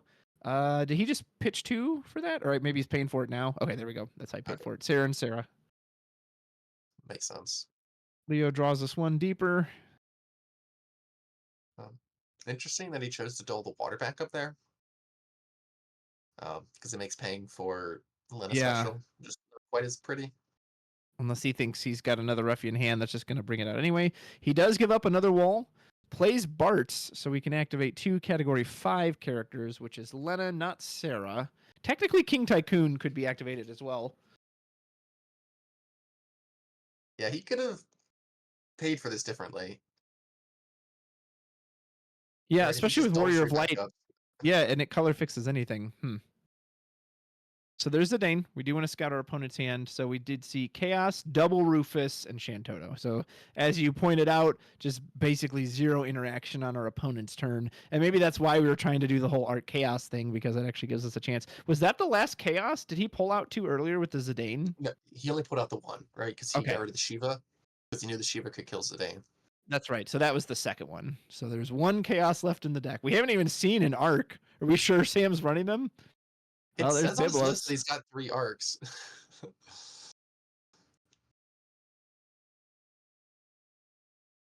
I think you would take the Biblos here, right? Like, that's kind of a way for Sam to stall the matchup. Yeah, that's what I assumed. Yeah, you definitely take the Biblos. Right, because taking the Rufus doesn't do anything because there's a second, and the Shantoto is and there's Shadow Lord. That's a decent hit. And of course, the Zidane cannot be blocked even by this Prish, even though it's a 3 cost. It's got to be 2 or less. What a card. What a Zidane. We did finally draw into the Mist Dragon. He's using it proactively, though. Okay, I thought maybe... Does Mike not have water CP? I would assume Mike would try to fire off with the Lena. Well, even if he Lena's back the Refia here, she's... this is post-combat, so she wouldn't get her activation. She wouldn't be anything. Did Sam do that at the end of Mike's turn? I think he drew the Mist Dragon off the Zidane trigger. Yeah, he drew it off the Zidane trigger. Okay, so that's what confused me. I thought it had moved to Sam's turn, but that makes more sense. Yeah, Sam wanted to use the spare CP he had up before it went back to him, and he untapped. Yeah, that makes 100% sense. Hey, Hecaton, that's pretty good. This is going to clean out Mike's board while also leaving both of Sam's forwards A-okay. He gets rid of 1 Rufus. He now has the Edward up. He's got a Unalesca in hand. As long as Sam doesn't hit like a punishing burst, this is the best he's looked in a minute. There's Scale Toad finally. Now maybe we can start hitting our opponent's hand. Just passes, doesn't even risk an attack. Yeah, you definitely do not want to put this deck to damage 3 if you don't have to. And Mike's deck is starting to get a bit low. So, like, in theory, Sam's going to want to wait until Mike's got, like, 1-2 cards left in deck, probably, before he starts swinging. Or unless he's got, like, a Biblos and he wants to rip cards out. Yeah. The Hecaton on the Kryl earlier was huge, as it has cut off any 4-color shenanigans. Of course, Mike pitched several 4 colors, so he may not have it. Oh, speaking of Kryl, looks like I willed her back into existence. Sam can respond with, depending on what Mike tries to get, by removing it. He will. He just goes ahead and exiles, I'm assuming, what was the Bart's? Although it does look like it's still sitting there. Maybe he targeted a different Bart's. Maybe it was a summon. It's hard to tell. Yeah, I couldn't tell. So we are going to Lena special now that the Edward is down. Or are we doing this on the stack, maybe?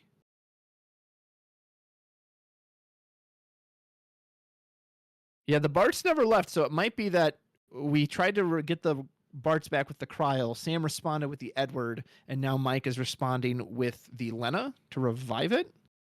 That could be it. Okay, no, so we targeted the Zidane there. Oh, and he's got another Biblos. Yeah, and the Bart's does go away. The Zidane does come in dull, though, so it won't get to attack, but it does remove that next Biblos. And Sam would have loved to have had that to start chaining off with this Scale Toad. Yeah, so Sam is out of LBs, so he can't just, like, play a Victoria. Yeah, Right. He cannot just play, like, a Victoria and just snipe the Zidane off the board. Yeah, losing Biblos there is really sad. Ooh, Ferris. Not There's on damage 3, though, so it will trigger for 1,000 damage, but that's it. And Mike gave up an Amaterasu. Mike has nothing in hand. Yeah, that's the final outlaw. So Mike himself is also really low on interaction at this point. Yeah. Sam has Hecaton in hand, so he can sweep this Ferris off. Now, he has to be careful, because if he uses that on the Ferris, it will... And there's that bonus burst. We're going to blink the Prish. And Sam get that card out of his hand. Well, he's got Unileska, so we know he can. Yeah, he can absolutely rip it out. Goes in with the Prish as well. And hits another Bart's. Sam can use Hecaton, but the Ferris will trigger, and it can kill either this Prish or this Toto. But I think Sam also realizing that, like, he might just be thinking, I have to kill Mike through damage. Like, deck out is not going to be an option here.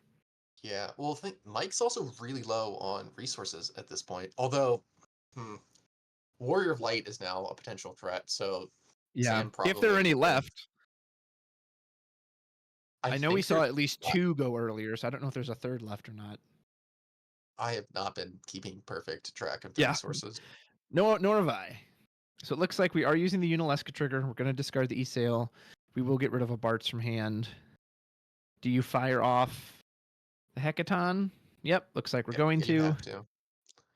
And then Shintoto is going to die here. Yep. Yeah.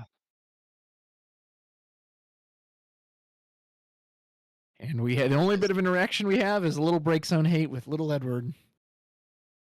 Mike drew Ferris, and he is on damage 3 now. That's the unfortunate part is Sam had to put him to damage 3.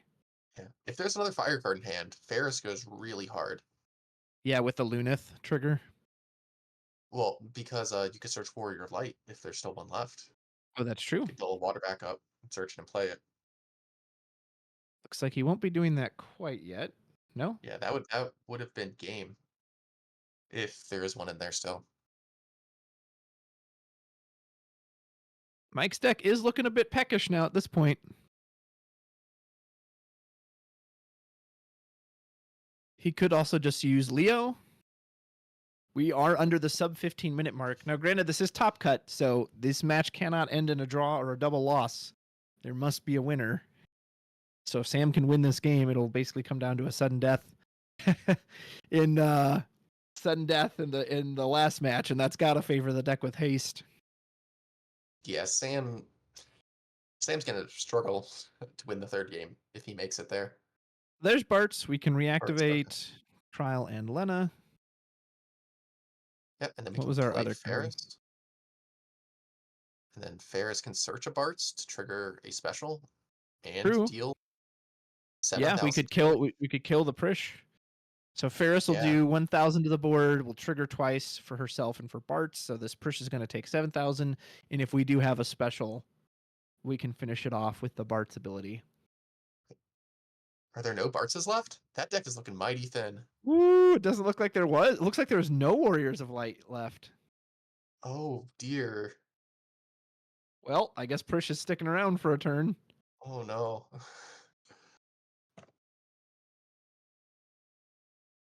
And we'll go ahead and just snipe something out of the break zone. Probably Zidane? Or maybe Ferris? I think he took Ferris. I think he did, yeah. Sam needs something on his turn too, though. He doesn't he is staring technically at a lethal board. Rufus is really good here. Has Rufus finally showed up from his vacation on the bottom of the deck? He has. Yeah. I think that might be the Rufus that cycled down below. Has Sam shuffled his deck though since then? I don't remember. So I it don't think might he's not done any be. searching. I think Rufus is still in the bottom. But yeah, we're going to dull freeze this Ferris here. Ferris still a threat though, as long as she's on the board. So like if he swings in with this Prish, the Barts can trade up with it. So But yeah, we Sam just doesn't pass. mind that, though. And we can activate the Ferris with the Sarah as well. Oh, yeah. And then you can just kill the Rufus. Oh, and he drew Refia. So there was Oh, he still drew one left. Refia. And that's Oh, it. yeah, Sam just that's good. Yeah. concedes. Oh man, that it was going so that felt like kind of so anticlimactic. Just like, no, never mind. Here's Refia. The game's over. Woo, Yeah, Mike. well, even without that, I forgot about the Seraph FFL. Right, so if he just activates the Ferris there and attacks the Ferris, that kills Rufus. True. Although he won't die, it would at least give Sam one more turn because he could block with the Prish. Yeah, but that's not where you want to be. Goodness gracious. But Well, yeah, that was a match. Um, is our stream B still going? I have not been checking. so yeah, someone pointed out in the chat, he actually could have grabbed the Refia off the Ferris because she was clearly still in the deck, but he opted not to because then Sam could have just made him discard it with the Unalesca. Yeah, we can check on stream the second table. No, I'm told Hunter won on the other table. I think that was our backup. No, our backup table was Brian. Okay, well then maybe that one's still going. They're checking on that right now. So looking at that match, Tori, is this just a mismatch from decks? One thing we can say, we never saw Art Chaos in 2 games. I don't know if Sam ever even drew a Chaos. Like I don't recall him ever even having one in hand. He drew 2 Chaoses game 2, but Oh, sorry, game Arc. He never 1, drew Arc. there was no arcs. Yeah, it says on his deck list that there's 3 arcs and 3 Chaoses in there, but you could tell me right now that there was no arcs in Sam's deck, and I would believe you. Yeah. Not to damage, not to like, or were they invisible? Nowhere. Was it a? That's crazy. And those were not short games. We saw a lot of cards. Mike was almost decked out. So I don't know. That was very interesting. Yeah, that's got to just be a spot of bad luck for Sam to go that deep into your deck in 2 games and not have a single Art Chaos combo. Like, but again, maybe that's the downside of one of these is unlike the water where you have ways to draw a little deeper. You're just relying on that top deck and the Earth Ice matchup. Yeah, he's just relying on the game going long enough that he's going to see the cards he needs to see, and sometimes that just doesn't happen. But I don't know. Mike just played that extremely well, just really well. And I mean, there's a reason why he's won 2 Materia Cups so far and is gunning for his 3rd one this season. Right? Mike's a great player. Yeah. Well, and talking about it just from a logistical standpoint, I mean, we were kind of joking throughout the match, but realistically, like, how do you deal with a Refia turn after turn after turn? This threat that it must die or it takes over the game, and then they could just revive it endlessly. Like, I just don't know what you do. What do you do? I mean, Sam has tons of removal, and he's got tons of breaks on hate, right? And he just, even his Ice Earth deck could not manage to keep that Refia off the board consistently, right? Yeah. How many RFG'd that game? I think that was the final one. I think the other 2 were really gone. But the Refia control deck, there's a reason why it's called control. It take those long games and it just thrives. The only thing I can think is if he had seen Chaos Arc, especially again, it's supposed like Chaos Arc is supposed to beat up on these 4-color lists because the Chaos gets so cheap, but obviously he never saw that combo. So maybe that could have done something. It does also contribute to the Ice Earth game plan of keeping your hand low when Arc is just ripping your hand apart. But if you don't see it, it doesn't matter. You can't use it. Yeah, Mike's ability to curate Sam's hand with Zidane really helped with playing around the potential for Chaos and Arc to come down. Like, even if Sam drew an Arc there at the end, it wouldn't have mattered because there was no Chaos. Yeah. Because Mike had already come through earlier and ripped them out. Of course, Sam's deck doesn't necessarily mind drawing excess dark cards because we have ways to use Unalesca to convert them into discards and whatnot. But yeah. Yeah, that's crazy. As you can see, folks, we've got the bracket up on the screen. So it looks like David was able to take it over Matthew, and Hunter was able to take it over Kyle. So Hunter will take on David in that side of the semifinals. And Anthony was able to take it over Brian. So Anthony will try his hand at taking down Mr. Mike Powell. In that semifinals, Mike could be looking for that three-peat, sir. And yeah, that was a long one. I imagine it's not going to be too long before we get to this next one because it took so long. So yours truly needs to go get a cup of water, and I'm sure Tori would be grateful for a small break as well. So don't go anywhere. It's not going to be very long. We're going to be right back with those semifinals, and we are slowly closing in on this day to crown our champion of the Texas Materia Cup. Stick around. We'll be right back.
So it looks like we're gonna have Hunter Nance on the right and David Tron on the left. Hunter is bringing Magissa, and David's gonna be on Ice Lightning. So Hunter was on stream yesterday. He's playing his signature deck, the one that he used to get second place at Worlds last year. And David is on what appeared to be earlier a very aggressive Ice Lightning list.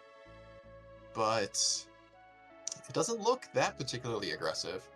It's just, I think, against the monsters that he figured he needed to take an aggressive approach to stifle them before they built up all their character count and overwhelmed the game. I don't know if I've seen the Magissa Ice Lightning matchup much before. Have you had any experience seeing this one? I've seen barely any Magissa. I've seen Hunter play against some people, but I don't think I've seen Hunter play against Ice Lightning. Yeah, so this would be curious. I mean, the Fire should have a ton of removal for Ice Lightning, but also if it can choke Hunter out of a lot of those resources, I never put it past that. Plus, a card like Sephiroth can come in and just break Magissa if she's ever dull. Yeah.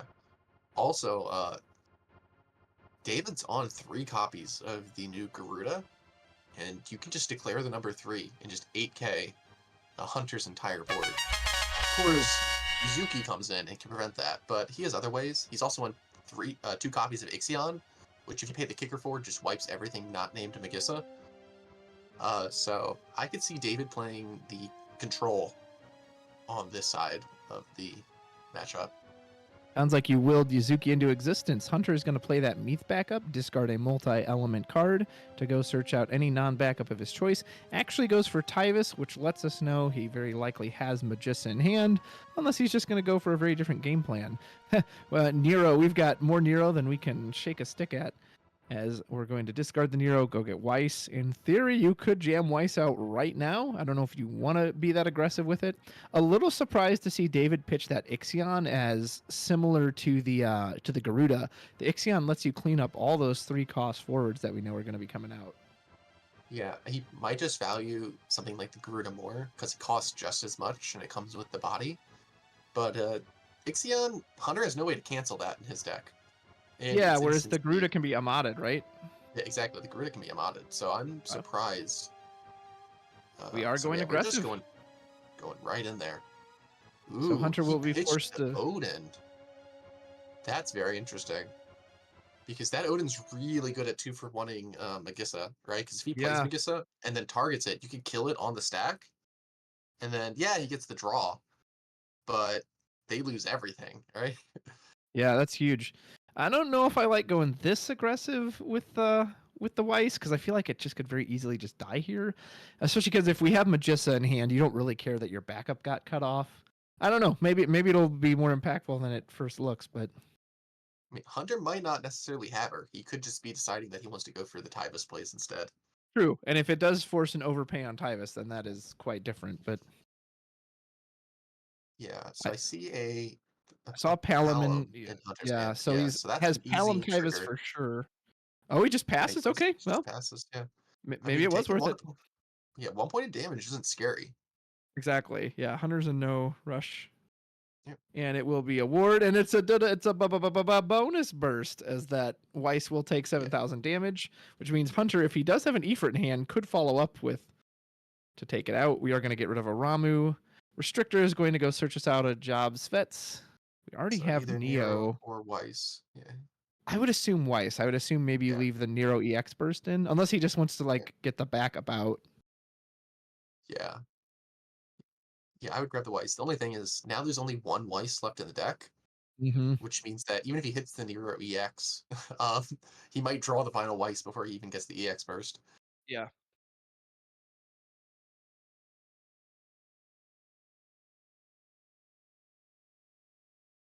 I'm going to predict we're going to see the Tyvis here, unless Hunter has since drawn into the Magissa.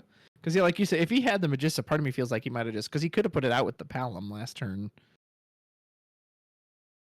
Yes, so he should have had 6 cards in his hand last turn, so he could have pitched 3 for the Magissa and then 2 for the Palom. And he still would have had 1 card left in hand.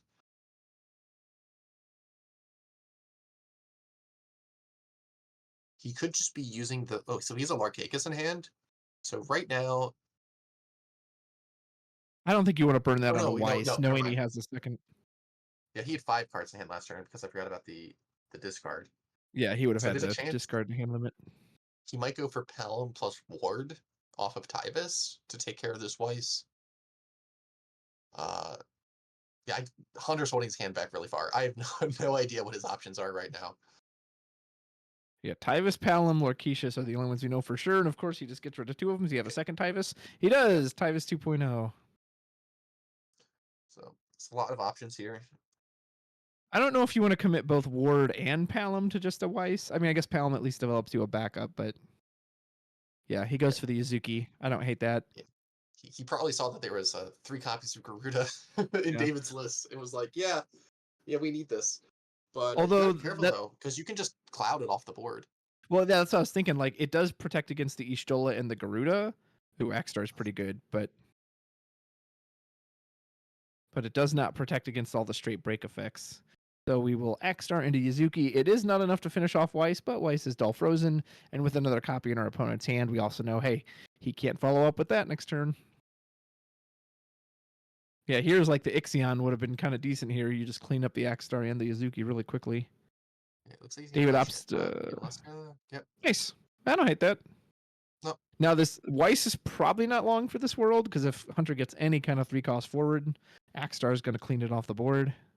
David has the Garuda in hand. Can't come down. Is this Magissa? I believe it is.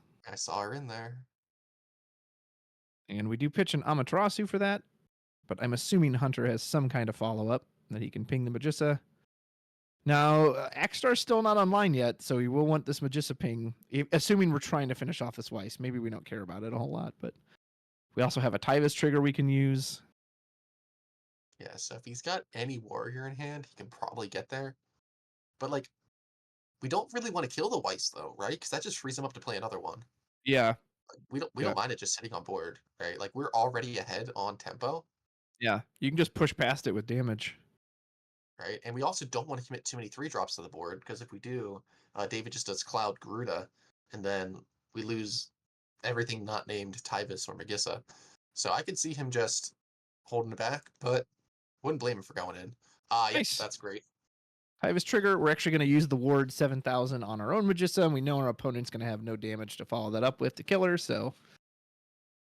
And we go to attack. We're going to shoot the Axstar for currently 9,000. I'm assuming that's going to resolve. Yes, it will. And yeah, he's like, hold on, before you take the damage, he's like, I'm not letting you burst this Magissa out of existence. Yeah, we're playing it safe today. Yeah. Hunter has played this deck inside and out so many times. He knows better than that, so. Or no, No, he's done it through. He does. Okay. He was just one to think first. I'm not sure if David's actually running any EX bursts that would ruin his day. 2 legend ice lightning characters. David would have been happy to play both of those next turn. Yeah, so none of David's EX bursts are actually removal. So it was safe to attack there. Oh, wow. And we get the Alpha. And this is where I really wish you'd held back that Ixion, because you need a board wipe, and Garuda is not going to cut it with a Yuzuki on the board. And even Ixion, right? Like, it's not like it's a total board wipe, but shoot, you would at least reduce this from 6 forwards down to 3 or 2. Yeah, the question is the final card in Hunter's hand an Amat? Because if it is, then even if you cloud the Yuzuki off the board, you can just Amat the Garuda regardless. Yeah. I just got to see David's hand, so he's got Toto, he's got Lightning, Weiss. None of those are amazing right now. Toto doesn't really have any great targets to get back.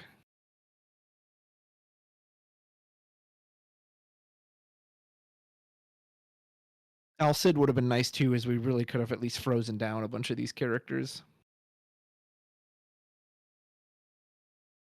So what's Hunter grabbing here? Not even Hunter's sure, apparently. Yeah. he knows he wants something. I mean, so you can either get another warrior for Tyvis to play the next turn, or you just get maybe a backup that pings the Magissa, maybe a monster. Hedgehog Pie, Bomb, something that can sit at the Magissa ping as well. The thing is, if you grab the bomb, you would probably want to play it there. And if you do that, you indicate to your opponent that you no longer have Ahmad access. So you probably don't want to do that. Ject. That's a good choice. Ject, that's 100% free right now. Ject will only cause 0. So Ject is a good way of, if his opponent doesn't have the Garuda or Ixion, to push through for lethal the following turn. But if he does, you don't really mind discarding it and getting in the break zone for Minwu to potentially replay later.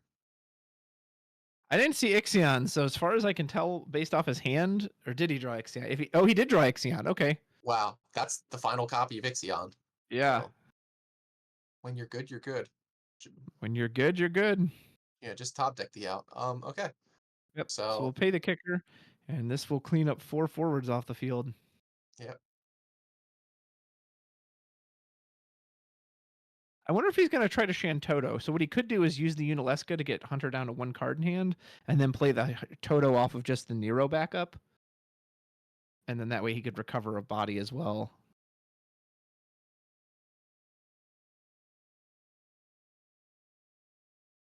Oh, no, we're going to go for the Weiss.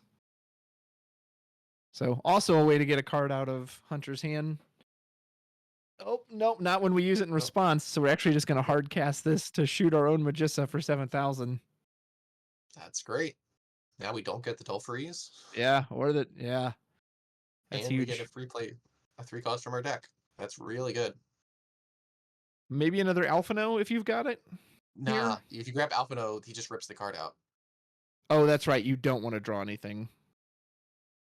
So well, he could let it resolve first, though, right? You literally, because you don't have to use the Magissa effect, right? So you just let the discard resolve, and then you use Alphino. I forgot about that. I do not play Magissa. This deck is too hard for my puny monster brain. Goes for Minwu. Minwu also a very good card when you have nothing in hand. Which means he can just get this Ject back and then play the... Well, yeah, he can... Well, no, do you have to have nothing in hand when you do You need to have nothing in hand. So you can use Minwu... You can target with Minwu when you have a hand, but you can't play the card until you have no hand. Until you have no hand. Okay, so he could target the Ject and then essentially pay for it. So what he could do next turn, right, is discard 2 cards from hand to play Zac from his LB deck. That puts him to 5 fire characters. And then he could cast Ject from his break zone by dulling a backup. Yeah. Which would then take the Weiss off the board and... Oh, that's even better. Or just use Talon. That's even better. That is significantly better. Yep, so we get a Magissa trigger. Goes for Bosch. Bosch will deal us a point of damage on entry, and then we can search out any fire or earth character of our choosing. I'm surprised he used the Magissa effect already, right? Because you could have brought the Ject in there first, and then summoned the Bosch afterwards. Hit Samaterasu, which is unfortunate, but Fury can just be free played off Tyvis. Okay, yeah, it does the same thing. Good God. Dude, the amount of CP this deck just like vomits into existence is disgusting. And then here comes. Oh my goodness. Casual 6 cost 9k for free. No big deal. Well, there's that Nero. Do we have that Weiss left? Final Weiss. Will this be enough? We do. I love Furion. Such a good card. Do you know if David, does he run Shinryu? Or I thought I saw a light card in there, but it might have been like Rugged There's no light cards in his deck. Okay. So I don't know what I saw then. And there's a Rufus, and this is looking very over for Ice Lightning. I mean, the Garuda would be okay now, although it still doesn't even kill 2 things on the board. That's it. So that's damage 6. Okay. So Hunter was at 6 forwards last turn. David killed 4 of them. And Hunter played 4 more off of... Keep in mind, he had like no cards in hand when he did that. Yeah. What is this deck? You love to see it. So the thing is, though, Hunter did a much better job diversifying his forward costs this turn. Yeah, you cannot add Ixion back. Okay. Yeah, it has to be a character. So he does go to get the Garuda, which is going to have to come down now. But at most he can kill what? 3, two 2? things. Two Because things. you declare a number, right? So Yeah. Yeah, you don't choose until resolution. So if Hunter did have something that could protect his forwards, he wouldn't necessarily work. But yeah, I don't think this is going to save you. What, you kill, what, Minwoo Bosch? yeah. So, and this is a reason a lot of these Ice Lightning lists have started running the Shinryu, just so you could have a way to deal with the big. That's always been one of Ice Lightning's biggest weaknesses. And while the Garuda can be strong, as we just saw there, it's it only killed 2 out of 6 forwards. Yeah. Whereas So a I'm assuming Shinryu could just mop all that up.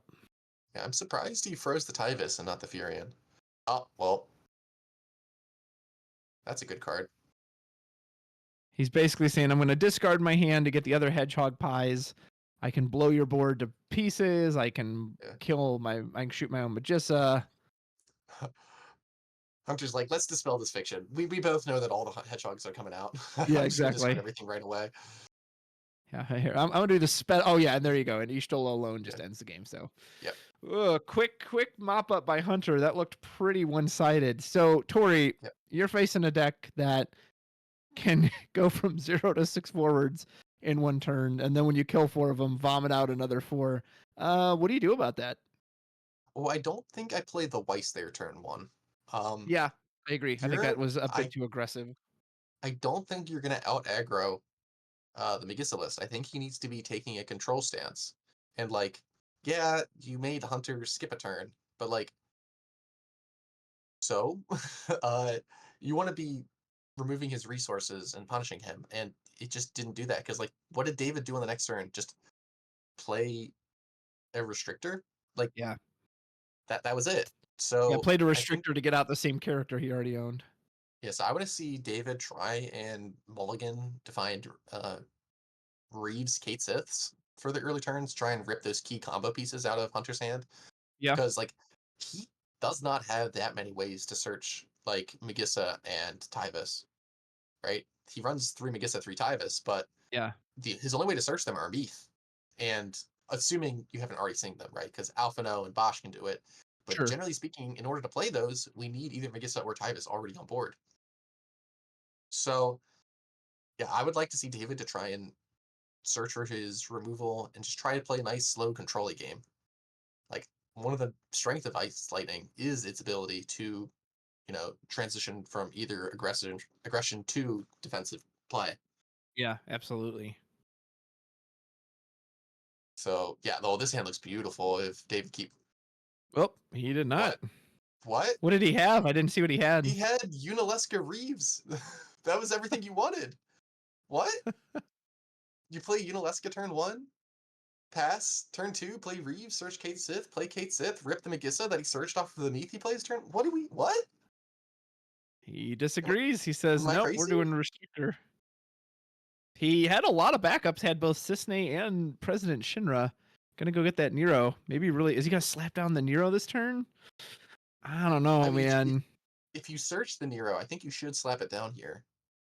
That way you can play. Yeah, he set the, up for. Weiss He next gave up turn. the El Cid too, though. Jeez. What is going on?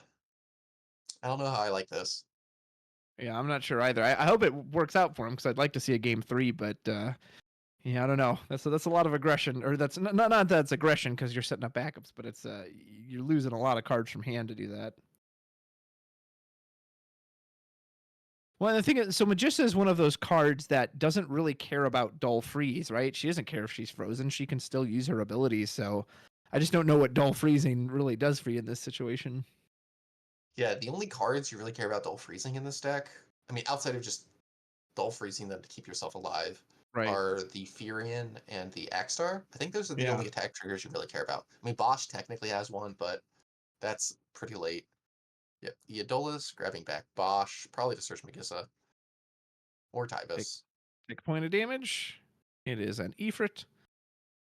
And yes, I would assume we are getting Magissa or Tyvis. And like you said, man, if you had Kate sit here, you can just be like, hey, thanks. I'll just take that from you. Yeah, imagine if there was a Kate Sith in this hand right now. We drew into Lightning as well as, I couldn't see what the other card was. I think that was Garuda. Not Kate Sith. So we're probably just going to play this Weiss.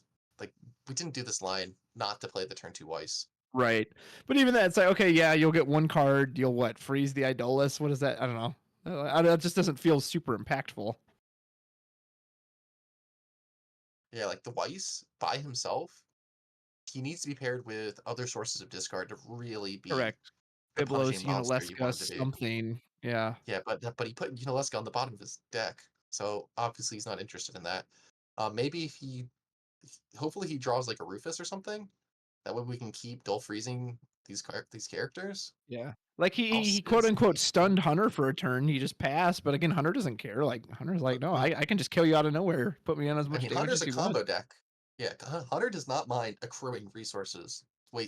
Spending some turns, right? Like because David went so aggressive and ditched all his backups early. Like he has no choice but to like play forwards now because Yeah. that's all that's left in his hand. And he Like had to imagine pass. if he Yeah. could just like imagine if we just like played a Cisne there. That would be really Yeah. nice. But we discarded it turn 1. Or President Shinra to search a Rufus to then, Mhm. trigger Weiss again. Yeah, because none of those forwards in his hand did anything there. Y'shtola wasn't going to kill the Bosch. Alcid is just going to... Yep, there's Tyvis. Yep.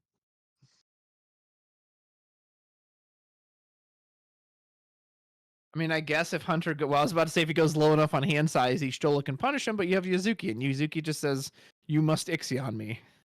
Yeah. Or Cloud. Yeah, Cloud too. Yeah, like in theory, he could have like discarded a card to like play a Cloud there to kill Bosch, but that doesn't do anything. Bosch doesn't do anything on the board. No, I really wish he would have saved one of those backups. I could maybe understand getting rid of one of them, but shoot, if he saved President Shinra, I don't know how many Cisnes he plays, but then he could have gone and gotten another copy of Cisne. He only has the one Cisne. Okay, so he couldn't have done that. Well, he could have gotten Rufus then, like you said. Yeah. So. And this Tyvis, yeah, this Weiss can't swing over this Tyvis. Did Hunter just say he was passing? Oh no, There's no way. He's just pointing at the table. He's just doing. Yeah, there's no way he's searching out a warrior and not using it.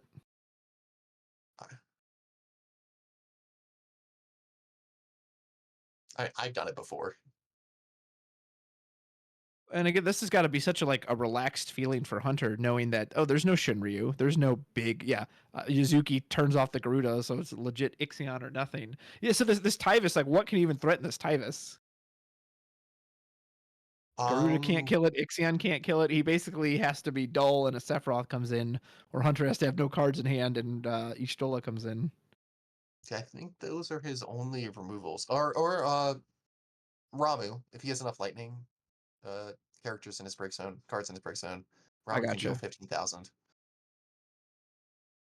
So Cloud's gonna come in and give Yuzuki a little on the noggin. Yep. I mean, that gets rid of her, but yeah, no, you can't swing in with the Weiss. You can't put pressure on him. Ice Lightning can be formidable with a bunch of backups, like having all those resources. Yeah, man, I really wish he'd had more to curve out to right now.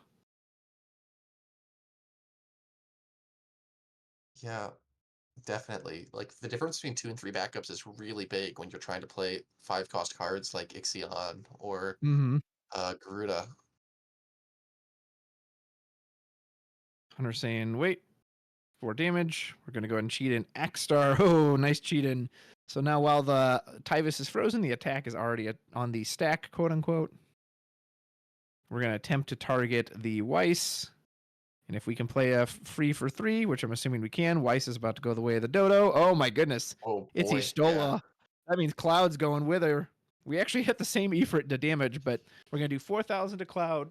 Axstar is going to shoot Tyvis for 3 times 3. That's 9,000. Yep.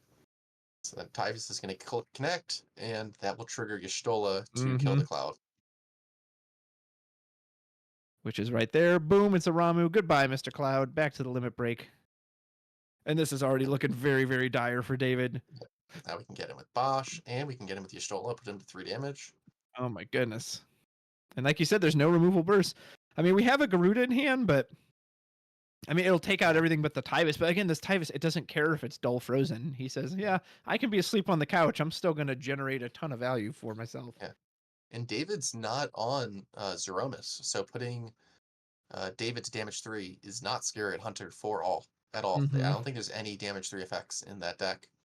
I actually think he should go for the Ixion here, because if Hunter has Amaterasu, this is just going to be a blowout. But I think at this point, David's just like, well, if he has the Amat, I lose regardless. I guess that's true. Well, Ixion would at least clean up the board.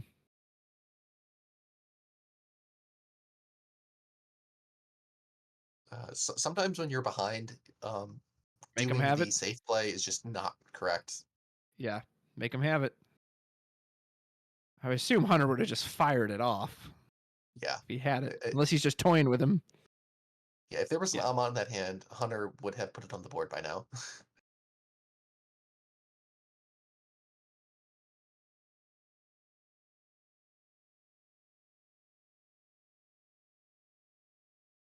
So Garuda will stabilize temporarily. Tyvus might be taking a nap, but that's not going to keep him from calling some friends over. No Magissa, no problem. Yeah, we haven't seen any Magissas yet, so with each turn that passes, there's a greater and greater chance that Hunter draws one. And the moment he does, I'm assuming his hand is full of activators. Wow, we're actually paying the full cost for a 3 cost. Never thought I'd see the day. You can do that? Yeah, apparently. I thought that was banned, but so this Squall does have haste. I think what is it? It makes it so something can't block, or does it give power when it attacks? As we hit a bonus burst. Let me read Squall. I know he's got a damage 3 effect, and that might be the no block, but I think he also maybe gives something 2000 power when he enters or attacks. I think that's correct. This is the only deck I've ever seen it played in, so. Yeah, I'm not a base Magissa gamer. So he has haste. When he enters the field or attacks, choose 1 forward, gains 2000 power. Yep, and the damage 3 is it can't block. So he was a 10k when he attacked, that's why he didn't block. But on these upcoming turns, Garuda would be able to trade with Squall. Because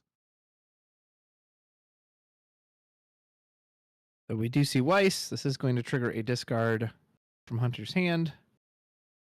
fanning out the break zone. Trying to make his decision based on what resources are gone. Interesting. Getting rid of a Magissa activator. Do you dull freeze Squall here, or do you hit he goes for the Idolus? I think I probably would have hit one of the forwards. Ooh, Al Cid. Well, he's going to hit the forwards in some sense. So I'm assuming we're attempting to free play. I thought we were going to free play Y'shtola, but maybe not. Looks like Hunter says, yep. So we'll freeze the Tyvus. Presumably we'll freeze Squall if this is an ice forward coming down. Hey, it's Shantoto. That would explain it. Do you like the Toto? You could have put down the Y'shtola. I guess I don't know how much Hunter has in hand, so. So Hunter, I think, does he have 2 cards or 3 cards? He had 3. He's got 3. Okay, I thought he had 2. Well, that would still kill the Squall, right? It would get rid of the Squall, but yeah, maybe. But no, you don't have haste, right? Don't they need 2 or less for the haste? Oh, you're correct. Yep, they got to have 2 or less. So Y'shtola would have been bad. Did Weiss come down this turn, or was he already on the field? Wait, Weiss. I thought Weiss just came down. Turn, right? Wait. Yeah, I thought so. They just don't froze the backup. Yeah. Yeah, Garuda. I think he could have attacked with Garuda. There we go. Okay, yeah. Just turn the Garuda sideways. That's fine.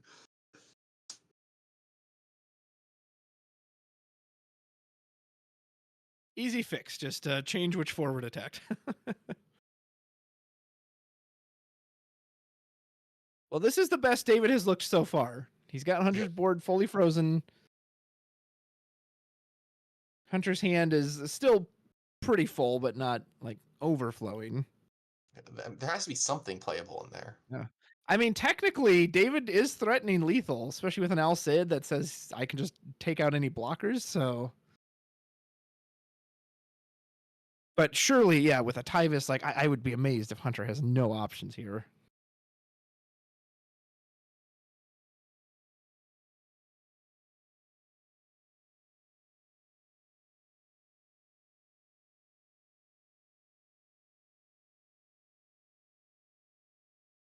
I mean, last turn was a little sad for Hunter. We go into the limit break deck? Is it Zach? Really? We've got to have something to combo off with this, right? 5,000. Maybe a hedgehog pie? Oh, okay. Okay. Yep. Okay. So 3,000 damage from the Zach. Ifrit can be cast for free if a fire four entered the field this turn. We'll do another 7,000. Oh, and we put out Ace. Ace. Okay. Yeah, he definitely has enough for the Ace cost. So Ace, when he enters the field, you have to remove 5 fire cards from the break zone. Otherwise, Ace immediately kills himself. Because when he attacks, he is going to do 10,000 damage to any forward of his choosing. Yeah, that is a lot of damage. And he's a 9,000 power forward himself. He's a Mhm. big boy. Like, And we even though lost the El Cid. That was the way to dull stuff out of the way. thing is, David can just cast Cloud and just wipe that that Ace right off the board. We did draw another El Cid. Yeah, we're going for El Cid 2.0 Electric Boogaloo. Gonna play the X Death, I'd imagine. So we'll freeze Tyvis. But X Death won't get a freeze. Oh, we're just not free playing? I think we are gonna go for the Cloud, like you said. And probably David kill is the Ace. Yeah. David is one attacker shy of lethal here. Because the Garuda can dull the Zach.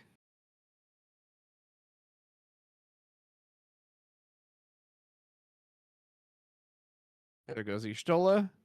He has to be mindful about a crackback, though. Well, he still has the two blockers. But There's Squall can Magissa take that out we're one looking of them. That's Yeah, that's Squall true. can say. Although Hunter is in top deck mode now. Yeah, Hunter's last few turns have been pretty sad. Yeah, by holding back with the Weiss, I think he kept himself pretty safe there. I was worried if he swung with the Weiss too that.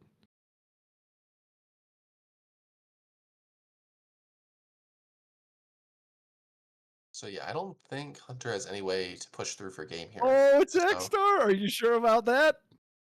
Oh dear. Axstar is going to knock out every single one of those blockers. He's going to dull freeze this entire board, which means if David doesn't draw anything to defend himself, he'll just die on the next turn. What And a the draw. Axstar is going to... What a draw. Oh my god, the Axstar off So the good. top.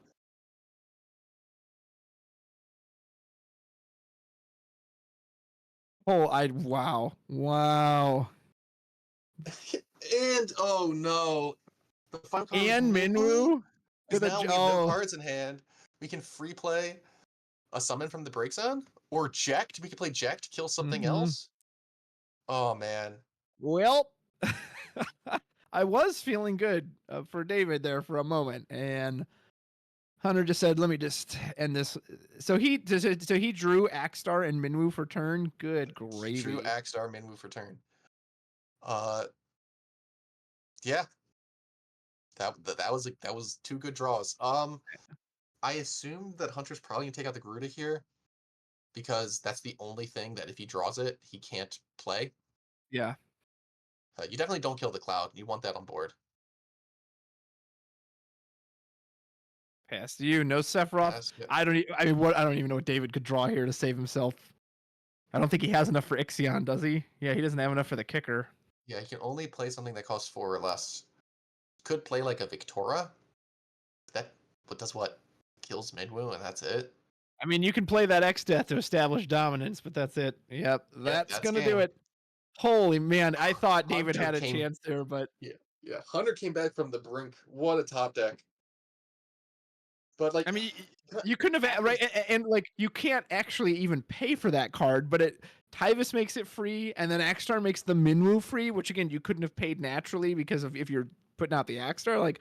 Oh my god, I think Hunter's probably saying that too. He's like, bro, did you see that? That was insane. I just pulled that out of nowhere.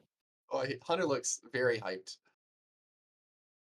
But yeah, no, that was crazy. I mean, Hunter deserves something after drawing dead for like what, 2-3 turns in a row. Like, he had to find something good eventually. Again, no Magissa, no problem. He didn't see Magissa once that entire game. Yeah. He didn't need it. Tyvis is basically Magissa 2.0. Like, yeah, it can't continually pull stuff out of the deck, but who cares when it says 3 costs? Actually, it's 0. Enjoy. Yeah, no. Tyvis is a crazy card. Just absolutely crazy card. It's so fun to play with.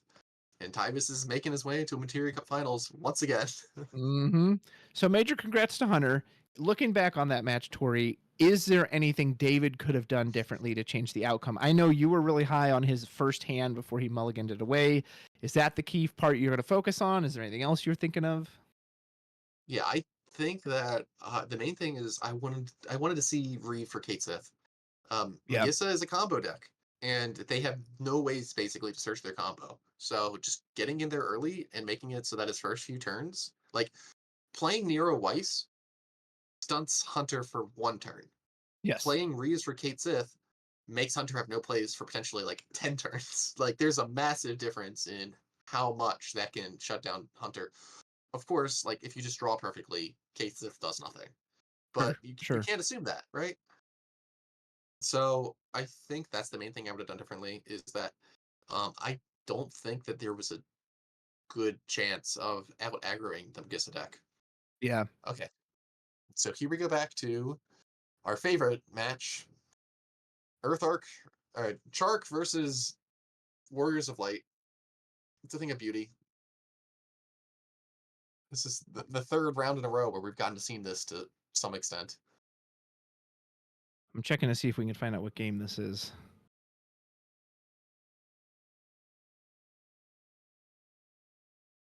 So this is game 2.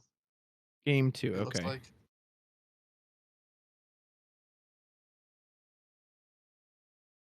Do we know who won game 1?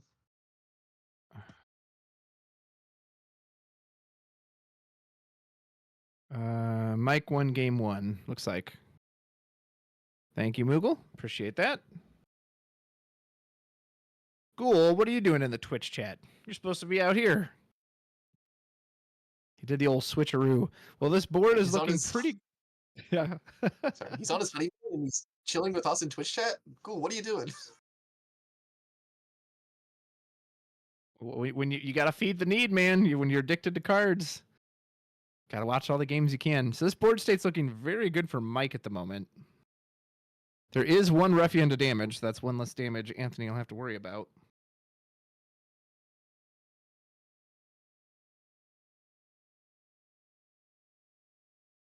I think we used Kusith there to get back Une. Une quite effective against this deck as it keeps you off those 4 colors. Yeah, but from the way that I've seen Mike play, like 4-color Warrior of Light is not the win condition of the deck.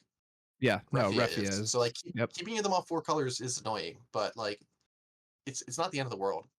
True. Although it does force him to at least replay Warrior of Light backups, which he does need for the Reffia. So I'm assuming we're going to target the Lunith, maybe the Lena.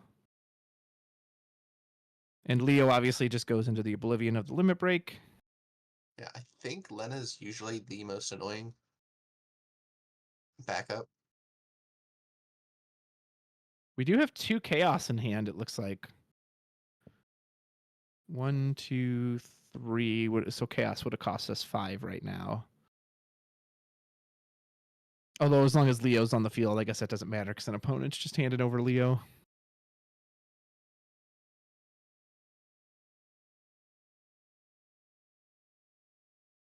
Yep, so we're casting Une.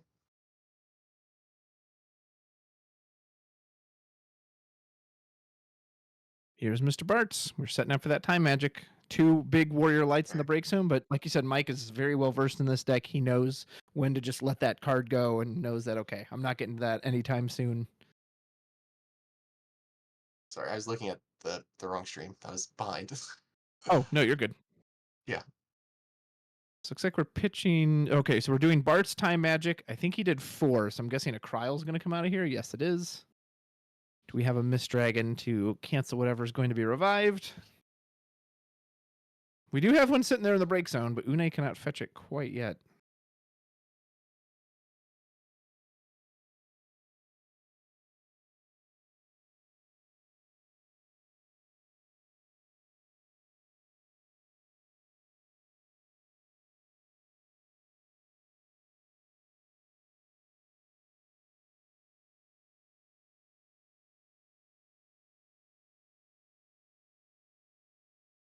We're doing another time magic. Looks like we How paid much 2 did this he- time. I think he paid. Oh no, he No, paid 3. Okay. Right, 'cause he dueled the King Tycoon. And now Une is in trouble as not only can it be spun by Refia, but Ferris can also just kill it by attacking. Yeah, I imagine we're gonna go for the Refia spin, just to because that allows us Get the to draw a card draw. card. Yeah. Although we don't mind killing it instead. Well, this way you can guarantee you don't hit a burst too, right? You just put it on top of the deck and then Yep, exactly. unless Anthony can turn this around quick, this is looking like a 2-0 for Mike, and he'll be headed to the finals to take on Hunter, his 3rd finals this year. Good golly. Didn't Hunter and Mike play in the finals already this year? Did they? I could have It sworn wasn't that at happened already. Chicago. It wasn't. It would have been at Florida if they did. I don't think they did. I don't think those two. They may have played in like a lower round, but I don't think It they might have played been in the finals. semifinals.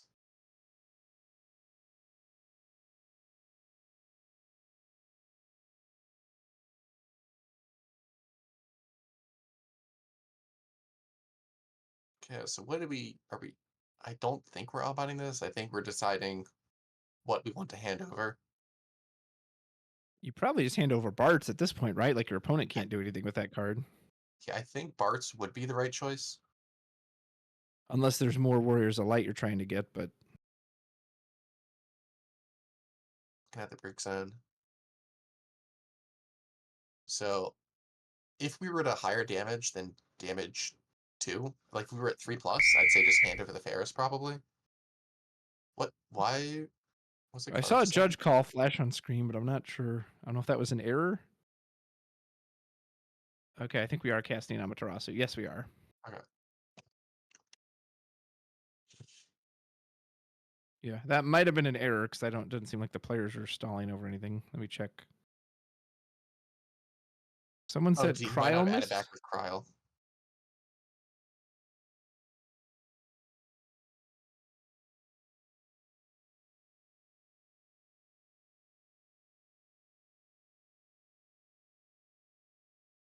Yeah, so Oh, we just apparently played Chaos 2.0. Yeah, they apparently they played in the last round of Swiss yesterday, and I believe Mike won that game.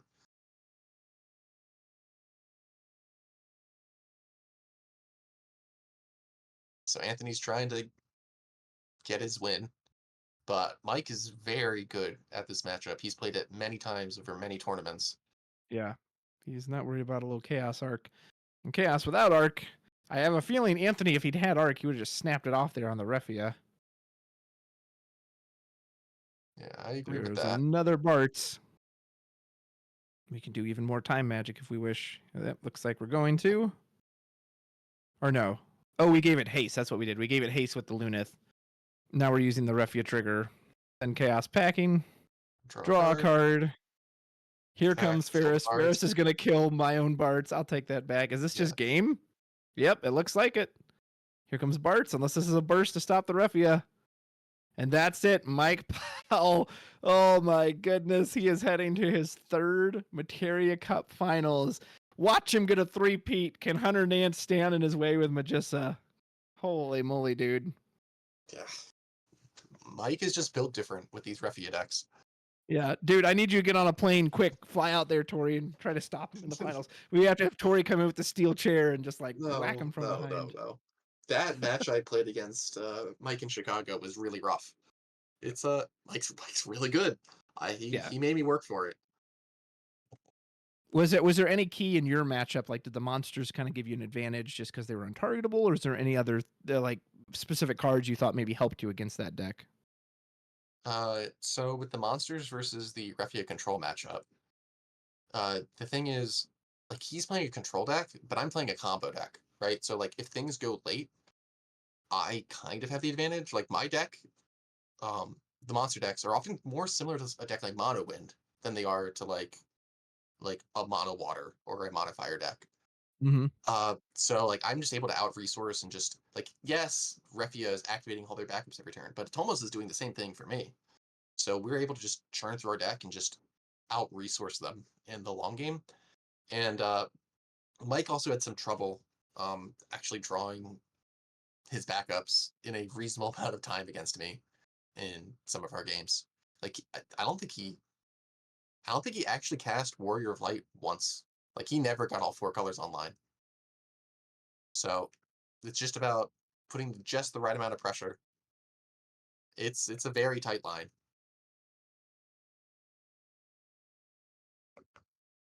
That is some crazy stuff. Well, I know it's not going to be very long before the finals, so we're going to take a quick break while they get set up because I know Tori and I could use the quick rest of our voices as well. But don't go anywhere. This is the end of our day. This is the end of the Texas Materia Cup. I want to hear some votes in chat. Will Mike Powell get his 3rd Materia Cup victory this season, or will Hunter Nance, the finalist in Worlds last year, actually be able to put a stop to him? Let us know in the chat, and don't go anywhere. We're going to be right back with the grand finals of the Texas Materia Cup.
All right, Tori, you there?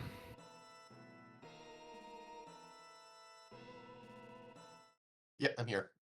All right, I'm going to do an impression of someone, and I want you to tell me who I am, okay? Oh, God. Okay. In time, you will learn what it's like to lose, to feel so desperately that you're right, yet to fail all the same. Dread it, run from it, destiny still arrives. Who am I? Is this Thanos? It's Mike Powell coming for Mike his Powell, third of Materia course. Cup win, man. Just like Uh, Thanos, he's collected the wins on his Infinity Gauntlet. Hunter Nance is the only thing standing between him and that. I'm going to have to call him Michael Jordan Powell if he wins this, getting his three-peat. Yeah, no offense to Mike, I love the man, but I'm really rooting for Hunter here. I want to see a different deck. I Win would for like to once. see, yeah. I would like to see a different one. So we have this beautiful boss overlay. Let's get hype. Let's get excitement in the chat. This is our final match for the day at Lone Star Pack Breaks. Major thanks to them, and I'll give all the pleasantries out. After that, Mike, of course, going first as he is the higher seed. And it's Bart's time, baby. We pitch an arc for Bart's. We are getting ready to do some time magic. I imagine we're going to be going right into that on turn one. Otherwise, you probably don't put Bart's out if you're doing that. Yeah, Mike's just deciding what he wants to discard here, I think. So getting rid of a King Tycoon. Interesting. So we paid 2, so presumably we'll get Arc or Lunith, maybe even Lena. We go for the Yeah, it's Lunith. definitely Okay. one of the 2-cost backups. Now something to note: this 4-color deck does want a little bit of time to set up, and we've seen how this Magissa deck can say time's on my side, sir. Yeah, and there's only 2 Warriors of Light in Mike's break zone right now. So the Yeah. Bards is vulnerable for this one moment in time.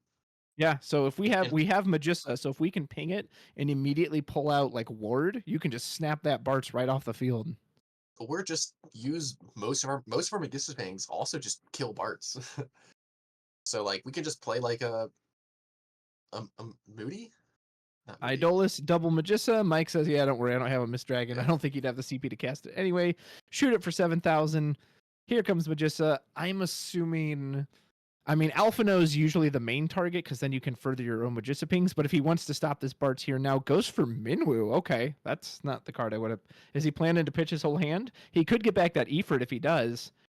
Yeah, okay, so he's going to play the bomb. Nice. And then use the Minwu to get back the Ifrit, snap off the Bart's, which even if it had its protection wouldn't matter because it doesn't work against summons. So Hunter says, well, I've got 2 forwards on the board. I can ping my Magissa at any time. Yes, I have no hand, but what do you got? The Dane looking a lot weaker now. I mean, Hunter does not mind having no hand. There's a Minwu on board. He wants to have no hand. He can just keep Minwuing every turn. Exactly. Yeah, who needs a hand? Minwu just uses the break zone. Yeah. So like next turn, he can just dump 2 cards, play like, I don't know, Zac, and then use Minwu, target Ifrit, Magissa, get anything he wants from his deck. That sounds great to me. Hunter always plays this deck aggressively, as that's what it's doing anyway. But he knows, like, the later this goes, the more it's gonna favor Mike. So he just wants to end this as soon as possible. Yeah, Refia Control is not a deck that Hunter wants to go late against.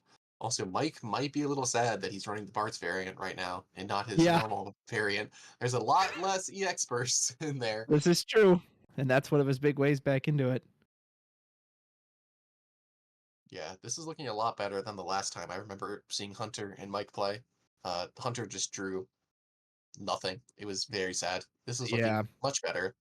I mean, that was a perfect opening, right? He got the Idolus in the Magissa, the Minwu follow-up from the Magissa, plus the bomb, so he's able to empty his hand perfectly, and had the Ifrit ready to go. Like, that was smooth. Yeah, this is just beautiful. Beautiful start. And Hunter is just going to be able to continue probably Alphino, I would imagine. Yeah. Alphino, let us go get out whatever character. He actually goes straight for the Tyvus, which we know he'll be able to use next turn. He'll have just enough CP to do it. With the Idolus down. This could be a quick one for Mike. Mike's been dominating all day, but suddenly... Hold on there, Thanos. You're not taking over the Earth yet. Hunter's gearing up in his Iron Man suit, and he's going to come pop you in the jaw.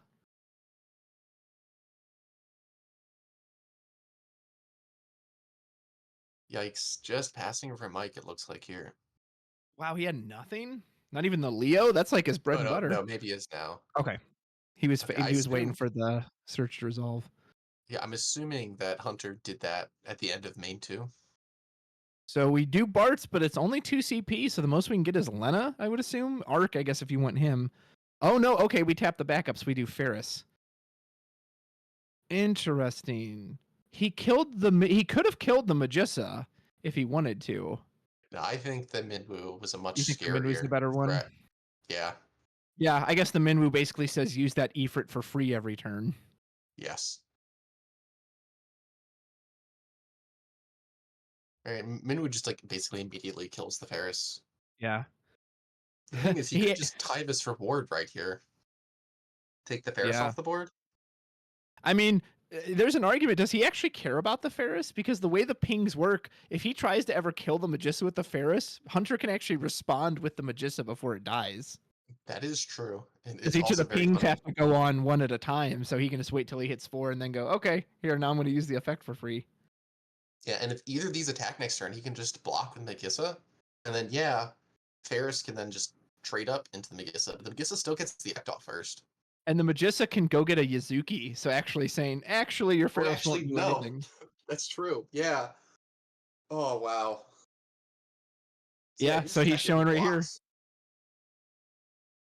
Mike has to take damage. No help on the EX there. It's a Sarah backup. Here comes little Alphano. Mike also taking 1 into damage. And yeah, you know, in not Chicago, San Diego, we just saw Mike hitting burst after burst after burst. You were 100% right by going to this Bart's variant. He just does not have the same burst count that he did in that list. So the question is, yeah, so we shoot the Magissa. Makes sense. Tyvis for Ward, Shiro Magissa. Yep, there's Yasuki. And now says, I hope you have Shantoto, sir, because you will not be pinging this board down anytime soon. I think Shantoto costs a little bit more than 3. So I'm feeling Shantoto is not coming down here. And Mike had nothing in hand. Oh my goodness. Hunter just a pure gas, no brakes right now.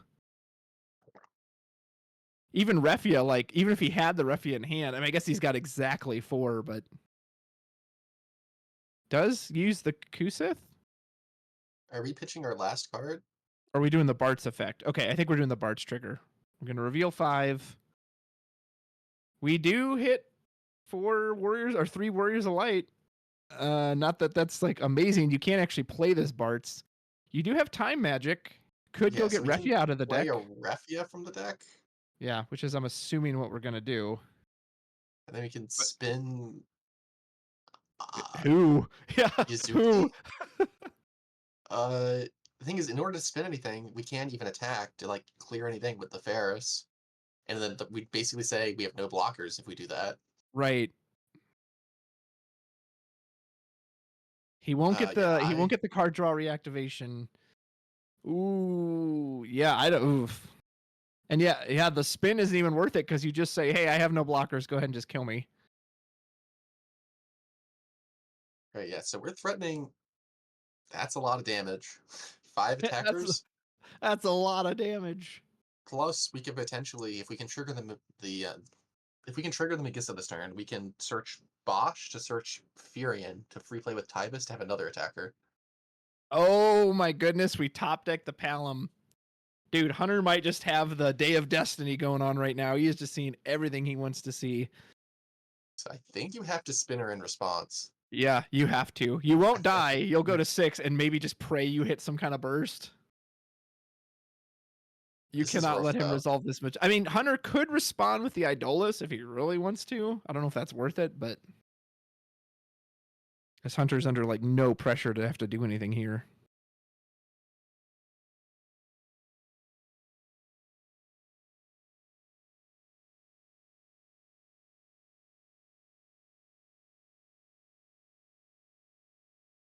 I don't know if the Palom is still on the stack or if they're letting it resolve. I think Mike is thinking about whether he wants to do something before the Palom resolves. Okay, so I'm guessing it resolved. Yep, looks like, and they're going to attacks. And yeah, he says, before you do that, Hunter has been burned by too many EX bursts in his life to not guarantee he gets that effect off. Oh, never mind, you actually are going to die right here. I see, yep. Yes, this causes an issue. I'm assuming that Mike said he wasn't blocking. And so Hunter said, in that case, I want to deal 8,000 damage to something. Yeah, no kidding. Shola enter the field, is going to take a point of damage, trigger her damage effect. Yep, and then Tyvis would then get another 4,000, we get 8,000 damage here. Unless Refia does something right here, right now. I mean, he pretty much has to. I guess he doesn't have to. He could just block with everybody, but then he's losing his board regardless. I guess maybe the is you just let this through and just pray you hit a burst. But the problem is the Y'shtola will kill something. Well, the thing is, right, so you have to spin. If you were going to spin, you have to spin before the Tyvis connects, because otherwise you lose Ferris. Right. And you won't have enough. Technically, the Y'shtola hasn't even taken a point of damage yet, so I don't know if Hunter's holding priority. I mean, he has to, right? Mike has nothing in hand, so the only thing Mike can do is the Refia Dull 4 action effect. Okay, so it looks like they're letting the Y'shtola resolve. Oh, God, that's the burst that blew him out of the game, folks. Yeah, that is the bonus burst heard around the world. Yeah. Hunter's laughing. Y'shtola red. No. Take a point of damage. Your opponent loses the game. Not like this. Oh, I mean, it was probably over anyway, but just to put the nail in the coffin. Hunter, how do you like that? That's a little revenge for Worlds last year when he ran into those bursts. Oh my goodness, that was comical. That was a thing of beauty. Goodbye, Ferris. Yeah, so Ward would have killed whatever it felt like, and then Y'shtola would have killed whatever it felt like, and then he probably would have just popped Idolus just for fun. Yeah, well, you definitely kill the Ferris because you want to get those pinks off the board as soon as possible. But yeah. Well, he had Yuzuki, so it doesn't even matter. Oh, I forgot. Get Yuzuki on board. Why do you care? Yeah. Oh my god. Exactly. Yeah, like he was dead so many ways to Sunday. Holy moly. That's the first time I think I've seen Hunter smile, and I don't know when. Like, good golly. Yeah, he's like, I need to go take a break. Luckily, we got that on camera, so Hunter might be watching that replay for a while. Good golly, Miss Molly. It's just, it feels so great when the Refia players have to deal with their opponent's EX bursts. Like, nothing feels better than watching Refia die to a Ward EX. That actually happened in my game against Mike. He hit me, and then he hit Ward, and Refia got blasted off the board. It feels so good. Oh, nice. Yeah. Like, yeah, how does it feel? No Levy 6 here to save you. Oh my goodness, Hunter! I don't know if Hunter got water or went to run a lap around the the compound after that. So I mean, keep in mind, Mike got to go first that time. Now, granted, Hunter had just an insane opening. He pretty much had the perfect set of cards he could possibly want. Yeah. So can Mike bring it back in this list? I mean, again, this is going to be quickly decided, right? Either Hunter's going to blow him out, or if Mike gets set up even a little bit, basically Magissa's just going to fall apart at that point. Yeah, Mike had a really expensive opening last game, right? Because he played the Bart's turn one and only got one backup off of it, right? That's like spending 6 for a Sildra. It does not feel good. Exactly. That is not the opening he's looking for. Mike secretly hoping Hunter bricks. Says, please don't draw anything useful. I think he's actively, openly hoping that Hunter bricks. I don't think it's a secret. So we do get rid of Kryl, get back the Kusith, and pass. Pretty on curve. I see a Ward. I see a Hedgehog Pie. I see Palom. Can't tell if there's Magissa or Tyvis. Probably Magissa. There she is. Ooh, we had Tyvis in hand too. God, we had both. Hunter just on fire right now. And not just because he's playing a fire deck. We going for Hedgehog Pie? Yep, Palom. Magissa, I'm assuming this is going to be Alphino. Mike trying to decide. If Mike has Kuchulain, he could stop this. Nope. Looks like he's going to let it resolve. It wouldn't be bad, but Mike needs to hold his resources up to build. Like, do you have Mike's deck list? Like, does he run a Shantoto? Does he have that big board clear? He used to. Let me check. I would be grateful.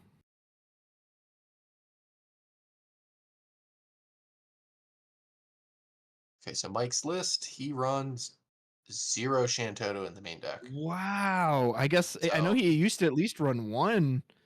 Yeah, So he used to basically, I mean, run he's got the one. limit break version, but damn.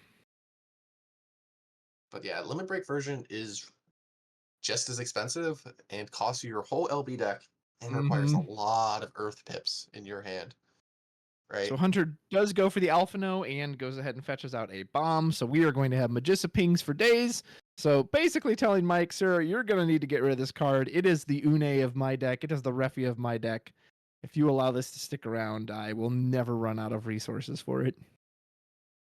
Yeah, and Mike is not running any copies of the Ingus backup either. So getting his Earth CP online can be difficult for those Shantoto LBs. Pitching 6 for Sarah. We did lose a Refia and a Ferris to that, but of course, as we know, they can always come back later. I'm assuming we're going to get double Barts here. Does Mike have any wind in his hand? I don't know. I hope so. I mean, he could get a wind Barts and pitch it for the Barts, but then obviously he's very limited. Yeah, the Barts seems very slow in the face of the aggression from this Magissa. Yeah, I think going for double Barts is much more valuable against control decks where you want to set up. I think he wants to start playing cards that punish his opponent for damaging him. So cards like the Ferris or like the Forward Arc, I think are much more interesting here. But he grabbed the Barts, so he might already have the Time Magic Barts in hand. He did grab 4-color wool too, which I'm assuming he's probably just grabbing for CP purposes, as he's nowhere close to being able to cast it. Yeah. One interesting thing you can do with the Time Magic Barts is that he can cast or play 4-color wool from your deck. True. But Hunter has Tyvis and can just play Axstar. Yeah, exactly. Get him out Plus of the the way wool won't get his entry trigger, so. No, absolutely not. That would be crazy.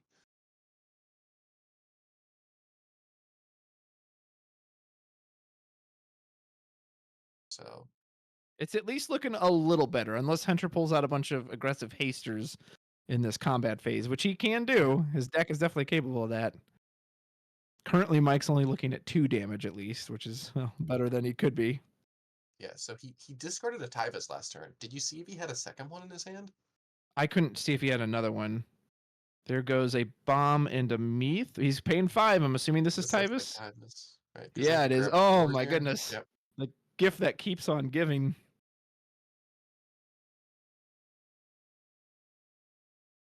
I said it when I saw this Tyvis card. I was like, anytime you can search something out like that and then play it for free immediately, oh my goodness. Oh, he's so good. Searching another Tyvis. He's not expecting this board to be long for this world. Yeah, either that or he's got another. Well, he's got the ward in hand. The ward in hand. Okay. Yeah, and you could just use it to ping your own Magissa. Oh my goodness. It's just like, it's clearly intended like, oh yeah, if your opponent has something, right? You clean it off the board. Ward says, nah, I'll just use it on my own Magissa. And we attack. I'm assuming we're going to hold priority and use it. Yeah, Hunter didn't even put the deck down. Yeah, exactly. Hunter's just holding it. Whenever you're ready, I'll pull out what I want to pull out. Yeah. Probably Tyvis, your deck is your hand. Exactly. Probably Yuzuki or maybe even Minwoo here. I guess he stole if he really wants to push a point of damage, but he doesn't need to right this moment. He has Minwoo in his hand, I believe. So this could just be like a Bosch to get more resources. Yeah, I like that too. Like Yuzuki. He stole it much better as a finisher. Does go for the Yuzuki. Yeah, he wants to be safe against Ferris. Right, because he's about to put Mike to damage 3. And there's a bonus burst. Mr. King Tycoon saying, hey, Mike, sorry I'm late. I missed the last match, but I'm going to try to help you out now. Speaking of Ferris, Mike can now go fetch a Ferris or a Lena. Tori, who would you grab here? Do you want the backup or do you want the forward action? I mean, Ferris doesn't do anything with Yuzuki on the board, right? Yeah, with Yuzuki on the board, I think I might just grab the Lena, but not. He favors the Ferris. Yeah. The thing is, you don't really need the water backup, and Lena's effect to punish EX bursts. While Hunter did hit an EX burst last game, there's not very many in his deck, and that's not really what we're caring about. Right, we already have a water backup on board. We don't need a second one. Also, if you pull the Lena out of the deck, you have one less EX burst in deck, and Mike is hoping to EX here. Yeah, he is. He needs as much help as he can possibly get. Yeah, he'd rather the Lena be on top of his deck than in his hand right now. There is Refia. Oof, hate to say. And there's one in the break zone too already. Mike only has one Refia left somewhere. Granted, again, not that one in the break zone is ever truly gone. We know how much it can revive, but okay, this is a huge turn for Mike as he is already staring down lethal on, I believe, what is the third turn, his third turn of the game. Yeah, so Mike's only a damage 2, so he's not really interested in playing that Ferris. But the problem is there might not be a next turn. There's 5 attackers on the board already. Yeah. He does have the third Refia in hand, so but he doesn't have the Warriors of Light yet. Like, he needs something big. You might need a Toto here. I think Hunter only has 2 in hand, so even if he had the Amat, I don't think he could use it. Unless there's a third card hiding in that pile. Is there enough Earth CP in Mike's hand? There might not be. That's the downside of all those Barts, right? You have to put so much wind in there. Yeah, there's only... You need 3 Earth cards in order to cast the Toto here. And there's only 15 in Mike's deck. He has Warrior of Light, so that's at least 1. Yeah, I saw him. Obviously, we got the Cryo backup. We can use one for, or we can use it for. I mean, because you can Barts, but I don't even know what you get.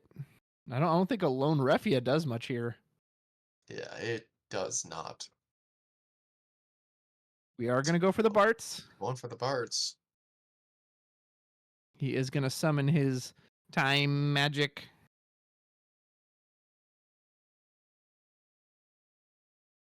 So, I don't think we can get the draw off of Refia here if we play Refia, because in order to do that, we need to play 2 backups. Well, if we he can get that many. If he hard casts Refia, he could dull all 4 and then get the draw, right? Yeah, he can't use the backups for it. He's just going to have to pitch 2, which looks like he might be doing because he's got 2 cards face down on the board. I don't know if Hunter has any interaction in his hand that he could use. Most of his summons tend to cost 3. Yep, so there is the Refia. So we will at least get a draw, and we'll take 1 thing off this board. It could potentially be on a 1 CP. No, we know the cards in his hand, right? Because I saw that there's the Midwoo. Right? I know, but there's one I don't know. Oh, the 1 CP Ifrit. Yeah, that's true. Yeah. That would be his only real form of interaction. Which I'm assuming if he has it, is going to just come out of here and just send Mike to the Shadow Realm forever.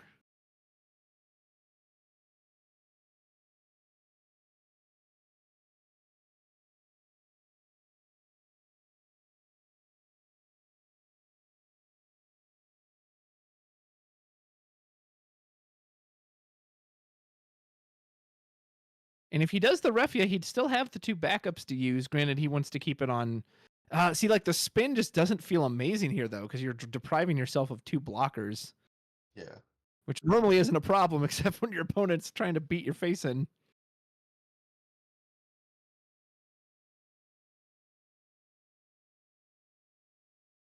The thing is, he only needs to survive just a little bit of damage. But yeah, the thing is, if there's any way to shoot this Magissa in Hunter's hand, Mike is basically dead at this point, unless he spins her now. So Magissa going to the bottom. I'm assuming Refia is going to reactivate. We know we can't Amaterasu. Yeah, so Hunter has no interaction. He has a Minwoo, and I think it was maybe a Tyvus. It looked like a character. Oh yeah, he searched the Tyvus last turn. That's right.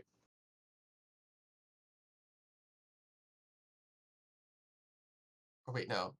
He searched the Tyvus off the Tyvus. Yeah. Yeah, Tyvus searched himself. Which means he doesn't have a free play target. So Mike could maybe have a very tiny window here, depending on what Hunter draws. But he's had some good nut draws all day. Did he continue with that? He drew Amat. Ooh. Now, he still just has... Mike has a 7k defender, so Hunter can also just swing in freely and say, go ahead. Block away. Let them all die.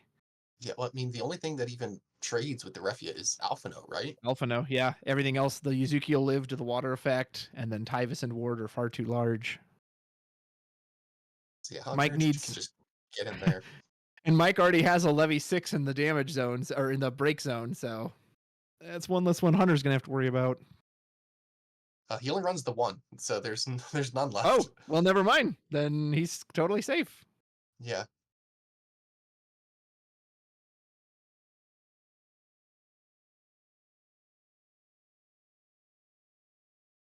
So I'm not sure what Hunter's going to do here. I mean, do you even need to commit anything? You just push the forwards across the finish line, say do something about it. Looks like he drew the 1 CPE for it. He's thinking about just, I think, shooting Refy off the board here.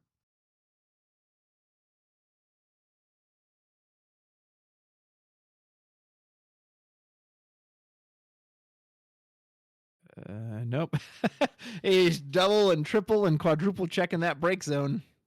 Well, I think he just showed it to Mike, so you might as well cast it at this point, now that he knows it's in your hand. Well, and like, what could Mike has no way to cancel a summon. Yes, he can, even if he spins with the Refia, it means he's losing one blocker at least. Oh, wait, Hunter's saying, hold on before damage. Yeah, I think I would just attack first.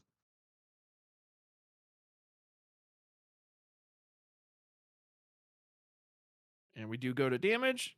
Mike hits a bonus burst, but it doesn't do. Oh man, if he'd have Refia'd, if he'd have Refia'd, it could have reactivated, but it still wouldn't get him a second spin. It would just get his blockers back. So now we are going to try to spin the Gazuki. Mike hoping to get into that Ferris line now that he's on damage 3. But Hunter drew the Amat, so I don't think that Ferris line is going to be particularly fruitful. Also fair. Yep, says, all right, Yuzuki can go. I'm just going to go ahead and put you to damage 5 if you don't mind. Damage 6, there goes Mr. Bartz. And Mr. Ward, damage 5. No EX burst help there. The Tycoon's the only thing that's been relevant so far. And then now we're probably going to blast this Refia off the board here. Yeah. No, not quite. Well, it doesn't get 2 triggers now, though, because the board's smaller. Because we lost. Yeah, we lost. He needs to commit another character to the board, which, I mean, he could easily do. He's got the Minwu. So if he had done it in response to the Refia trigger, it still would have worked. Nice. The Zach actually will let us take both characters out. Now you can put 5 on the Bartz and then the other 5 on the Refia. That's true. That's true, yeah.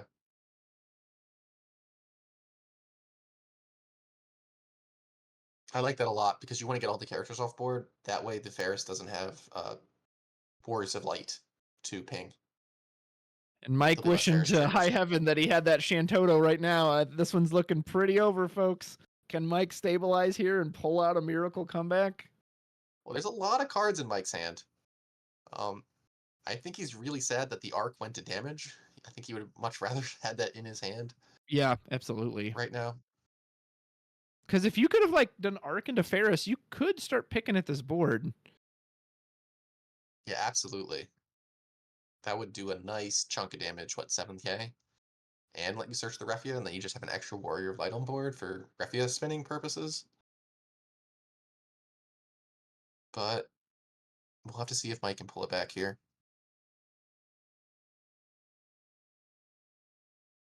That's good. It'll be insane if he can find his way out of this.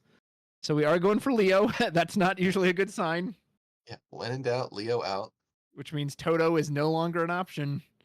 So now I was kind of hoping maybe he had the Earth CP for the Toto, but... Yeah, no, Toto is bait in this deck. They'd never have the Earth CP for the Toto. Yeah. So... I don't know what Mike can do to get out of here. I'm assuming it's got to be something involving Ferris. Yeah, but that she would only have herself at the moment. I don't know. I can't. You're the analyst. You tell me. How can you possibly get out of this? I don't play these decks. Tori's like, don't look at me. Look at me. I don't see any monsters on this board. Exactly. Tori's like, there's no monsters. That's a problem.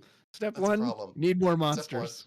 Yeah, I also can't see what's in Mike's hand, which is the problem. But I'm assuming that there is going to be a Ferris coming down. Did he draw into Earth CP for Shantoto? He's putting a lot of cards. No, he can't use it. He already burned the Leo. Yeah, I don't know. So it has to be some combination of Ferris Refia. That's his only hard removal in the deck. Unless he wants to pay. Unless he wants to pitch his whole hand. Okay, Ferris. Okay. So he's doing this for just one extra shot. So essentially, he'll kill the Alphino. He will get to search out a Warrior of Light, but I don't think he's going to be able to play it. Yeah, I think he's only one card in hand. Yeah, so he can't play a Refia here. And there's none left in there anyway. We saw one of the That's damage, right. and the other two went to the break zone. I mean, he could get enough for the Bart's trigger, so like he can break the Bart's to break something. He could, assuming like let's say Hunter has no removal, he can block with the Bart's and then pay the 4 to sacrifice it to kill another thing. So the Bart's potentially could stop 2 attackers. It's not amazing, but it is something. Yeah. The thing is, I think Hunter's probably going to lead with the Tyvis attack. And Tyvis is the one that you probably would want to break with the Bart's.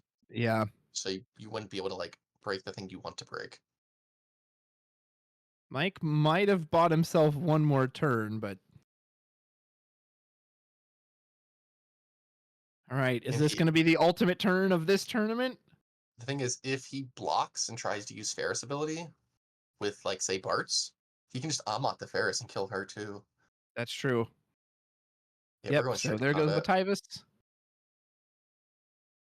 Says, I dare you to answer me. So what he could do is he could go to 6 and then block whatever comes next with the Bart's, then kill the Tyvis. But that doesn't stop one of the blockers. He might just block with... No, he's taking it. Okay. It is a bonus burst. It will draw a card. Then we go with Ward. So... You could also block the Ferris and trade up. Nope, he's doing the play where he's blocking and killing, it looks.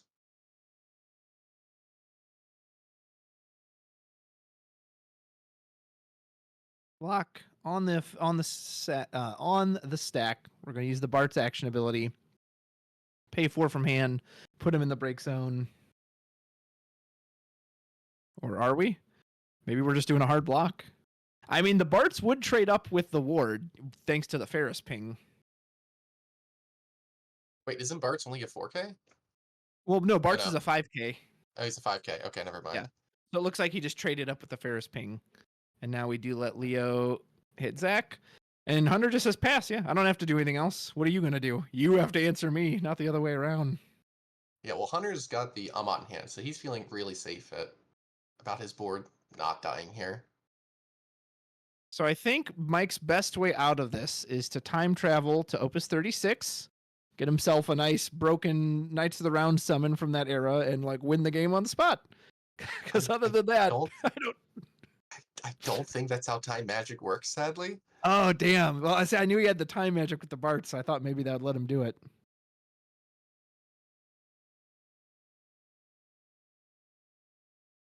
I mean, he's not dead yet, although he must now block every attack coming at him. Yeah. Hunter can smell blood in the water. So I can't tell what's in Mike's hand. The glare is a little much. But I think it's full of backups. Okay. Oh, Bart's. Opus 7 Legend Bart's is here to save the day. Does Hunter just go ahead and fire off a Amaterasu on this? He really has no reason to. Yep. Activate the Crow. Bart's triple special? I do not think that's happening here. It would be a funny way to go out, at least. So he could attack with the Ferris to try to kill the Zach, but if he does that, I think... Wait. If he's got a Bart special, he can finish off the Tyvis. But that's only works if Hunter doesn't Ammon the Ferris trigger. Right. Which if he's in got that it... case, he'd only get 3,000 damage.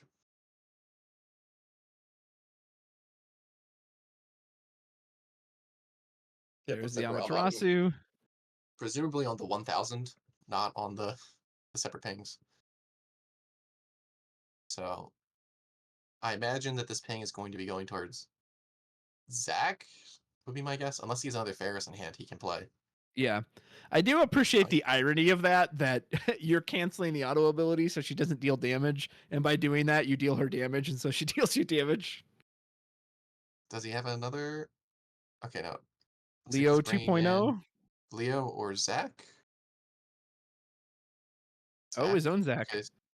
So that's 6,000 damage. Yeah, not enough. Unless he's got the Bart special, which he does. He does. Okay, there we go. As Mike did hold it off for one more turn. There's no way, right? There's no way he comes back from this. I mean, Mike's ahead on board now. I mean, Hunter just needs an Y'shtola. Granted, he needs Magissa to play it. I don't think he's got natural lightning CP to do it. So I'm presumably Zach for Zach. Yeah. Yeah. And I think he's gonna play another Zach, and then the Palom from Palom's already on board. He can't play that. Yeah, he can't play the Palom.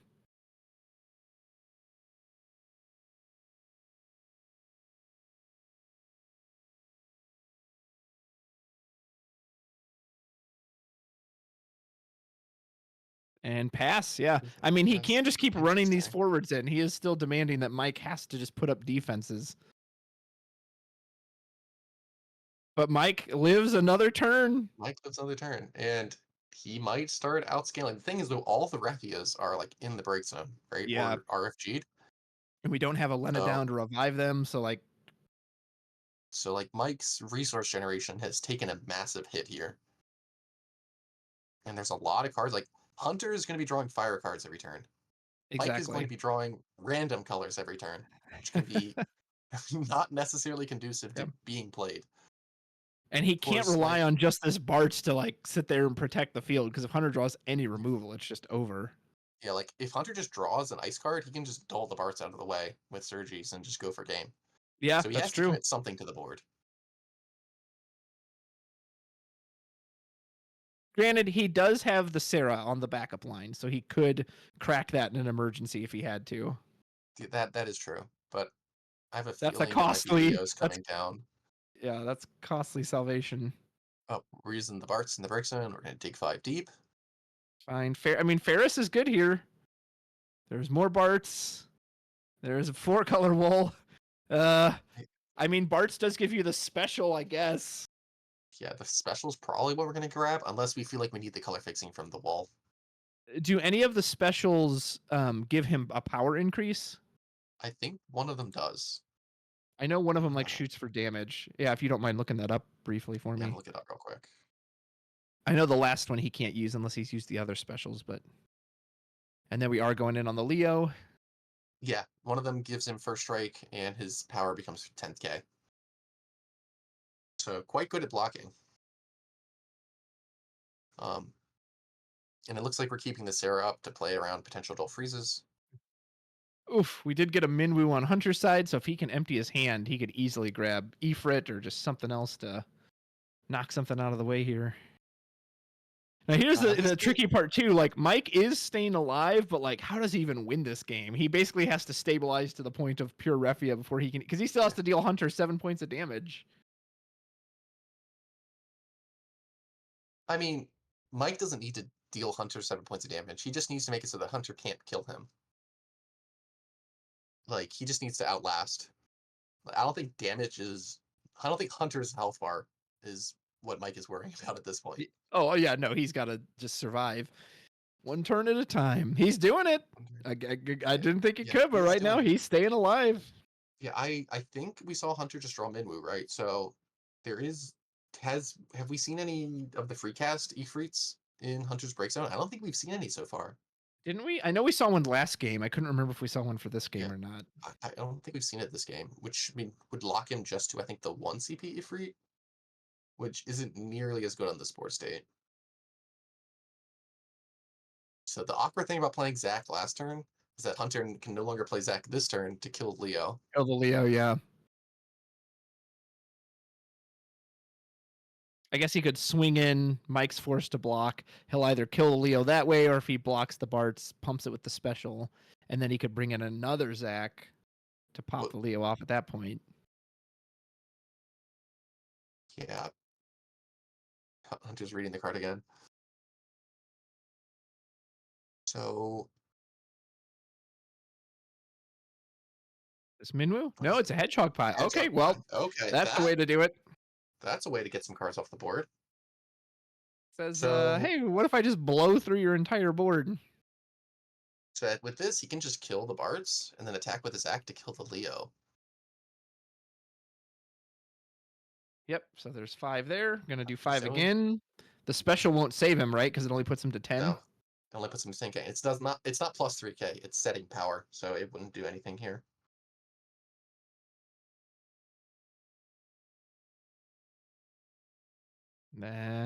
Bart's is going to go the way of the dodo then. Yep. Unless Mike's got some kind of trick.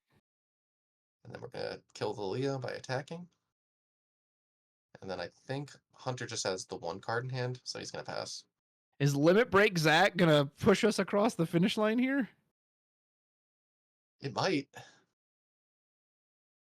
I think this is the biggest beatdown I've ever seen this deck receive. Like, usually I'm used to this 4-color deck just pulling everything and out of nowhere and just constantly just crushing your opponent, or, you know, maybe the high burst, just punishing them back. And this Magissa is just taking no prisoners currently. Yeah, but I think Mike still has a Leo left, so he can keep digging through and developing blockers every single turn, no matter what he draws. Yeah.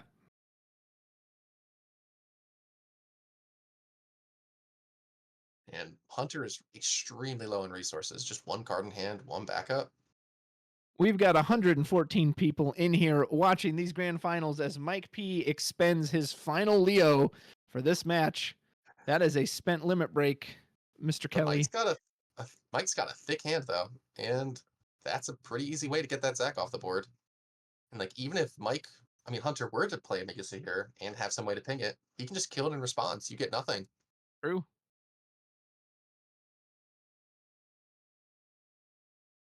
Dude, Hunter would absolutely love an Y'shtola he could somehow play right now to just close this game out. Well, even if he had it, he would just Bart's in response, right? Yeah, but then the ping would kill off the Leo and Zach would have an open door. Well, you would kill it before the ping happens, right? In response. Oh, that's true. Yeah, I guess before you see it. Yeah. Well, that'll work.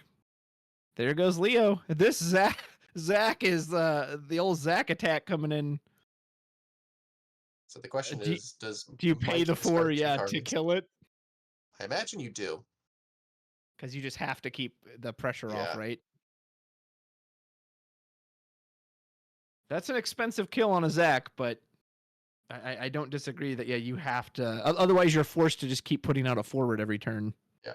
Yeah, the Bart's has to die here regardless. So I think discarding 2 cards. Yeah, he opted to block first, which was definitely the right play. Yeah. Discards Lunith and Amaterasu, and I'm assuming Hunter's going to be done for this turn. Yeah. Zach goes back into Limit Break Oblivion. He has a Minwu, but he can't quite use it yet this turn. I mean, he could put out another Zach. He could put out the 3rd Zach. The way Hunter's like kind of gesturing with his hands makes me think he's like, yeah, why not? You know, he's doing so much already. I think you just hold. I think like you're under no pressure, right? Yeah, I don't think Hunter's going to play anything here. I think he wants to hold the resources in his hand to make like a stronger push with multiple forwards. Yeah. Nope. But he says, forget that. Going in. Wait, does he play in Leo? Or is it Zach? It's Zach. Zach, okay. Oh, never mind. That's a Y'shtola. So he could have played Cloud. But if he played Cloud, he wouldn't have another limit break left. The Zach attack. Oh my goodness. Zach, the relentless pursuit of Zach to try to close out this game. Question is, can the final one do it? If Mike has like anything here, I think he clutches it. Hunter will be in top deck mode with only a single backup to his name, and his limit break deck is exhausted at this point as well. Yeah. There's no more Leo's chump blocking. Both players have reached their limit, both metaphorically and figuratively. Well, Hunter has a little bit more he can break. Figuratively and literally. Does he have any 1-cost left he can use, though? Does he, like, run a Leo? I think he runs a Leo because he has Yuzuki and Furion in his deck. Okay, so he could potentially put Leo out then. Because, he's only got 2 left there in the face-down limit break pile. Yeah, I imagine the last 2 are probably, like, Sergi's and Leo.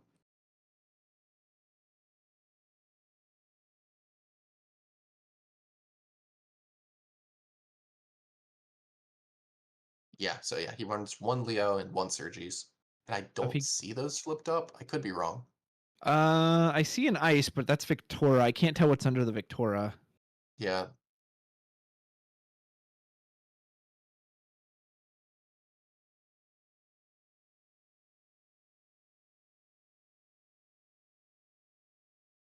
We see a Cuchulain. Are we casting that, or are we using the Bart's ability? Okay, we're using the Bart's ability, so we're paying 2, removing Bart's from the game. Gonna dig the top 5 for a Warrior of Light. There's the Dane, there's Tyro, there's Mistray. Oh no, are we gonna whiff? There's an Arc.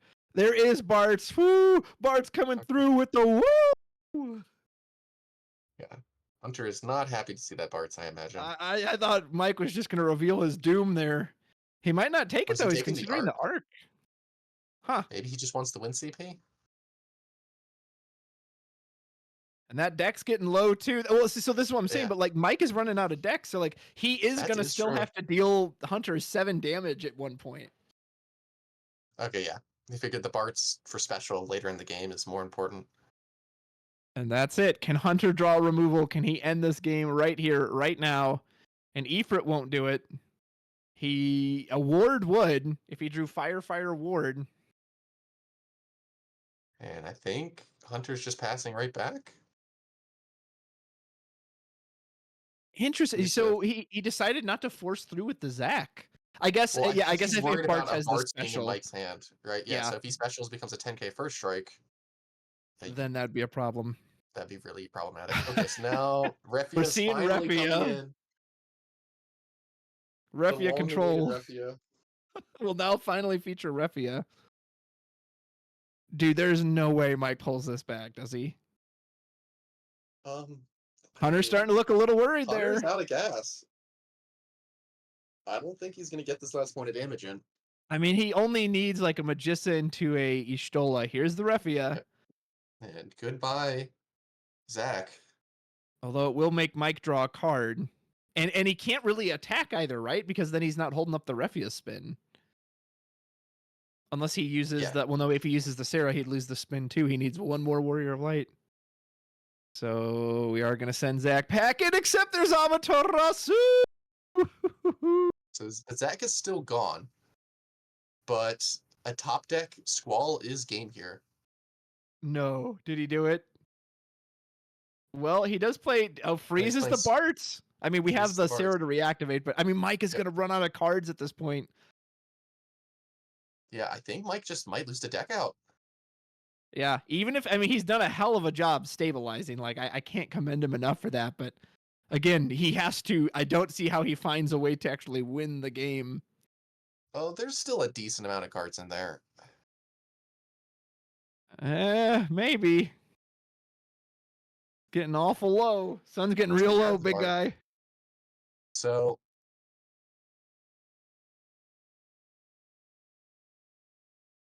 because he grabbed the Barts, we're threatening the 10k first strike. Yeah. Which means that we can't just force our way through. I mean, you are going to make him give up that Sarah backup, though. That's still costing Mike resources. Oh, yeah, you definitely want to do that. But I don't... Wait. Is this Minwu? It is Minwu. So, I mean, you can get Ifrit, but that's not enough to kill the Barts, assuming he has the special. Yeah. So Mike's going to, attempt to reactivate. He says yes. Is there a free cast Ifrit in the break zone? There is, yeah. And he can't, he just has to trade, because if he tries to Bart special on top, Minwu's just going to grab the Ifrit and just pop him off for it. And then, so because we don't want the Ifrit, we just grab a bomb. Oh my goodness. Mike, can you hold on another turn, or is this the end of the line? I mean, Hunter with every single top deck, just pressure, getting that fabled 6 point of damage. Tyro is online if that matters. Oh, except another Barts. Oh wait, never mind. We knew that was in his hand. Okay. Axstar. I can't tell what the other card is. Hopefully he can play it, because there's no longer a limit break deck, so Hunter can't necessarily always go down to 0 cards every turn. Yeah. I was gonna say, if he can just discard his hand, you just use the Ifrit and it's over. Can he do it? Is this Guts Go? I think that's gonna do it. Guts Go trigger. Unless Mike has a miracle. He's digging in the Gengar bag. I don't know if that's gonna help him. So yeah, I assume Hunter's going to target the free cast Ifrit. Oh, we need the dice. That's what it was for. Yeah, And any damage, because you can pop the bomb too. So literally any damage. There's Magissa just to show Hunter. Just as a reminder of who this deck is named after. Exactly. Here comes Minwoo. Okay. We're going to shoot the Barts. Attempt to shoot. We do have the special. And then we kill him. And that's enough. And then Minwoo gets him GG! for game. Woo! Hunter got it. That's incredible. I can't believe I doubted him. Congratulations to Hunter Nance, keeping Mike from that three-peat, and he is your Grand Finals champion of the Texas Lone Star Pack Break Materia Cup in 2024. I'll hand it to Mike there, man. I thought he was dead like 10 turns ago, but he, turn after turn after turn after turn, he was holding on for dear life, and yeah, made a show of it. So I appreciate that instead of just Hunter blowing over him. But Hunter does take it in the end. And finally, that Refia deck, for one of the few times I've ever seen it, looked kind of weak. And which happens when you don't get a chance to set up, right? When your opponent's like, hey, here's 5 forwards on turn 2. What are you going to do about that? Yeah, Hunter just came in blazing, and Mike just never had the opportunity to set up the backups he wanted and just start the controlling loop that he wanted to do. He had to pitch all of those Refias early. One got put in damage, and then he just never got the chance to just stick a real board and just control the game like he wanted to. Yeah, huge. Major congrats to Hunter. And a shout out to Mike as well. It's no easy feat getting to the grand finals of 3 Materia Cups in one season. Like, he even changed the list. Like, the first 2 times he basically took the same list, but this time he's like, nah, I'm going to go in on the Bart's package, and still made it to the finals. So if you're going to nationals this season, you better watch out for this guy, because we've got some killer players in here coming after you. Yeah. 3 finals appearances, 5 appearances in the top 8. There's nothing wrong with how Mike did play today. Yeah, absolutely. That was fantastic. Well, Kelly, that's Mr. Tori Kelly. That's really was all we had to show here today. Is there any kind of final closing thoughts you have for us, for our players, for those watching at home? Not much. It's always great seeing a new deck, or not necessarily a new deck, but a different deck come out on top for once. I always love seeing these rogue heroes and these people that are playing their pet decks doing really well. Hunter, that was great. Amazing performance. And yeah, I'm so happy you guys could have me on. I'm glad I could help out when Ghoul couldn't make it here for the finals. Absolutely. I was a little nervous. I haven't done something like this before, so thanks for having me, everyone. Oh, you're welcome. All right, well, let's close it out then, folks. From all of us here at Lone Star Pack Breaks, myself at home, Tori at his house as well, Ghoul for being on here earlier, I want to thank you so much for watching us here on the stream, for joining us, spending your Saturday and your Sunday with us. Major thank you to the team that you don't see on stream. I can't tell you how smoothly they helped run this behind the scenes. The judge calls were so quick when we spotted something on stream, getting us the pairings, getting us the deck list. So to Moogle, White Mage, Lisa, Kendall, like everybody there. I apologize if I forgot anyone. Thank you so much. Want to give a special shout out to my previous commentating partner, Ghoul.